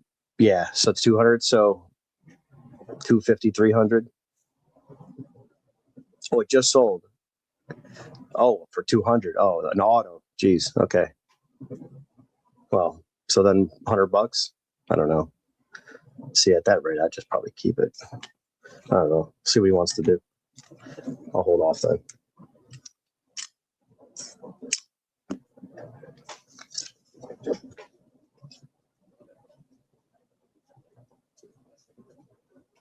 So the auto out of 5. Was the true red auto, or is it the toile or whatever? Like that creamy, like this pattern, this thing.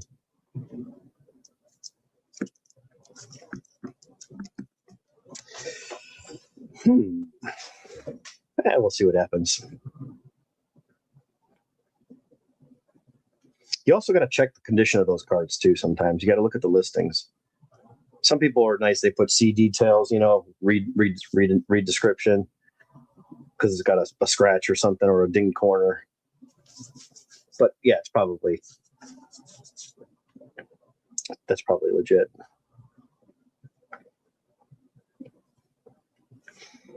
That's probably a real sale.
Oh, there is a listing.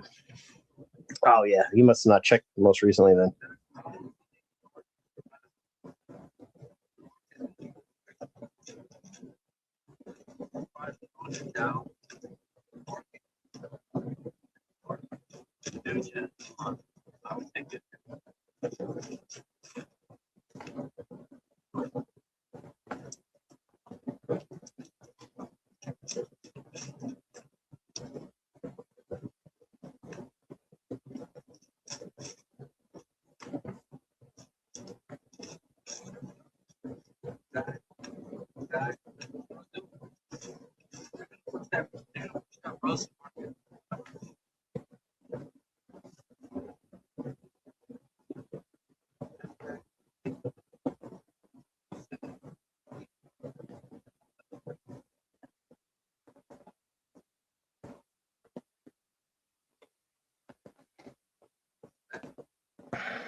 Oh, that's the red cream. Okay, gotcha.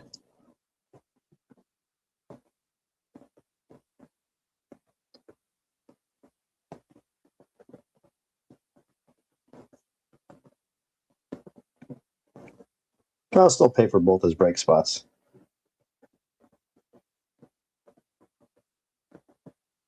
That's the trouble with having him and Ray. We're all looking for Cleveland, you know.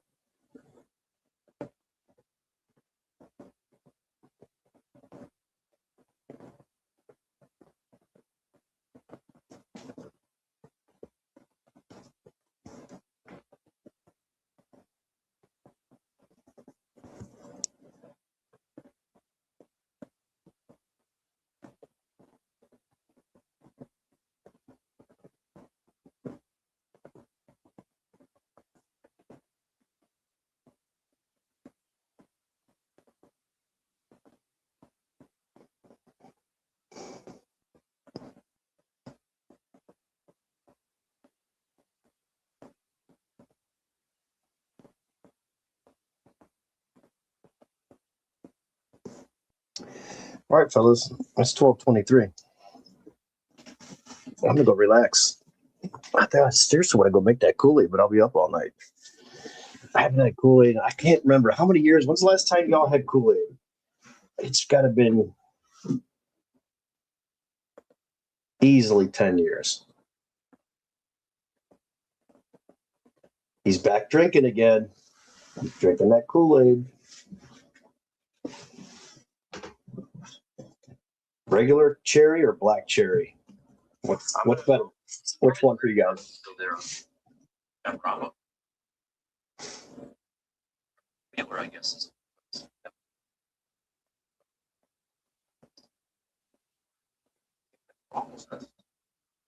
Yeah, I got you.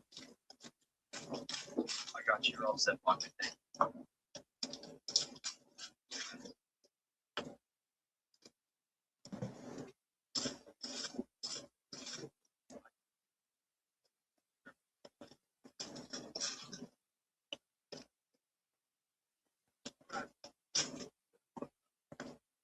Go, Nick.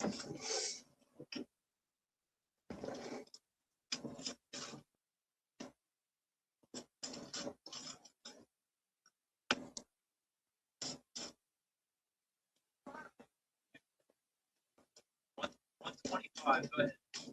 125. Actually, 120. Go ahead.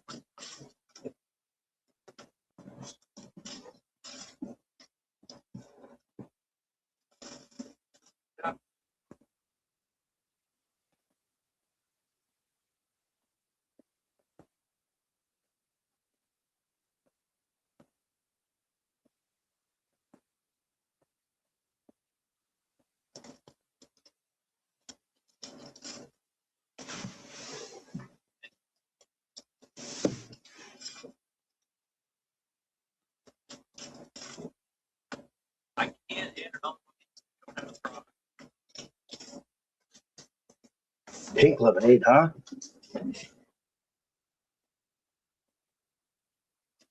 Yeah, I got some of that Crystal Light. I was drinking that with vodka.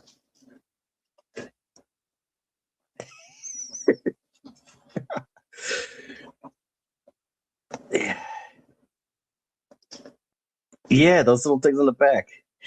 The little square things. They're for Hot Wheels. I got Hot Wheels back in the day, like 20 some years ago.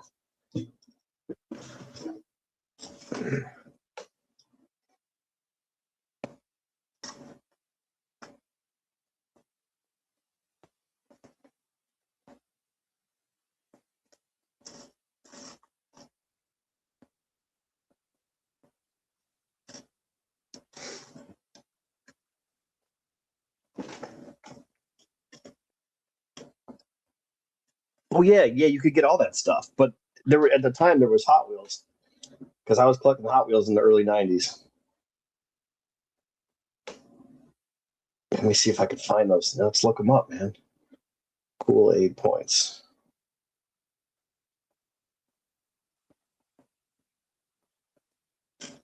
There's a song called Kool-Aid Points by William Irvine from 2021. Catalog. Oh, look at that. They got the catalog. Shit, yeah, dude. I remember this now. Oh, my God. Oh, man. Dude, they had Game Boy Metroid was available.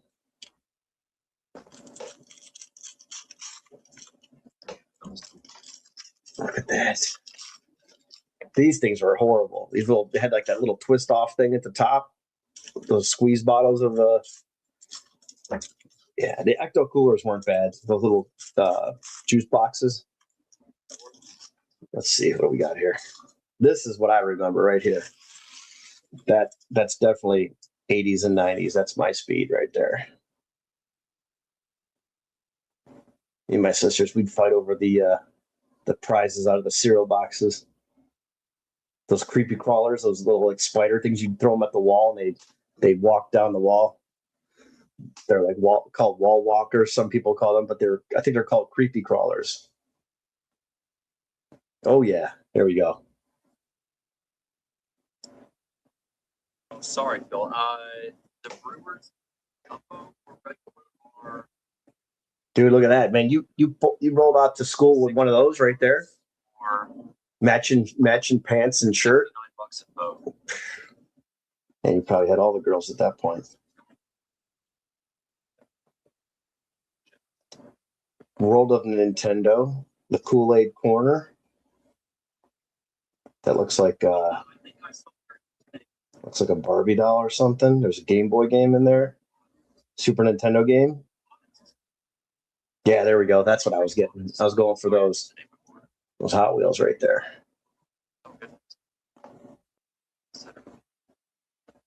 Sand crab, and then they call one of those a sand crab, but the purple one was a sand crab. I think they called that.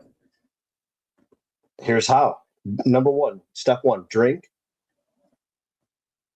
and buy your favorite flavors. Number two, save.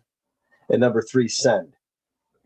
Really complex, but that's what it was. Drink, save, send.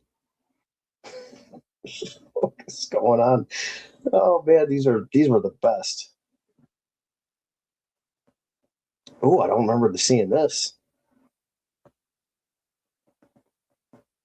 What is this going on here? This is like this was all the different styles of points. I remember these big ones.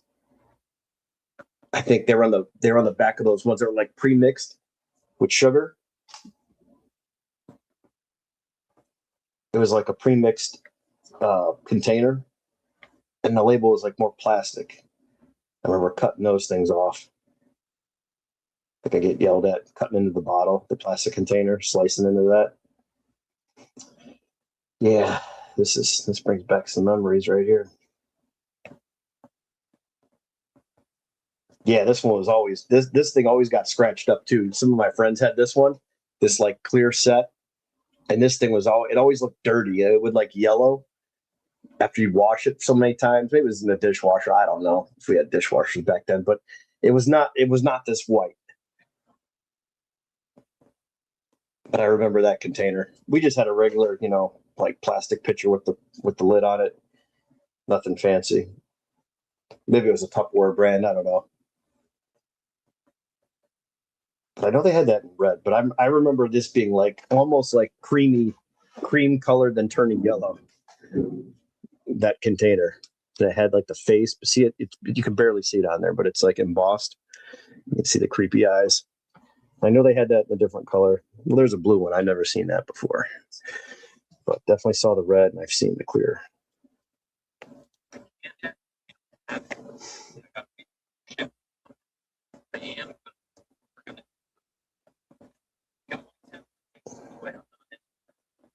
You know what? I probably still have those because I remember when I was ordering the Hot Wheel stuff. It was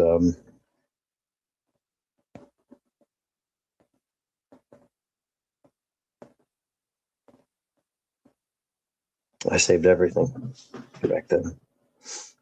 Oh yeah, there's a red one. There's that red one.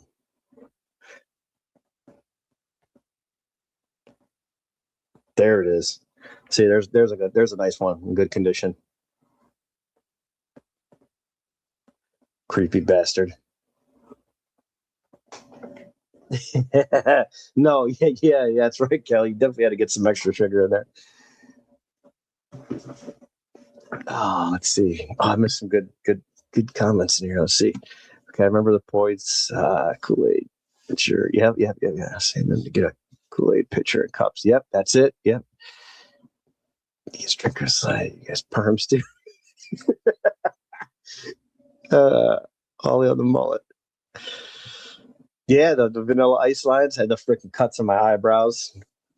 What the hell are you doing to your eyebrows? Busted out the trimmers, put a couple lines in my with the skids pants, doing some skateboarding. Always covered in bad hair. That's freaking great. Was it Brian? Who's the Brian guy? Was it Brian Bosworth? Was it the guy that got trucked by Bo Jackson?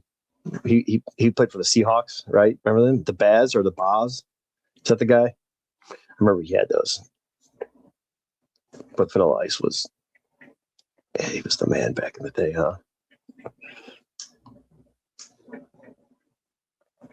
Permanently red with Kool-Aid stays? Yeah.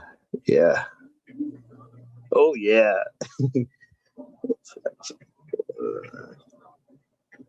Oh, yeah? Wow, that's crazy.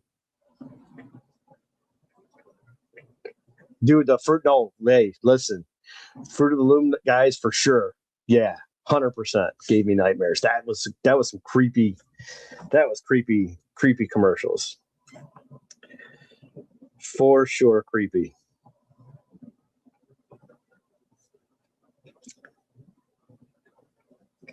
This has to be AI generated. There's no way that's real. I mean, that's cool as hell if that's available, but there's no way that's real.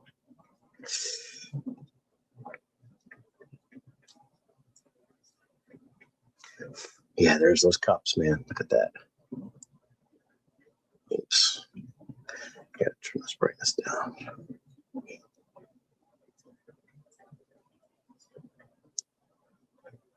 Has creepy ass cups. Yeah, this one, I mean, it's not doing it justice at all, but this thing is definitely more, it's not that bright that you guys are seeing. It's definitely, it looks clear there, but it's like ivory colored right now, the real color. I just can't get it to focus. It's trying to brighten everything. Oh, they had them in colors too. Yeah. What's this generic shit? Flavor Aid? Was this a thing? I mean, how many cents were you saving on a packet of this? Back then, those packets were like 19 cents. Flavor Aid. I did watch the Boz 30 for 30. All that shit that he had in the storage unit. I was like interested in that. Oh man, my buddy had this. My sister had it, and a buddy of mine had this. My oldest sister. The snow cone machines.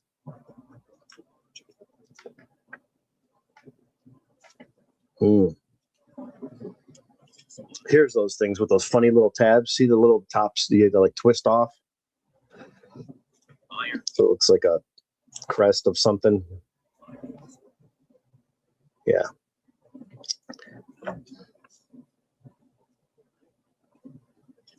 Squeeze-Its. These are the ones I remember. Horrible. And then Kool-Aid were more expensive. This is the stuff we had. in grade school. Squeezes. That stuff was like cough syrup. I don't know. That's what it reminded me of. It was just absolutely garbage. Okay. Yeah, I gotta find that now. That was some creepy ass commercials, man. They're just strange, you know? I mean, first of all, it's an ad for some tidy whities, right? So you're already like, what the hell is this doing on? It's kind of weird. Fruit of the loom. Old commercials.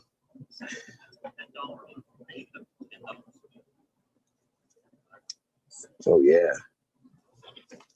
Want to stay big on underwear? Come on.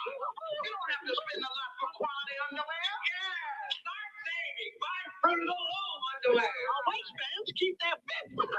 Indeed, we've got lycra spandex and soft knit. So if you're looking for savings, look for Fruit of the Loom. If you're not buying our underwear, you're spending too much for your underwear. Our men's cotton briefs, only $1.13. Thanks, Blake. Want a grape? Want a grape? Creepy bastards. So we all grew up poor. Pretty much.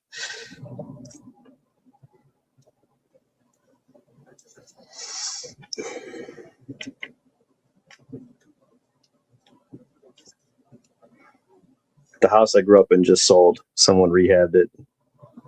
But you could just see, just show you the house. You could see how it, the house next to it, this in Cleveland. And look how small this house is. It wasn't even a legal, like 3-bedroom. You had to go up to the back bedroom through my parents' bedroom to get upstairs. Upstairs here was like an attic. And you could tell it's just not even, I mean, for kids, it was fine. But when you're an adult going in there, you're like, what the hell? How do you even live up here? But that was my room. I used to sneak out that window, slide out that window, head to the right, go down to the park at nighttime. And my sisters, there's 3 of them upstairs in that little room. Definitely the smallest house in the street. They put down 1,652 square feet. That's not true.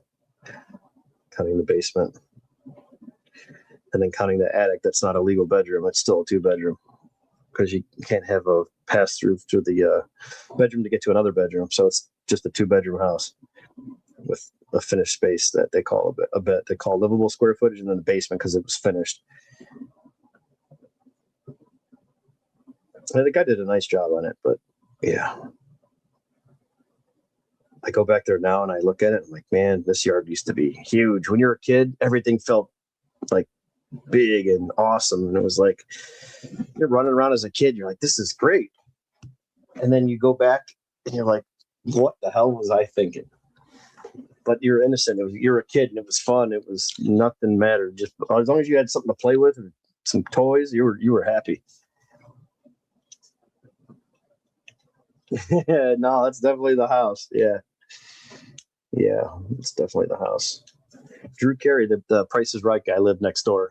His mom, when his real dad died, she remarried the asshole that lived next door. The guy was like always barking at us for stepping on his grass and stuff like that. Any ball that went over the fence, he would keep it.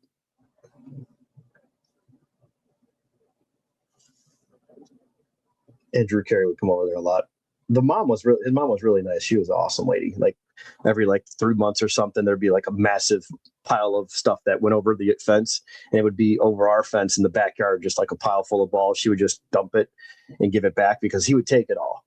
And then whenever he'd leave somewhere without her, she'd just go back and grab it all and toss it over the fence for us. It was like having Cujo. There was no dog, but it was like having Cujo across the fence. He would keep everything. The guy was nuts, man. You step on his grass, he would just lose his shit. And he would go crazy on you.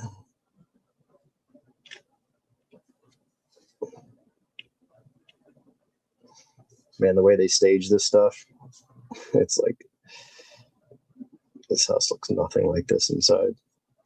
It's amazing what they do. I mean, the guy did a good job as far as like fixing things up, but it's just amazing when you see what people do.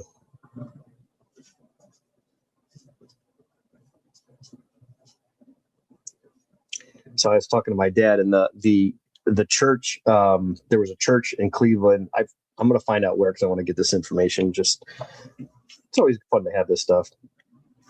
But I remember this backyard. My dad got these slabs, I think, from old sidewalks. I think my dad got these slabs from old sidewalks, sandstone, and put like the little pea gravel in here. And then this garage was built from an old church that they tore down all this lumber to build this whole entire garage, except for this door. They put a new door on. But every piece of lumber out in this old garage, there was a stone floor. I don't even think it had any footings. It was just like a row of blocks, and they set this garage on it. But when I was growing up, it was always a dirt floor. And I think my dad or grandpa put stone in there at some point. But the whole entire garage was built from recycled wood. They kept driving back and forth from this church to go pick up all this free lumber that they were tearing down, and they built that garage. Because most of these houses didn't have garages. The garages are, if you look up the county records on a lot of these homes, the garages were always 30, 40 years later, or 20 plus years, Most of these houses weren't built. The garages weren't built same time as the house.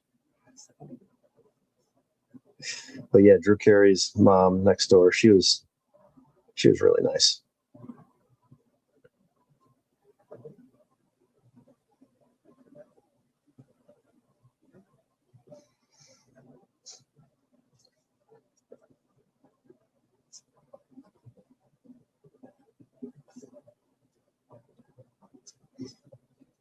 Oh yeah, look at that. There's that window. I used to sneak out that window all the time.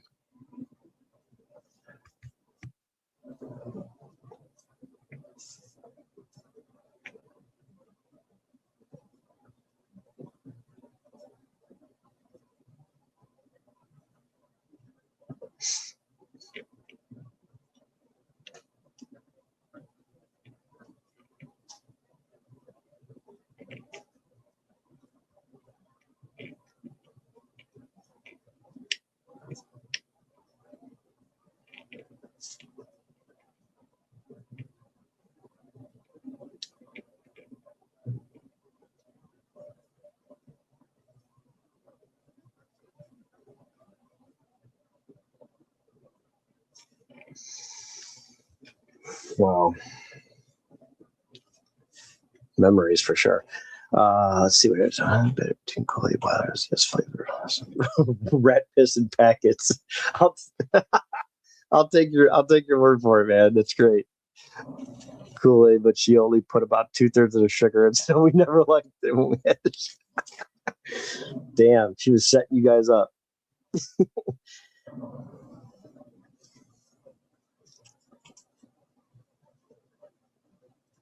Yeah. The thing is, my dad was like good. He taught me a lot of stuff. Like I watched him do stuff, but he was always handy. Like built the finished basement in the house yet now. Built the basement out in that house. I mean, this house was just typical old, 1910 dingy little basement, but it felt so big because they had like the little support poles back in the day, like these poles right here. The steel supports with a square base, and we would cruise around. There's another one on this side that's wrapped in like paneling, and we would go around here, underneath here, grab our hands and whip this way, and we'd roller skate in an oval in this whole basement. And that's the same laundry tub coming down from this little pipe right here. It's all capped off, but this one is oops. That one definitely has oops, where'd it go? That's where there was like a little makeshift shower. My dad had a pallet right here, and then it's probably capped off, but there was a hot and cold line coming down, mounted to the wall, and then just a shower head. And then I think black galvanized water lines just like made into a square to hold like a shower curtain. And then the water would drain like, because it's pitched to the floor's pitched to the drain, and it would just drain down and run right in there. So that was like our shower that we had before my dad finished the basement, because I got a lot of sisters. So it was like girls had the bathrooms locked down. But yeah, there's the back wall, the paneling. This is the little bathroom that they had in there. This right here, they took it out. This was a stand-up shower, like an octagon corner. That was a shower right there. And that's just stage photos. But this was all wood paneling that he did in the 80s. And then we cut a hole in the floor upstairs, and my dad put the spiral staircase in. This was all carpeted. And this was all wood paneling. Wood paneling, pink carpet. Yeah. And then this little thing right here is like a little area. We had a couch that was like a fold out. I swear that thing was like 5,000 pounds. Horrible to sleep on. But they did a good job. Yeah, this was all paneling, and that's the hallway to the basement. And I remember this. Oh yeah, these are some good memories.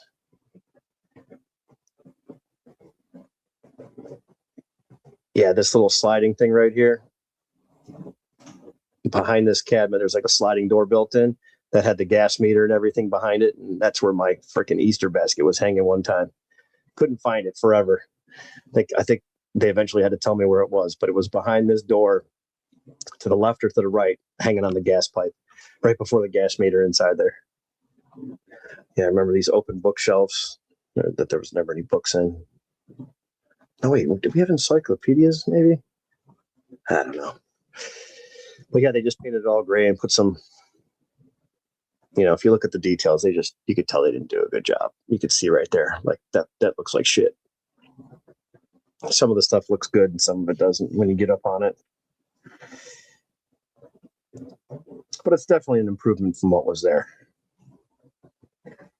But I thought that was the coolest thing. We got that spiral staircase.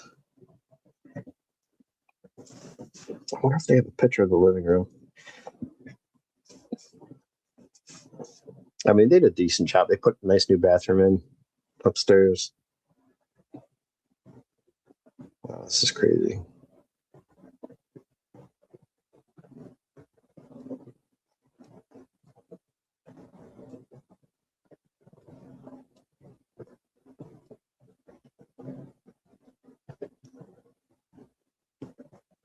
Yeah, we had the big clawfoot tub. And they put a regular size tub in there.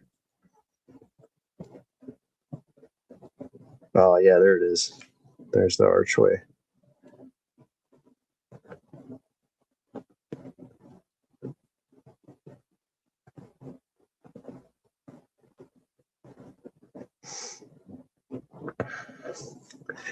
Yeah, there's you see how small that living room is? Yeah, we had a dining table right here, and then this line in the floor that they didn't even sand out and darken up the floors to get rid of it. They just left it and put some poly on it. But had like a railing that matched this one across to separate the living room from the dining room. It's amazing how small this house was. That was good enough, though.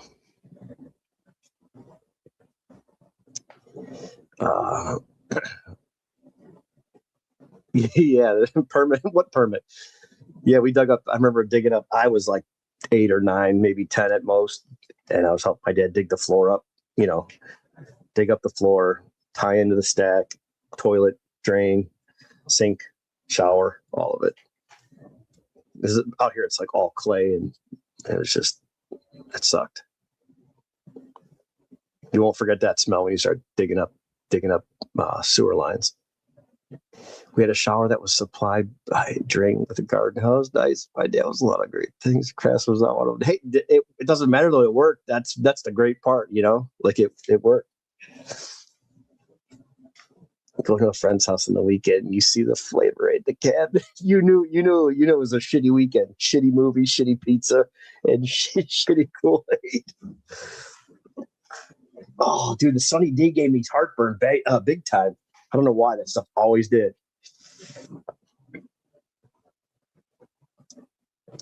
Yeah, I don't know what they did. I thought it was like vinyl, like life proof, like a plank flooring down there. But they may have done tile down there too. They tiled everything in the upstairs bathroom, so maybe they did tile. Yeah, me and I had three sisters, my mom, my dad. Yeah, 6 of us. Yeah, it was tiny, man.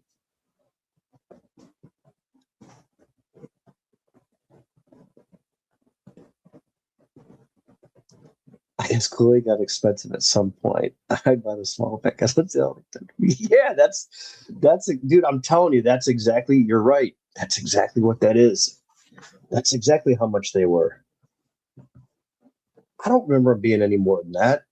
You know what? I don't even know what I just paid for these packets. Oh, I don't have a receipt. I throw that shit away. Maybe it's on my DoorDash thing or whatever. I had that stuff delivered. Oh, damn, Ron. Ron, is that a Starburst? That's a Starburst, right? Dude, look at that. That's a beauty, man. Ron's opening up some 94 Pinnacle. Check that out. He just pulled that's a Starburst. The Starburst Griffey with the hat backwards and the shades. That's a good one, Ron. That's awesome, dude. That's Starburst, right? Or is that Museum Collection? It looks like Starburst based on the background. Right? Museum. Okay. I thought that was Starburst. I can't tell the difference. Yeah. The big containers. Yeah, they had that massive jug with a skinny neck on it. It was like a fat bottom. Then it had the big mouth, like maybe like a 2-inch. Sunny D is just too powerful. Yeah, I don't know what it is. It just had like an acidic taste for me or something. I don't know, but I never had a problem with like acid reflux or pizza or anything like that. Have you seen the Tom Segura in Burke? Tom, have you seen it? No, I'll look it up.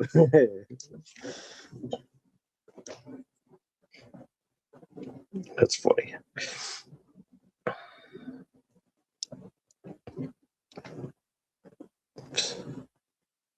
Tom Segura Kool-Aid. Tom Segura Kool-Aid. 2 beers, 1 cave Kool-Aid.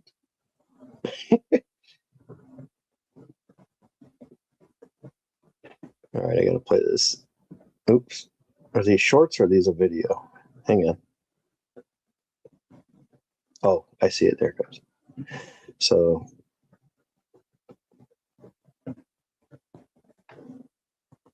take a sip of Kool-Aid. Go ahead. The Kool-Aid.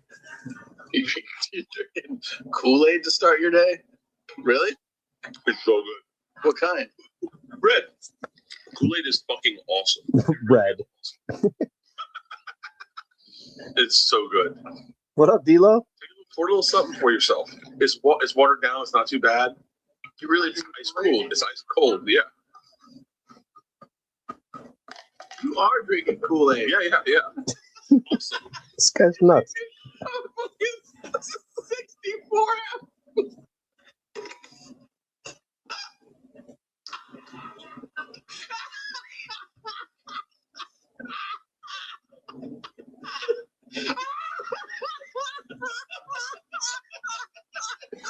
Megan said red. Oh, that's the name of their podcast. Okay, I was wondering because I kept seeing that. Like the two, like the 1 cup thing. I get it. I see what they're doing.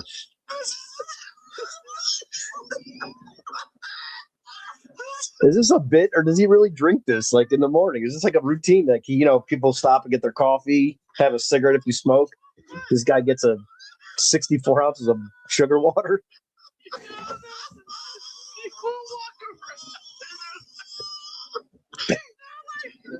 Good for that guy. He drinks a lot of water. I wonder why he's not losing any weight. He's drinking 40 ounces of sugar by the afternoon. So anyway, I have sugar here, but for like whatever you want to put it on or put it in. But I didn't have a whole big bag, so I had to buy sugar. And I'm getting my day started. I'm sweating right now. I'm soaking fucking wet. It's the hardest I've ever seen you laugh. It's the hardest I've laughed. Okay, hold on. It's pretty good. there's no way you like measure out how much sugar you're putting in it. Like at this age, you're just like, that looks good. Let me shake it, stir it, whatever. Take a little bit, put a little bit more in. Oh, he really does. Wow. Two every day. Diet Kool-Aid. Come on. This is crazy.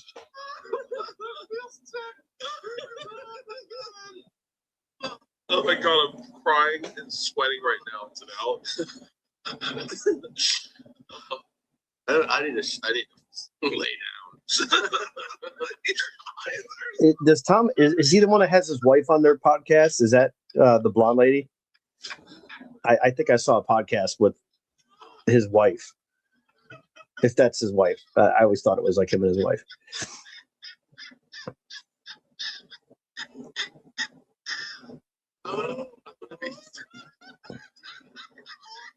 Okay, yeah, I've watched. I haven't seen these two to get this like skit.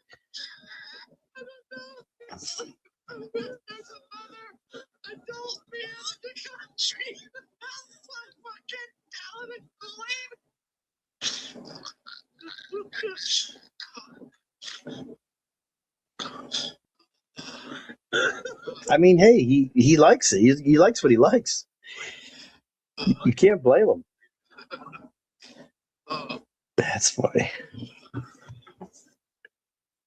I'll have to watch some of those guys. I enjoy the podcast, but I like some background noise when I'm trying to get stuff done.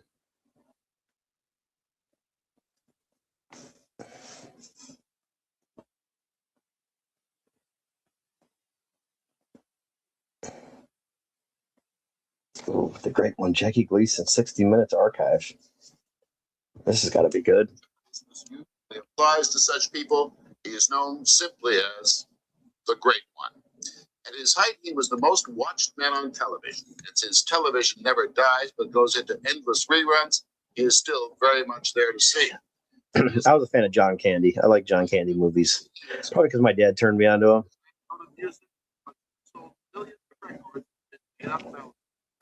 It's called Your Mom's House. Okay. Gotcha. Yeah, that's one I've definitely watched or listened to that before.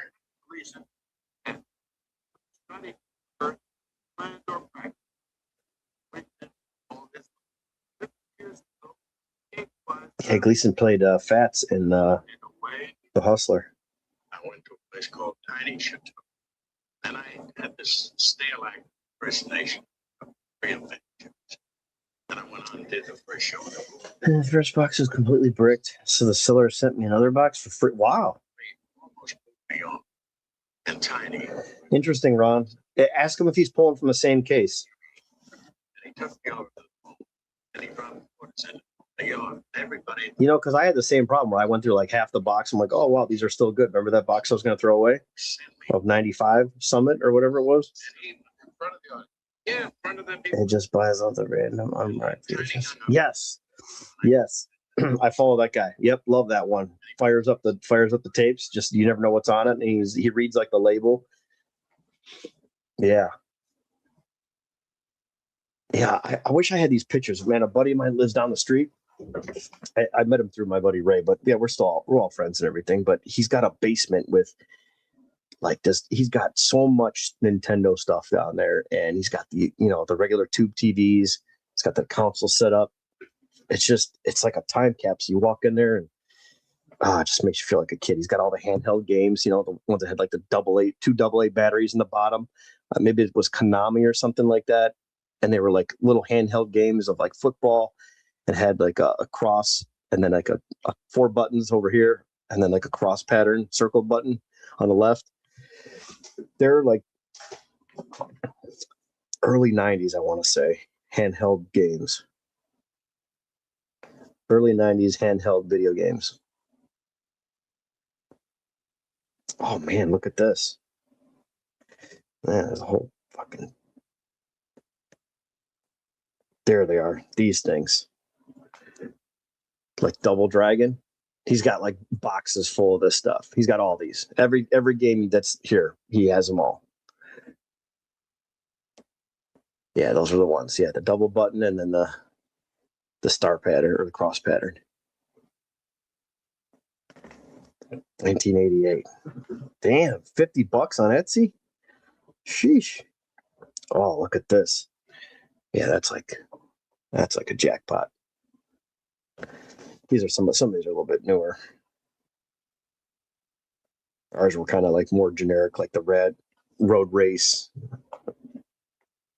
We didn't have like DuckTales and stuff like that. Terminator, we didn't have that. They were more generic games. One of my sisters had this thing. Simon's Quest, definitely played that. Double Dragon. I think those are probably the coolest ones we got. The best one, I still have it. I still have it in a tote somewhere. It's like it had like these two fins at the bottom. It kind of like came out, but it was like arch topped, and it was like a little bit taller, maybe like 10 inches, and it was all green. It was the Ninja Turtles. I would play that. I would play that thing. I had the thing taken apart, put back together, cleaned. Still got it. I gotta find the 1990s Ninja Turtles. That was a handheld video game, Ninja Turtles.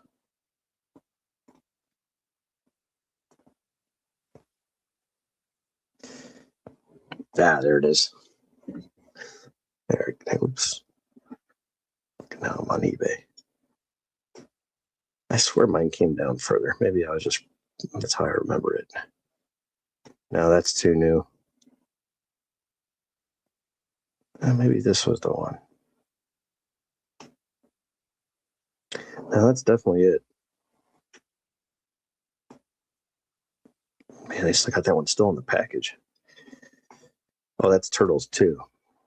Let's see. That's definitely number 1. That's it. Best game ever.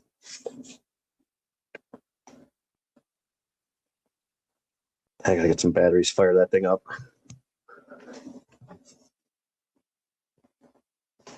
Yeah. Let's see here. Have you seen the guy that, yeah, VHS? Yeah, I've seen that. Yeah.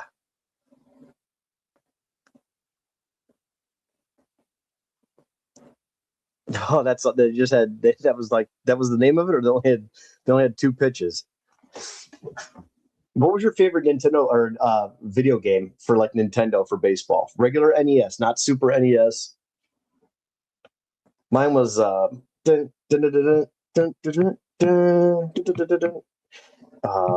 Leagues. What the fuck was that called? Little League Baseball. NES. There it is. Championship Series. Little League Baseball. They would like bounce up and down a little bit, like not vibrate, but they looked like they were bouncing up and down. That's what it looked like on the screen. But it was like the Little League World Series. Japan, all those teams, USA. I think it was Japan. I was always Japan. There was some big thumpers on there, believe it or not. Yeah, here it is. There's Mario with the skill level 2. And Mike with a skill level. That's a good matchup right there. Skill level 1 and 2 going at it. Yeah, that was the best. That was the game I liked the most. I know there's RBI baseball and all those other ones, but this is, yeah. So like you said, RBI. Everybody loves that one. This is the game we always played though. Made in Japan, heavily favored. Yeah. See, everybody went USA and all those other teams. The ringers were on the Team Japan. Oh, I could just hear it now. Look at Saul with a skill level 4. A guy named Saul with a skill level 4. Who would have thought? Yeah. It's good stuff.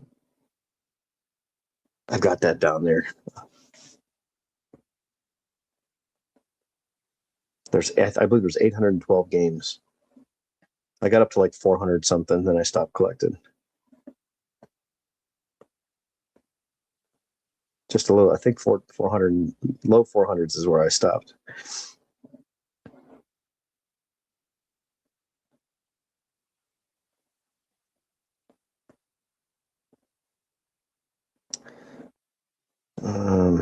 There's another one where the guys had like axe, like the bat was like an axe, and it was like this shit, like a back, not even like a backyard. It was like a beat up field, and then like these guys had like an axe, like a ball and chain for like a baseball bat. I don't remember what the hell it was called, but they were real little guys, and they had all these like crazy names. Backyard baseball? What's backyard baseball?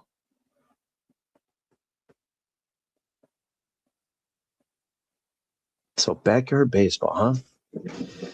Baseball Stars 2. Bases loaded, yeah. You know what? That's just look up baseball games. It was like a backyard like pickup game. They had the crazy names like Chucky and I don't know, like just weird names. It was I think they were real people, but it was like they like misfits, you know what I mean? They were just like weird characters. Baseball NES game list. I'll know when I see it.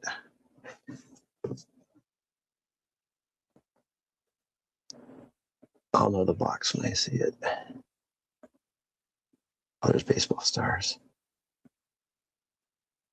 Screw those rankings. It's whatever you liked. Wait. Oh, WCW Wrestling. I had that too. Shit. Great game. RC Pro-Am. Oh, TNC Surf Design. Man. That Elvis looking dude. I was wipe out. I can never really play that game really well. Where is this game at? It's like I'm gonna type in Misfits, but I know that's not the name. But the field was like a dirt, like it'd be like playing in some rundown schoolyard.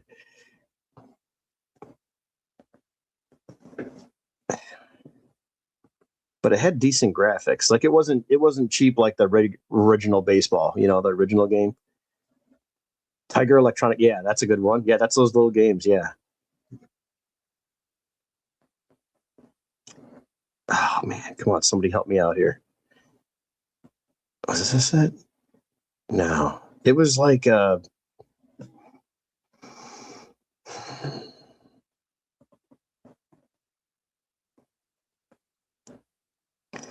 Jackson's baseball. I'm drawing a blank here. I'm not making this up either. I could just go down and get it, but that stuff's buried.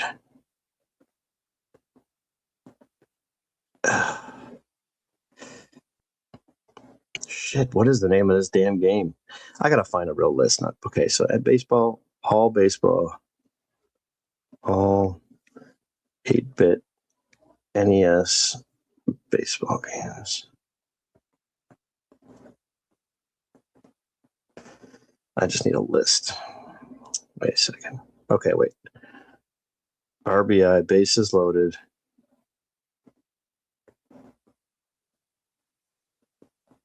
No.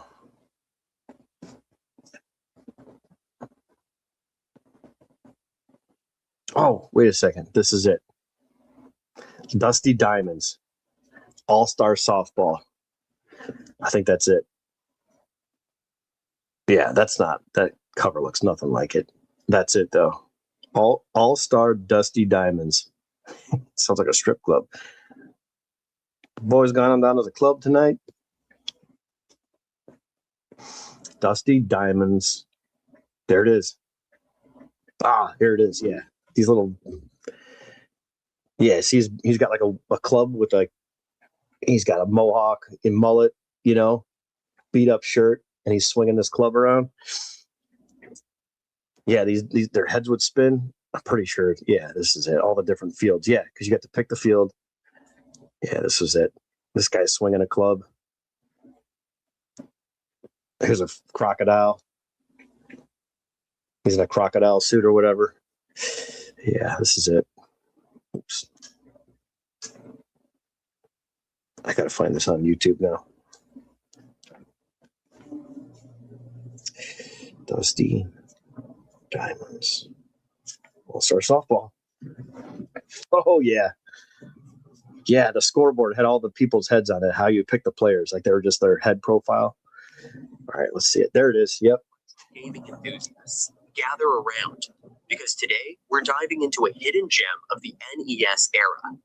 Today's spotlight shines on a game that's as quirky as it is brilliant. Oh, yeah. Dusty Diamond's All-Star Softball. If you've ever wondered what happened, Yeah, there's weeds in the field. a dash of personality and a whole lot of fun, you're about to find out. Stick around, because this isn't just a Yeah, the game sucked, but it was great at the same time, basically. Let's set the scene. It's 1990, and the NES is still Yeah, it's an expensive game. It's one of the more. I mean, I collected games a lot. I don't know what the prices are these days, but I know that was one of the more. Like you can get RBI baseball for like $1. I just want to see what Dusty Diamonds go for these days. Yeah, I know it was one of the more expensive games. Yeah, so here, just the cartridge, and it's got glue on it from the video store, $85. So it's still an expensive game. I don't know. I know I have the box for mine. Condition wise on the box, I'm not sure, but no, this is a nice box. Yeah, 150 with a nice box. Yeah, I've got a couple. Adventure Island. Those were expensive. All the Mega Mans. NES Mega Man with box. Yeah, I remember a lot of these. I got some of this. 150, 200. That's a beater. That's a real nice one. Mega Man 1. Yeah, you can get a beater copy with the box for 200. Yeah, so they're about 150, 200 for each Mega Man. I think there was 5, right? 5 for the regular NES before it went to Super NES.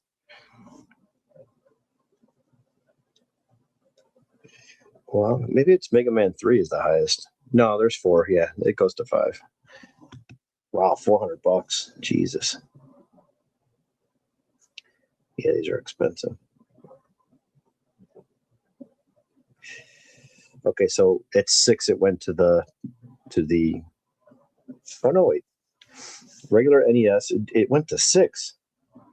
No, that's Super Nintendo. Okay. Is that Super? No, that's regular. So it went to 6 of them. So I thought it was 5. There's 6 of them. But yeah, pretty cool. I always liked the Mega Mans. Metroid was good. Kid Icarus, or no, Kid Nicky or Kid Icarus? Kid Nicky, I think it was. The one with the little spiky hair, and he had some sort of a nunchucks or whatever. Kid Icarus. Or was it? No, it was Kid Nicky. I remember the game being pink. Kid Nicky. Yeah, this one. Not an expensive game, but I played a lot of that. The Radical Ninja. The artwork was way better than the game. Always way better than the game. What about you guys? What was your favorite game? And what favorite game and what console?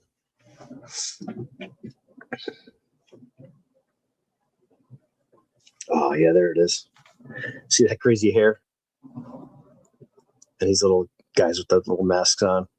I remember I think these birds would like drop bird shit and drop it on you. You had to run away from them.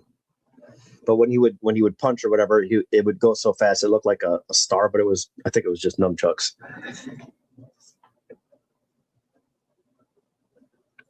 You know what I just realized when you're searching on eBay, you could do this now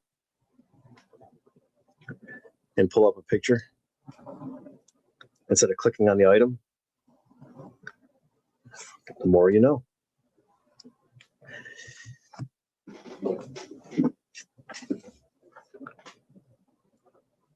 Yeah, I was getting that mixed up. Get rigged. I was messing that up.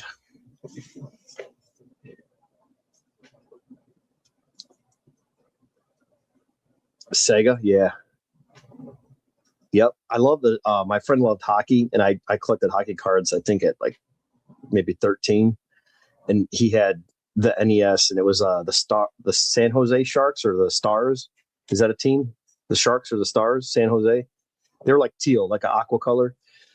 I just remember they were like a big deal, like in the early to mid 90s or something like that. But we would always play at his house after school. He had the Sega.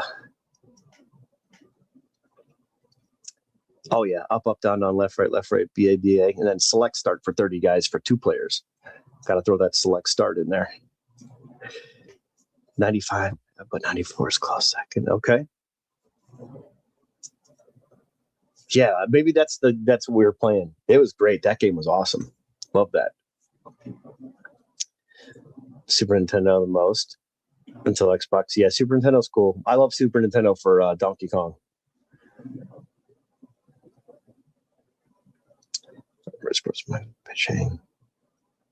So I gotta look that up now. So Sega. Okay, so Sega. Let's see here. NHL. So there was 1994 was the first one. I don't know if I'd be able to tell. I don't know if I'll remember. I do remember this. The star around when you would switch the player. That's that I do remember. So I'm sure that was in both years. I just wouldn't know the difference between 94 and 95, but the game was great. 1995. Let's see what it looks like.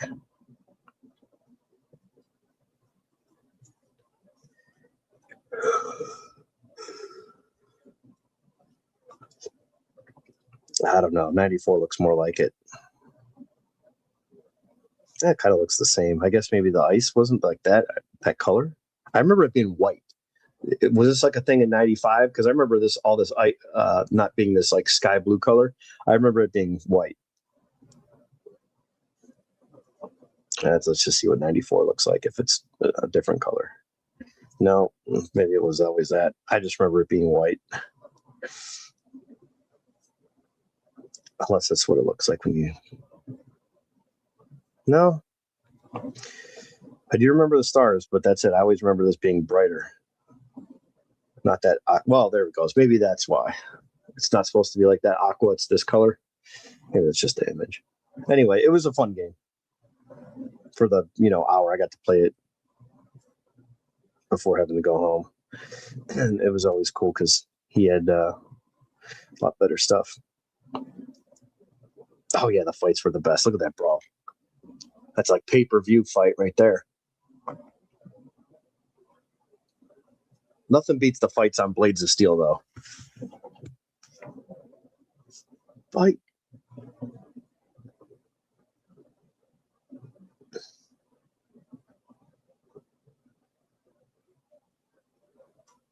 Yeah, see, that's great right there. Josh, that's awesome. Yeah, that's great. Yeah, we would gamble, man. We would bet like $1 or $2, but we'd have tournaments like Saturday afternoons and stuff at our house. We have people in the living room. We'd be going head to head, but I'll play Super Tecmo Bowl for regular NES, not the first Tecmo with the 4 plays, with the 8 plays, 4 on top, 4 on bottom. I love that game.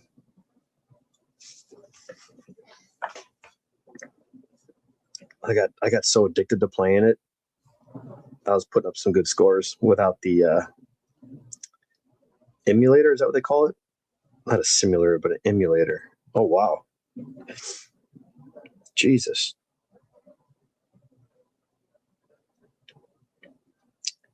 Damn, Ron, that's a nice haul.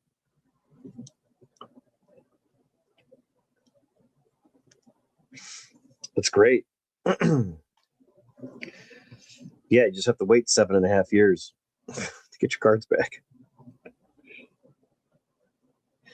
Dude, look at those numbers on the museum collection.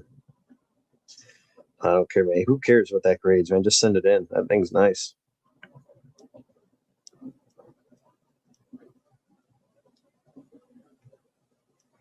Such a tough set. Yeah, that's right. That noise. Oh, we gotta fire up the Blades of Steel real quick. Man, I remember playing that. My cousin played hockey, so we go to his house and he would play. We'd have mac and cheese and play Blades of Steel in a little back room, office, den, whatever you want to call it, off the garage. It was like a little small room, but it's where the Nintendo was.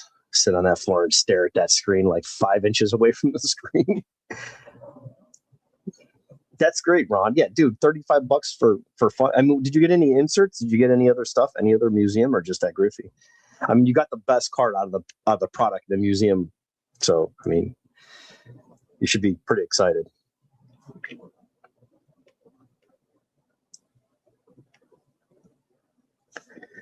Fight. Oh, let's see. Fire it up here. Come on, let's see a fight. We got James and Doug here gonna. Come on, James. Oh, why? Well, and also I know this is a sports game, which I do not usually do. I'm not really big into them. You know, Just shut up and play. I like Atari sports games. I like. You gotta hit the button in order to get it. Like alternate the buttons or just Just hit the buttons. You just hit it. It's like, Yeah, and the guy was like having a stroke, flashing like crazy. I love Atari sports games. I love the simpler the better when it comes to these things. like for a second. The goalie's all pissed off. Yeah, you can do that. You gotta get like right. Come on, I gotta see a fight. Oh, Run the hell out of it, Mikey. where'd it go? The teacher's like, Oh shit! I got back for it. I'm yellow, right? Yeah. Oh, is this fighting? Now we fight. We bump each other 3 times. What am I gonna get? I'm yellow. Oh shit! I got back for it. I'm yellow, right? Yes. Oh, I forgot what buttons it was. Okay, I'm gonna fight you again. Damn it. oh, Okay, get this right. You passed this. Oh man, oh. you ever staying up late at a friend's house or something? You know, you're like happy as hell. You feel like their parents got like ordered a pizza. You're like, man, life was good. Mine was Dr. Pepper and Cheetos or Cheerios. Not Cheerios, Doritos, Cheerios. Jesus, I'm falling asleep over here. You ever played Matchbox City?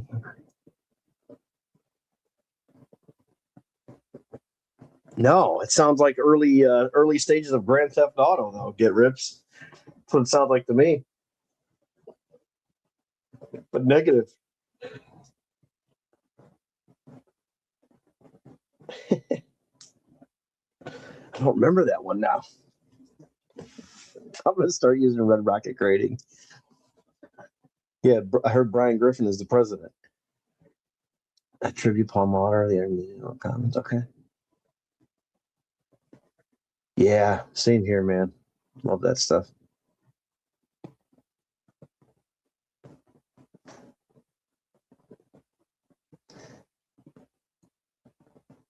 It was regular NES? No, I don't remember that at all. Yeah, Matchbox City game.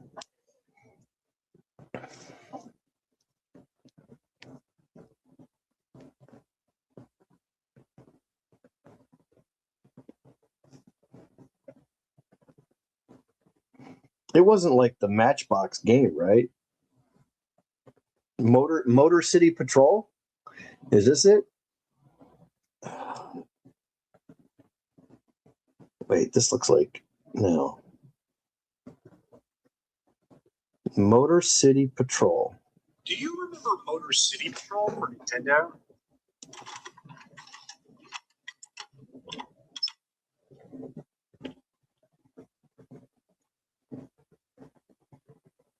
Yeah, it's got to be it. Oh, listen to that. It's either a porno or fucking NES. That's what it sounds like. That music's all the same. Financial.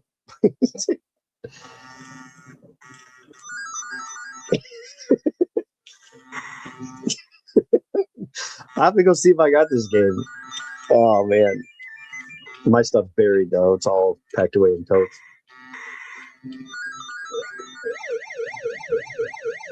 Yeah, I like it. The sounds are just like RC Pro Am is what it sounds like. Do you remember Motor City? Listen to that. Listen to that.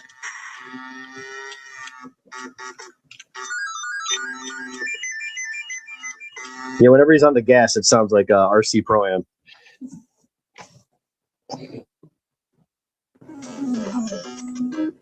Hey, now. Top 20 games with her.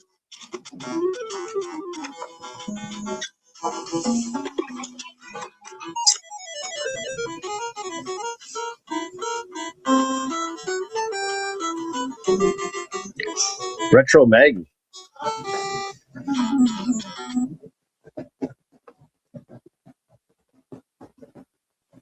Oh, that's cool. She got the Blockbuster bat.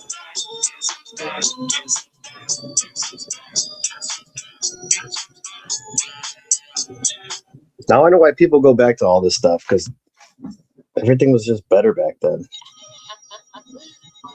All right. How many sizes of file?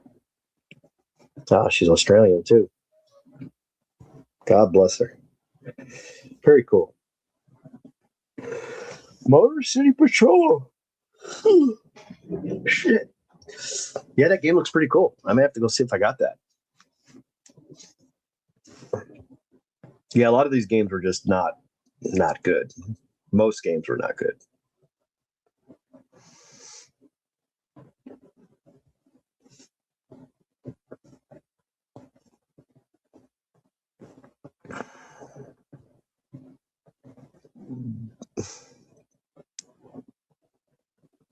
The Simpsons game was very hard.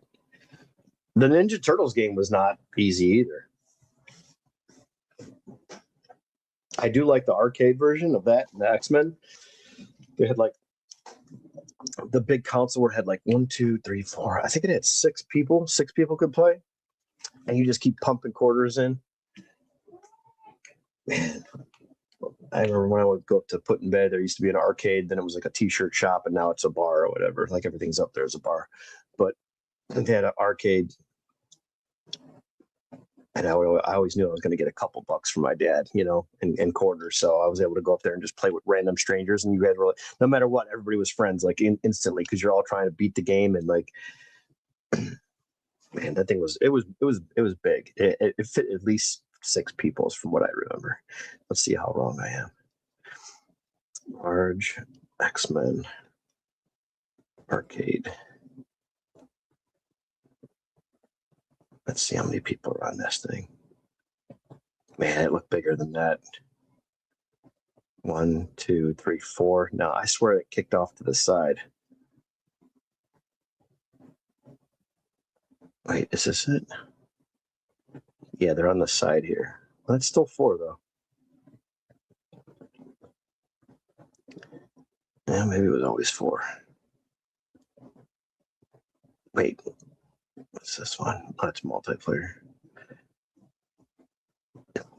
It was definitely an original. Yeah, this is it. I knew. I have good memory. 1, 2, 3, 4, 5. Yeah, this is it. This is the one. That monstrosity. 1992. Yep. There it is. 6-player. You want to talk about some stress? That right there was everything. The size of that screen. You were all in it together.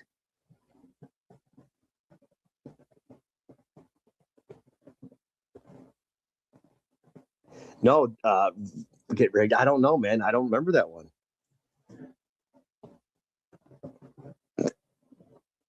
It would drop baseball cards, huh? I don't know. No, man, I don't remember that at all.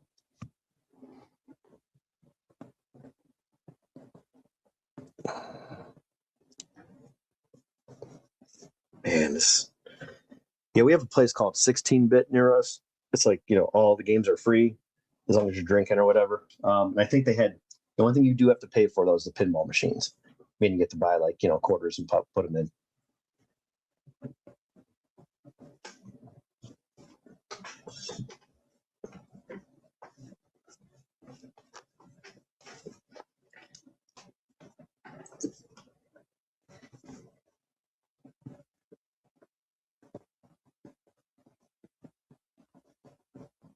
Yeah, you ain't lying. It's something about that game. I just remember because it was always at Put in Bed. I would go there once a year. That was the biggest deal.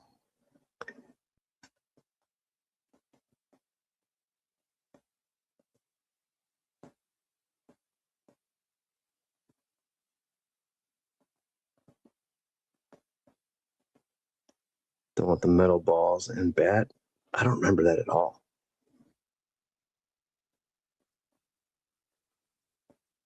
And I'm trying to think now. Was it like from the 60s or something? Or was it, because those games are old.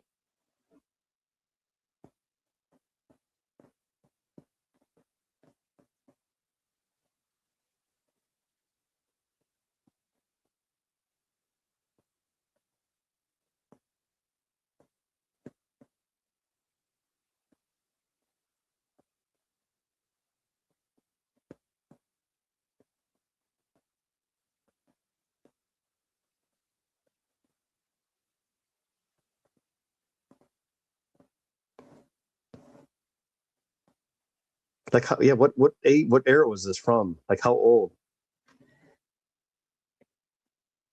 We have a pinball show here, and it's like $10 or $15 to get in. All the machines that people bring, they actually donate them. My buddy Joe that gets into the break sometimes, he's got pinball machines, and he would actually bring his pinball machines up there and drop them off, and then set them up for like the whole week or whatever, and people would just play them. And he'd have some that he would sell, obviously, but he would just leave them in the on position, and they'd play. And you just walk up and just play whatever you want. Everything was turned on. No coins needed. What the hell are you doing?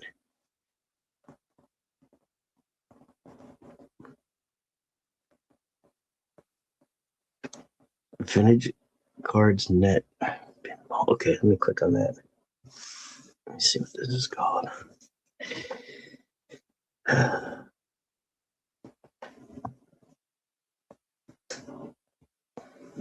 I gotta find this game now.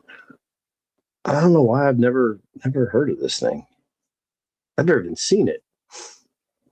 I don't know why. Let's see. Oops.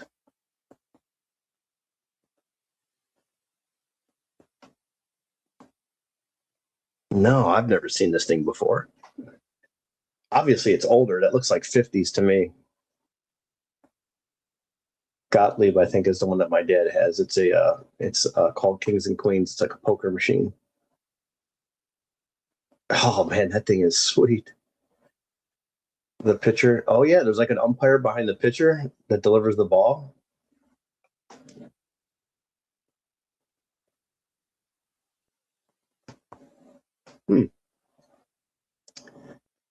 Pretty sweet. I wonder if I can find one of these in action. Like, oh man, that little marquee at the bottom of the cabinet. Yeah, this might be older than 50s, based on the font.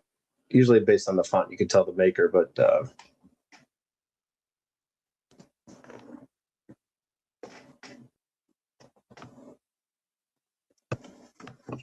what the hell are you doing?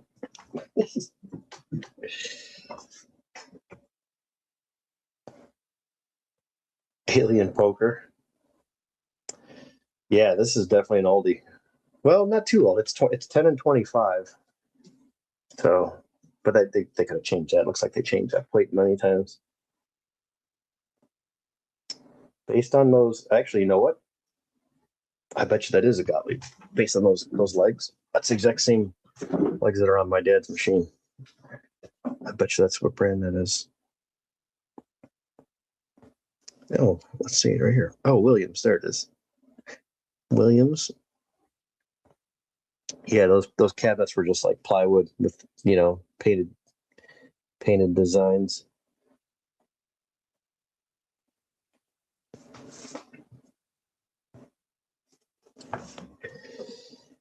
Let's see. Kings and Queens pinball.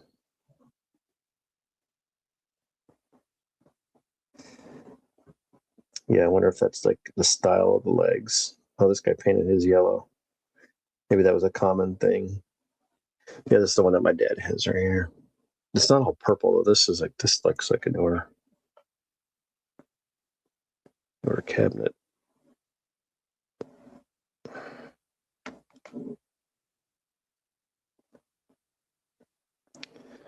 Diamond Jack. Oh, there it is.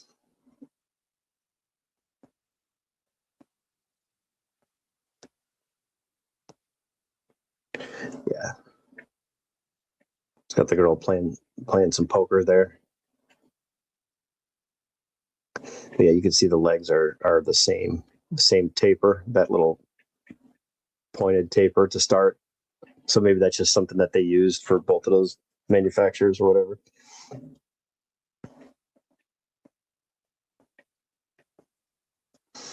Yeah, there's a better version of it, better look of it.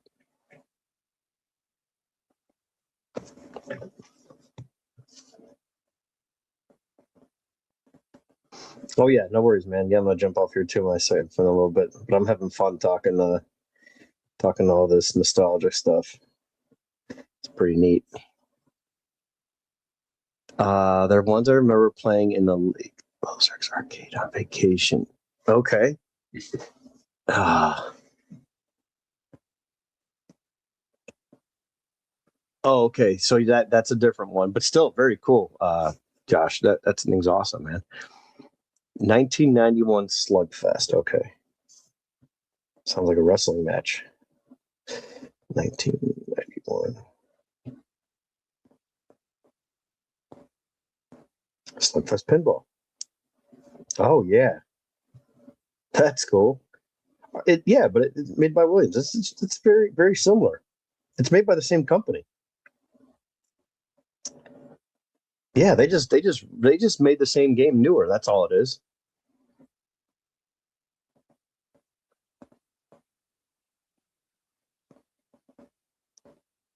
No, I haven't. Yeah, I have not.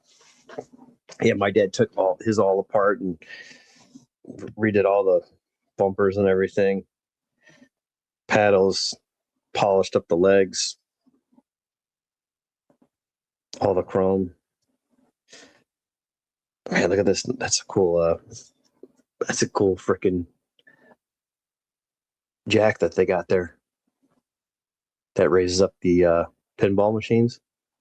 That's pretty nice.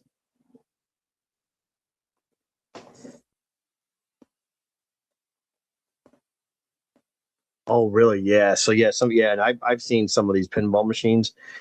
My buddy Joe's got like this Wizard of Oz machine that there was only so many made, and I mean, the thing looks awesome. It's very cool, but I know those are expensive. I'm sure it's like a pinball trader or something like that.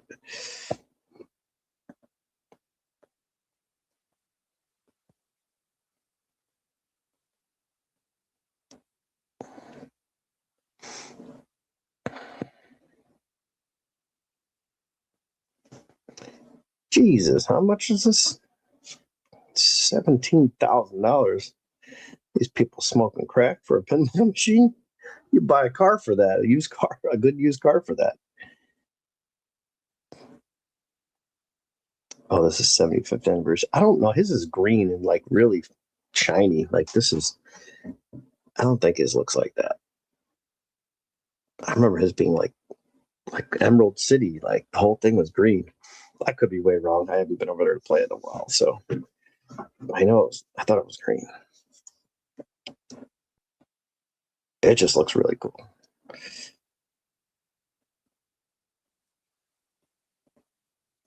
Wizard of Oz pinball machine.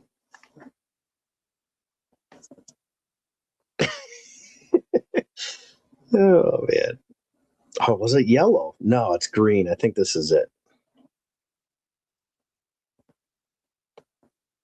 Yeah. Okay. So there's a green legs, red, and then there's, yeah. I think this is the one he has with the green, that emerald green. Oh, they still even carry that same design on the legs.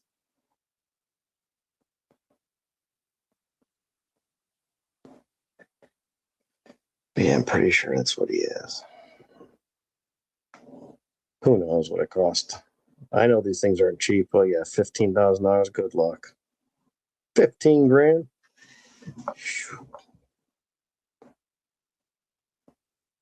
Man, we got to get into the pinball business, boys. 15,000. Screw these baseball cards.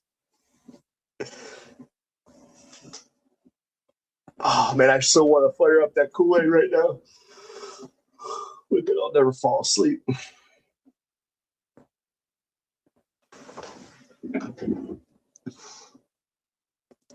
The Lebowski, okay. Oh, I love Nightmare on Elm Street. I love those movies. I'm big on all the 80s horror movies. I've been watching some of that stuff so cheesy, like it's all like some like the slasher films are, you know somebody's there and you get chopped up and then he goes around and like chops up a few other people and then you find out it's like the sheriff, at the end of the movie or something stupid like that. Everything's kind of plays off of the Texas Chainsaw Massacre, in my opinion. I'm sure there was others before that, but that premise of, one bad guy, bad family, corruption, small town,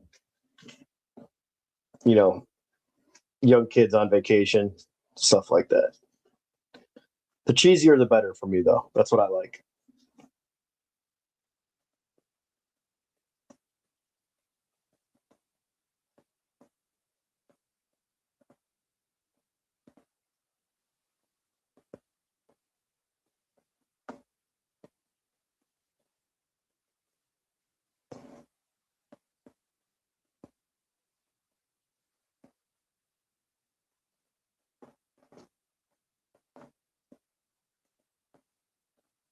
Yeah, put some crush up some melatonin in that, offset all the sugar.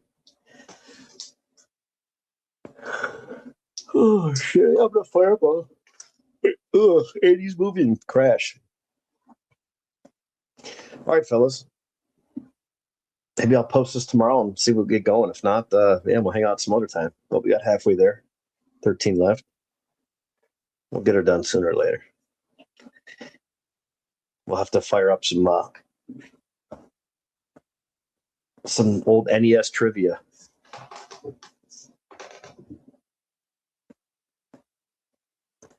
All right, fellas, we'll catch y'all soon. Thanks for hanging and chatting. This is probably more fun than the break. We'll catch you guys next time.